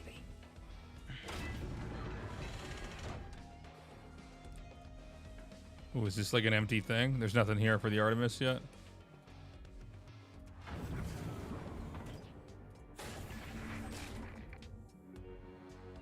50% aura radius, big repair aura. Does this thing have a repair aura? Bigger repair aura? It already had a repair aura?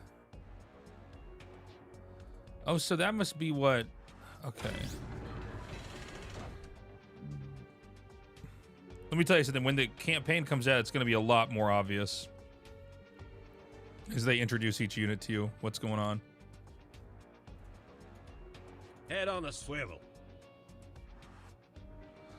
Drain energy and knockback and briefly... Slow and steady. All right. Drifting over. Looks clear. All right. Blueprints ready. What am I tracking?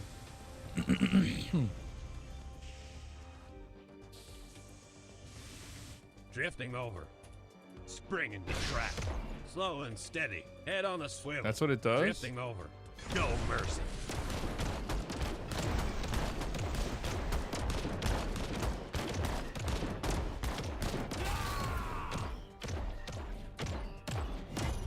Ready for the hunt. Striking swiftly. Cam broke? Fuck me, man. That's weird. This seems to happen when I play Zero Space. I don't know what it is. Unit production complete. Production is now idle. The Artemis broke the Kara. Looks clear. Slow and steady. All right. Yes. 500 to 500. 600, 600,000, 1,000.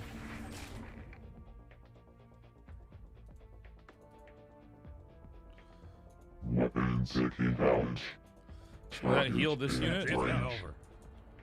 Load engaged. Yes. Scissors showing damage. Weapons charging. Where am I tracking? Weapons Reinforcement ready. taking damage. Good and focused. It just regens? Charging. Sustaining damage. Target taking Why damage. is it just Head healing? on the swivel. Weapons charging.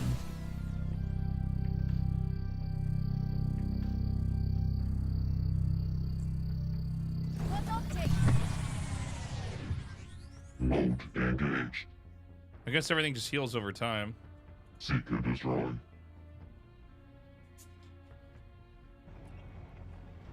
Death beckons. So these are both about 1,000 HP. Sustaining damage.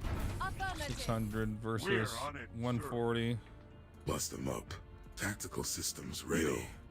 Annihilation ready to rumble. Juggernaut here. Oh yeah. Systems online. Shifting the land. Baby. Badass incoming. Boom baby. So they heal 5 HP over time. Weapons hot. Weapons Tactical systems charging. ready.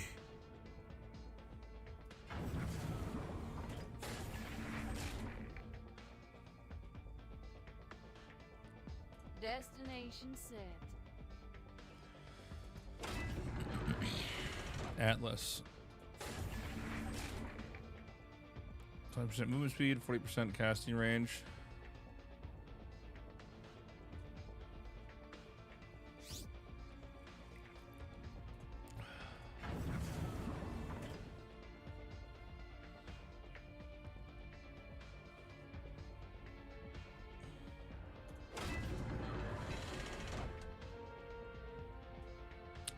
So this faction only has one flying unit. Making a canyon. Causing a quake. Moving the world. Shifting the land. The world. This guy. It is good. Hey, what's up?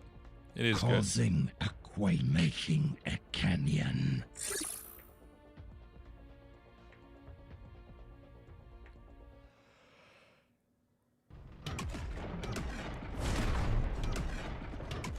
Unit production. Moving the world. Shifting the land. Causing a making a canyon. Shifting the land. Moving the world. Making a canyon. Shifting the land. Unit production complete. Production is now idle. Avengers receiving. To show you things can be tough. They can be shot down immediately. Rolling So this thunder upgrade here. makes me cloak, which is kind of crazy. You got it. That's insane. Wait, They just all mass day. cloak. The whole thing gets an Avengers arbiter. receiving. You got my Idle for 3 attention. seconds, they cloak. Wooded and fueled, sir.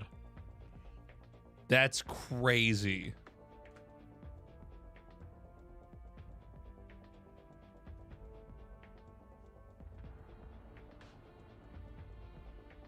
Sounds like the voice is Greta Thunberg's head.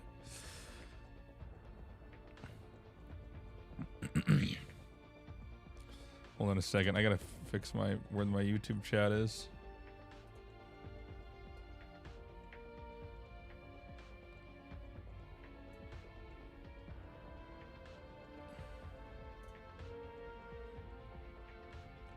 Ready for the hunt.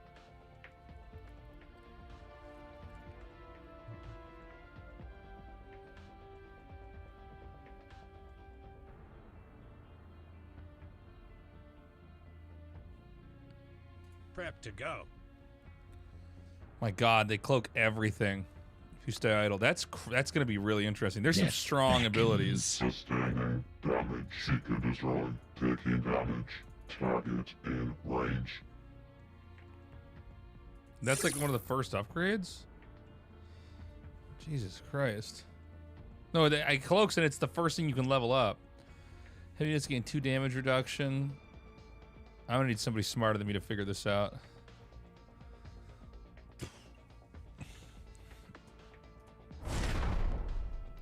Regain 20% movement, 20% speed.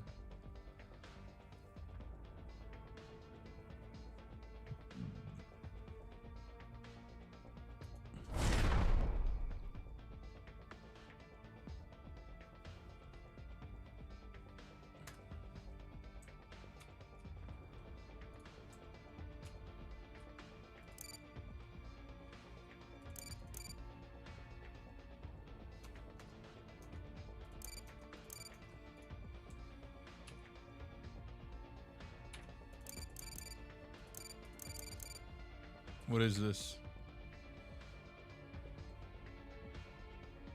How do I call it down? Target in sight.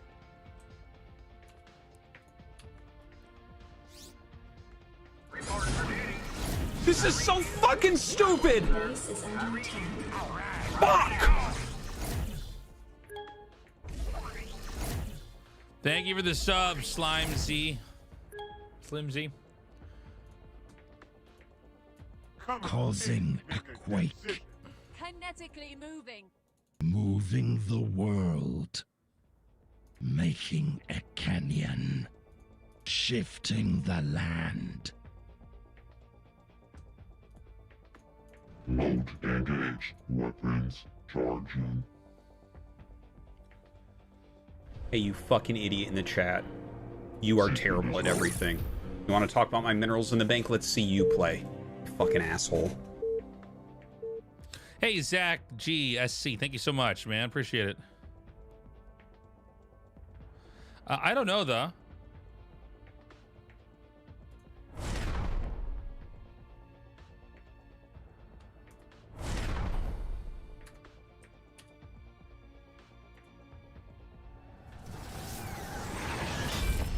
Whoa.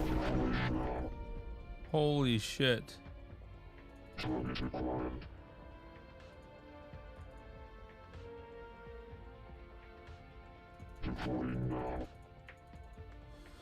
All right, that's gonna be it for me. I gotta let this marinate in my brain.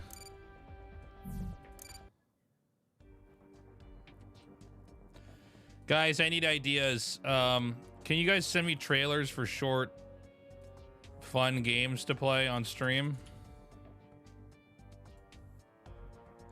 We're gonna be doing Alan Wake 2. Second.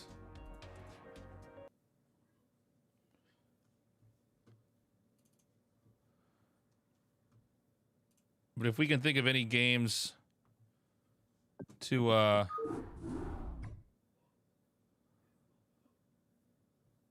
play through, or you can think of any that would be fun that aren't too long. I know a lot of you guys want to have like long. I don't mind a long game. It's just for the streaming time we have. Plus, we're going to be doing a bunch of RTS content. Something short, simple. We beat Exit 8.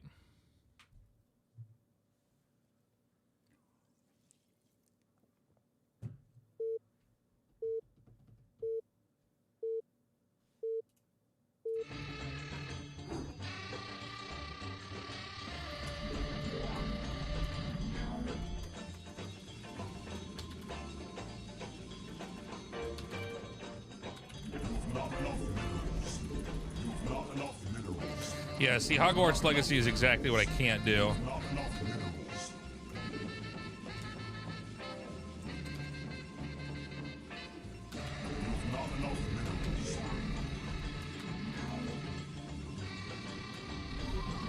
No, I was thinking something you could beat in a few hours, Slimzy.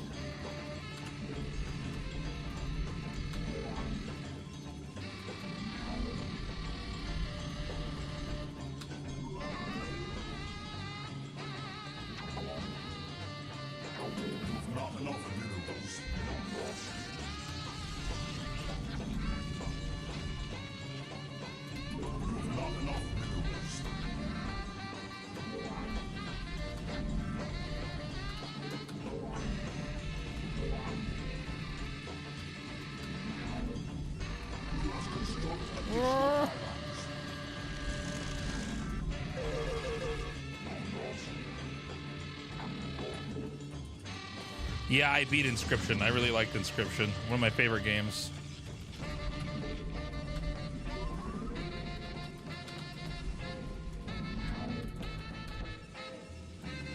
World of Horror is good. It's a lot of reading, which I'm not against reading. I actually have that installed on here.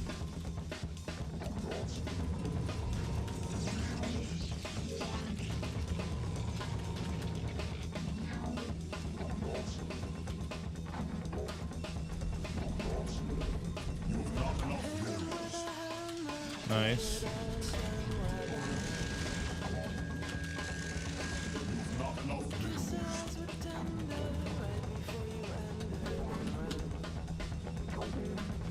Stanley Parable. I'll take a look at that after this game's done. Stock up a couple game ideas. We can look at trailers and see what makes sense.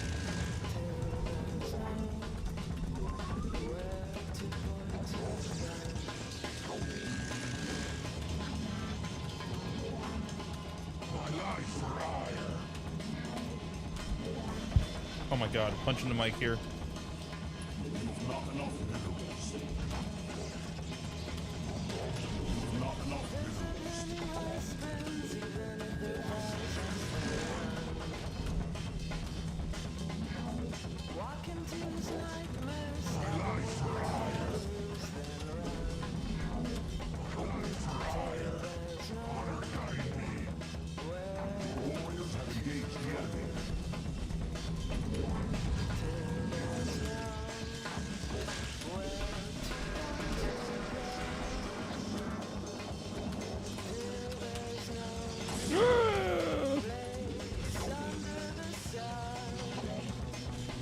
Ooh, moving shot.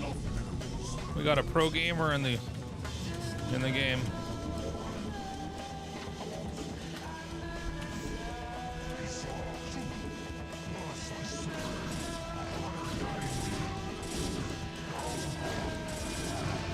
I can't believe I let him out. That's bullshit.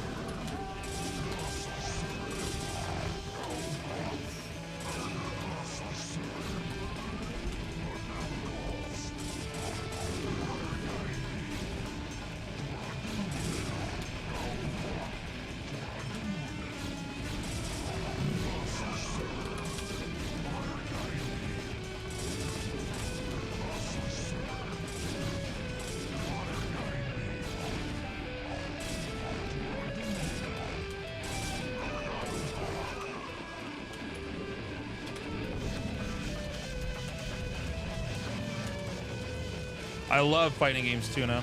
I used to play in tournaments for Marvel vs. Capcom 2.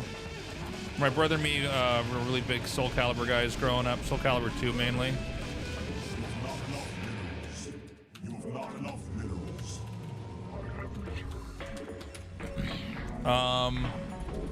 I did briefly out of Berlin a show for Street Fighter 4 with Mike Ross and Gutex of FGC fame.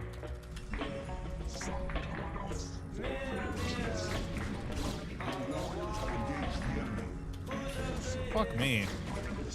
Fuck is this?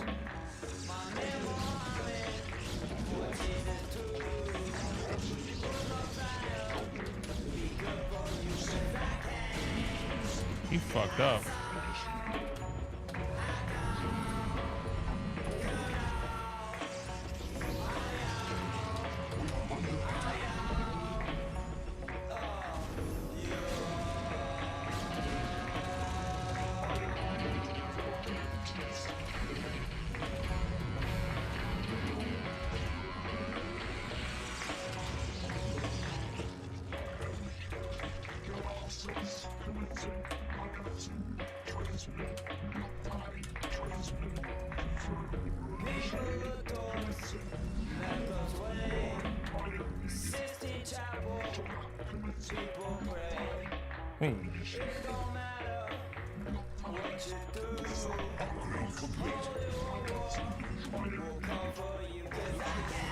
Nope. No, thank you. Oh, just get stuck on there. Okay, that's cool.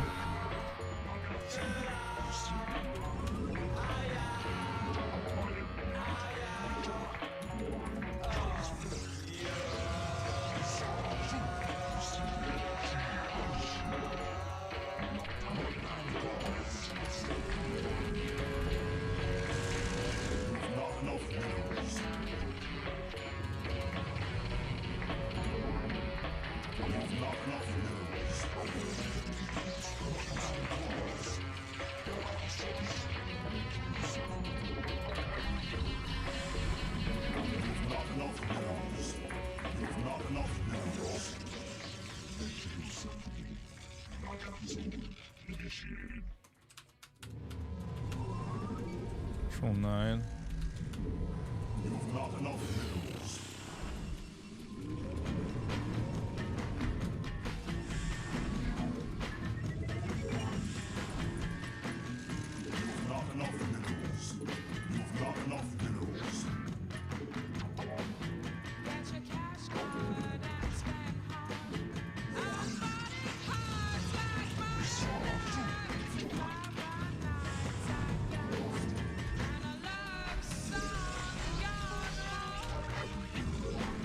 can't believe I perfectly selected 10 there.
We get some kills on these workers? What the fuck? That's insane.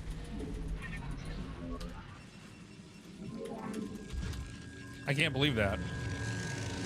We were in such a better place a little while ago? What the fuck, man? I mean, I think it's still okay, but fuck.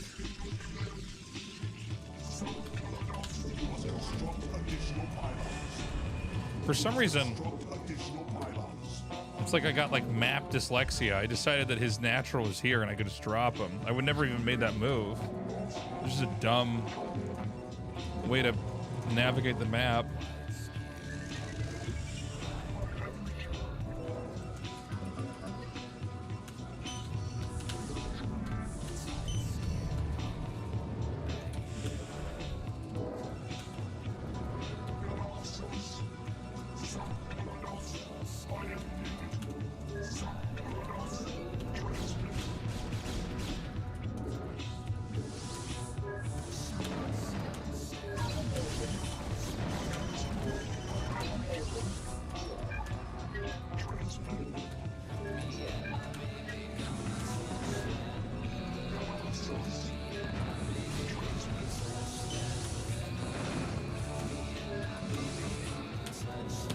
Kidding me? Can't click on anything.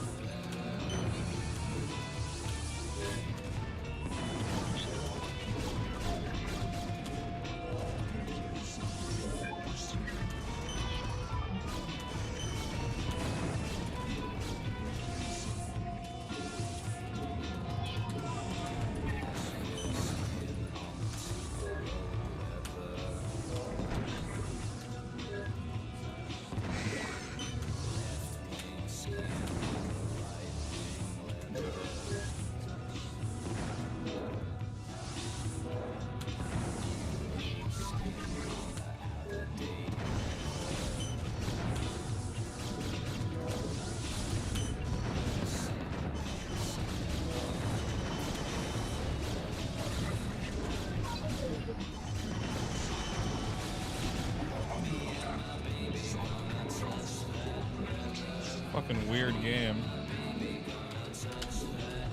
I bet it's a cool map to be out on if I could ever fucking see it.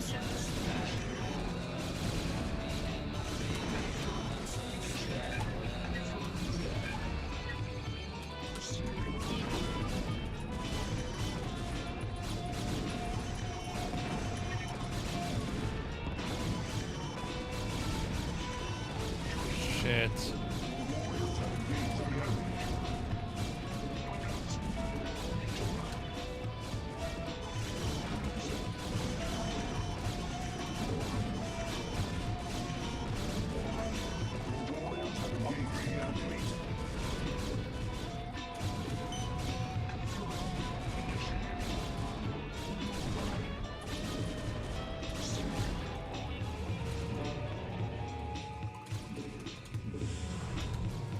He did expand, right?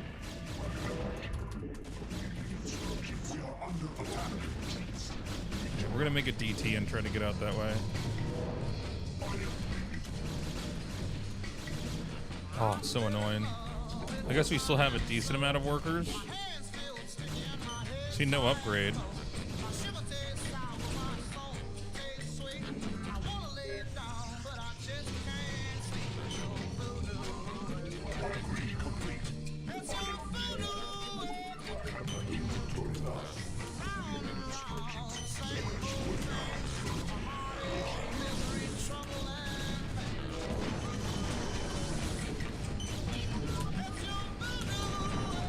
Unload.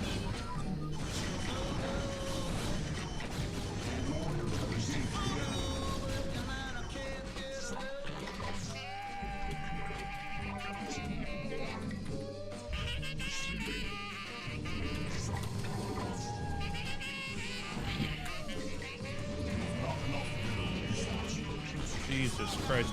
Okay, he must have just taken another base. I don't know. I think when I did that Reaver drop, I threw the game away.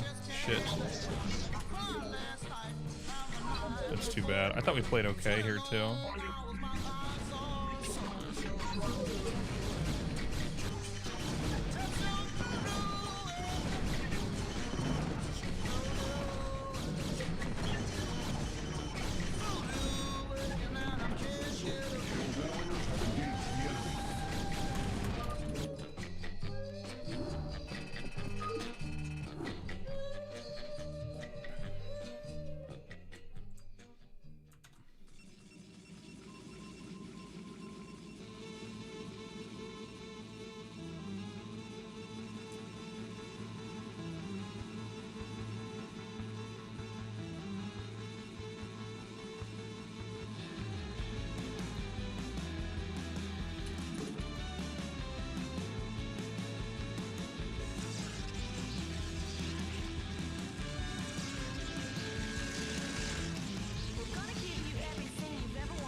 I can't believe I lost that game. That's insane. I killed so many fucking workers.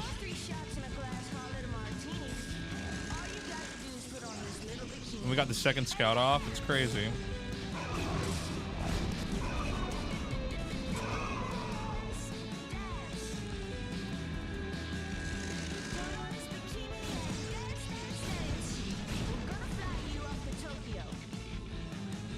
So everything about this is winning for us. Nexus before him.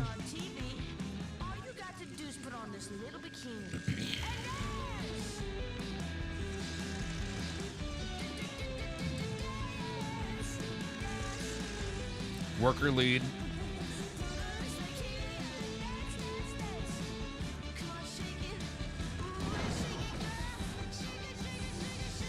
And why did I? Now, for some reason in my brain, I was like, oh. I should have gone around to here. That's what I should have done.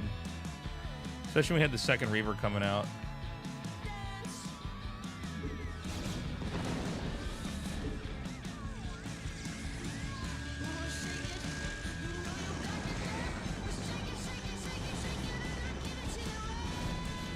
Yeah. We beat Forgotten City.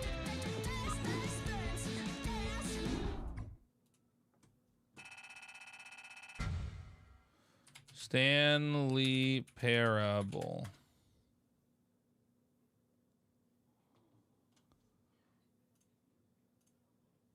trailer.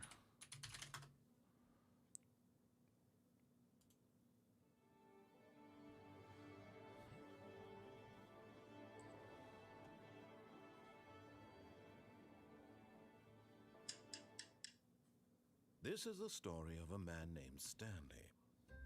Stanley worked for a company. Oh, I think I know He this. was employee number 427. Employee number 427's job was simple. He sat at his desk in room 427 and he pushed buttons on a keyboard. Orders came to him through a monitor on his desk, telling him what buttons to push, how long to push them, and in what order. This is what employee 427 did every day of every month of every year. And although others might have considered it soul-rending, Stanley relished every moment that the orders... Is this the thing where the narrator changes the story for wherever you go?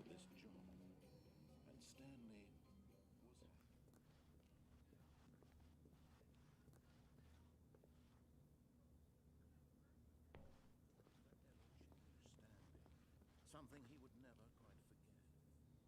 He had been at his desk for nearly an hour when he realized that employee 427 did... But is this a game or is it like a Stanley stepped into the Stanley just sat around. Stanley walked upstairs. Stanley was in such a rush. Stanley is quite a bore. Stanley for the first Stanley realized Stanley had never seen Stanley knew the office. Stanley comes Stanley just Stanley was still Stanley was making Stanley. Oh, come now.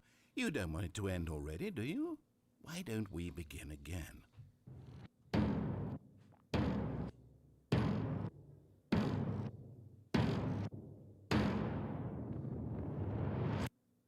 Wait, how did you do that? what else did you have? Silicon Dreams?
Interesting.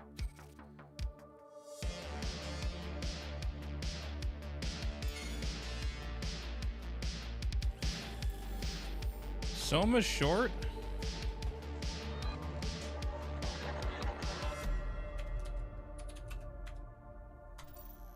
That one doesn't look like it's for me. How long is Soma?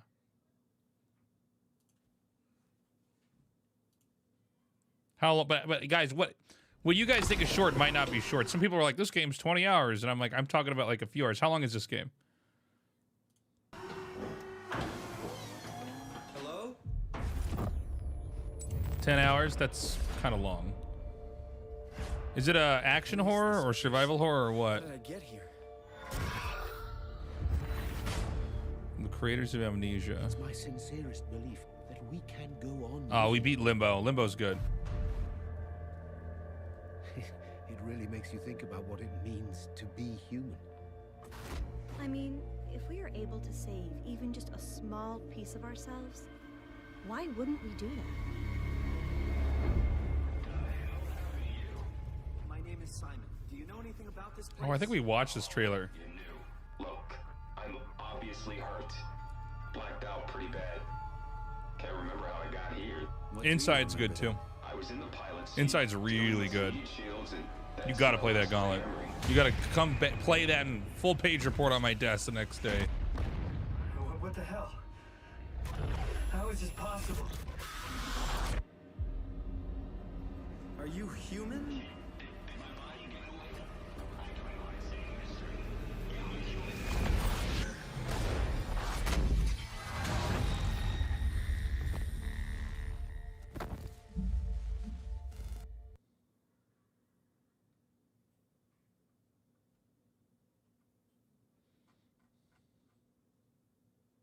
Peggy 16.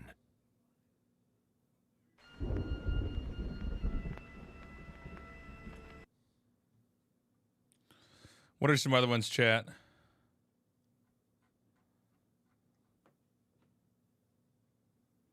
Oh, I beat Hotline Miami. Yeah, man. I'm a man who knows the classics. Hotline Miami, definitely one of my all-time favorites.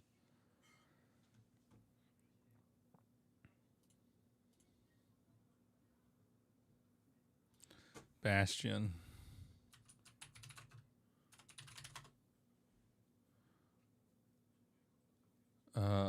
From 12 years ago?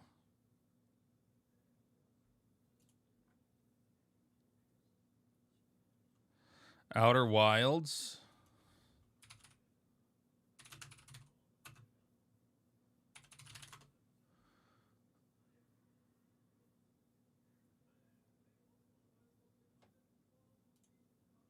Maybe I'm thinking of something else. I thought this was from the people that made Fallout, right? No, this is something else. Oh, no, I remember. We watched this on my stream as well. Outer Worlds. Thank you, Gauntlet.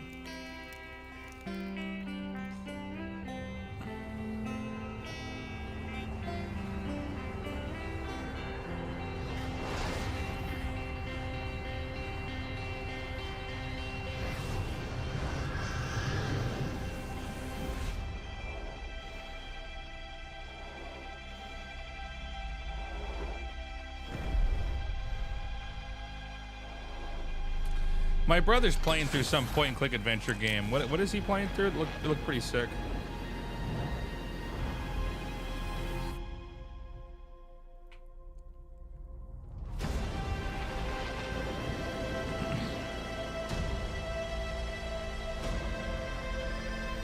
What kind of game is this? A puzzle game?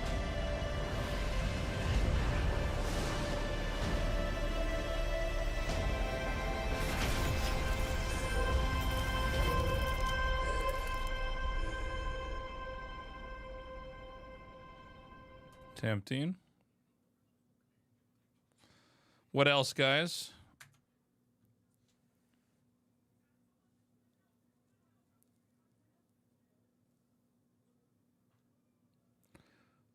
Call of Cthulhu. That sounds familiar too. What was the one my brother was playing? Does anybody remember? He was doing some. I'm kind of looking for more like point and click puzzle or horror.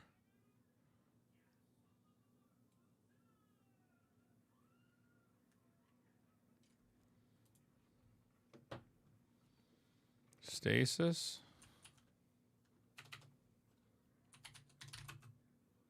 Stasis Bone Totem trailer. I think that's what it was.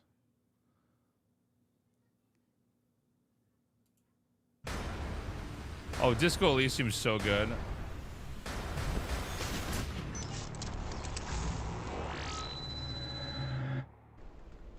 Deep Sea 15. What is this place? Who cares? Let's figure out if it's empty, claim the title, and get out of here. Hello, I am Moses. What is your name? Moses found another body. Getting a really bad feeling here. Just a little further. Rig this size, it'd be a big crew. What happened? What if they're stuck below? Underwater? Wouldn't last long, under pressure like that. Depends on what's down there. This one looks pretty good. What in hell? Have you ever? No. Never.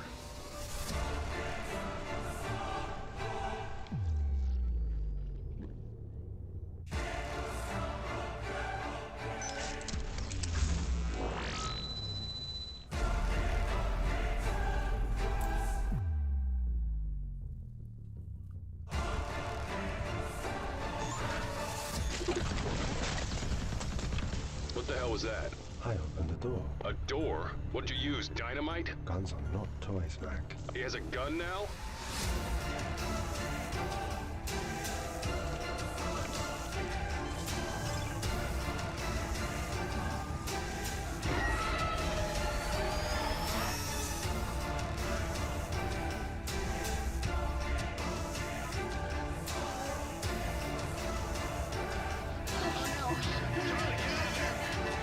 Something about this reminds me of those old PC games.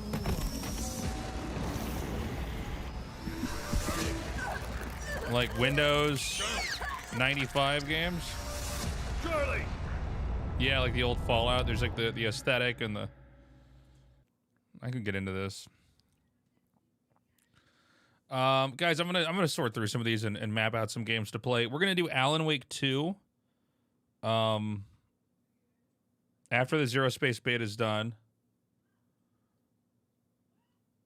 Journey 2 is another tempting one. Is that on Steam? Buyaboo? No, look, we can do more than one sitting. Alan Wake 2 is going to probably be like 5 or 6 streams at the end for us to go through. But I just want to have...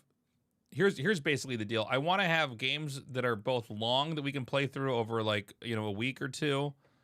And it's been ported onto Steam. Thank you. I'll actually check that one out. Let me actually download, because I actually always meant to play Journey. I'll actually download that one now, because that one is, if that one's that short, I'll just Journey. Yeah, Journey. All right, I'm gonna buy this right now. It's not free on any other thing. It's not free on like Epic or Xbox games. By the way, guys, if you guys have any spare Twitch Prime, it's appreciated if you want to throw it my way, or if anybody else wants to sub or anything like that. It looks like we got a lot of subs today, but it's actually from the overlays from yesterday, so it's stacked on top. But yeah, I want a couple games that are short, easy, a couple story narrative-driven games, scary games, point-and-click adventure games are fine. Stuff we can kind of play together, I think are best, most conducive to streaming. We have a couple more YouTube videos coming out. I did one on why Overwatch was a disaster, where I reviewed another video. We did one today on the history of WCG, Fisheye versus Agogo. That'll probably be out the next day or two. So a couple videos for that. I'll be making some more content on Sunday. I cannot stream on Friday. I've got a commercial shoot for something I can't announce yet. I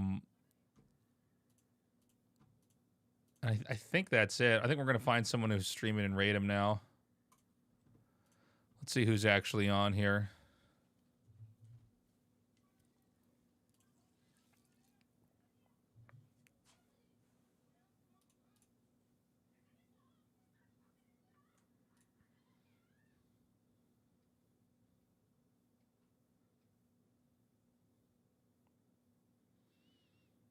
Oh, the new Prince of Persia's out? Oh, that looks really good, too. That's tempting as well. Just noticed somebody else was streaming that. Parting, he's been on for like 120 hours? Or he's been on 30 hours? We'll raid Parting. How is he awake? How is he not dead right now from not sleeping? That's crazy.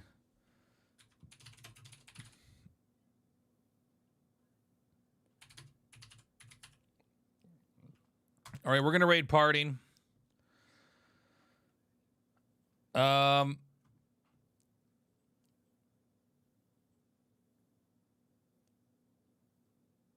when you were there, is it a restream? Oh, it's a rerun? All right, I don't want to raid a rerun.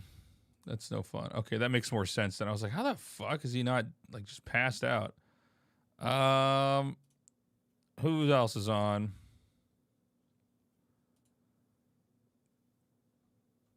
We're gonna raid. I guess we're gonna raid Livy B.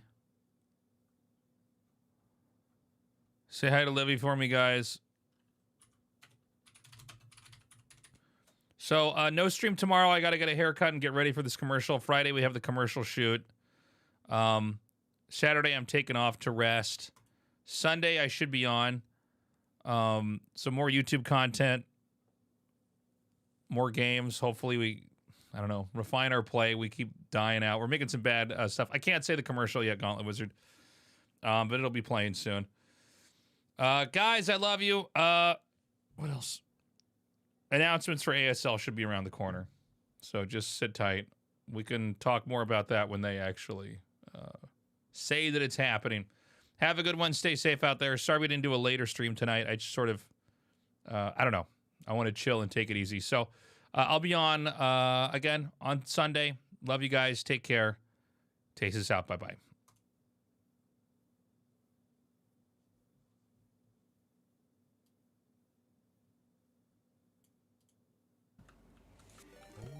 Oh, we got this, guys. I need a pie.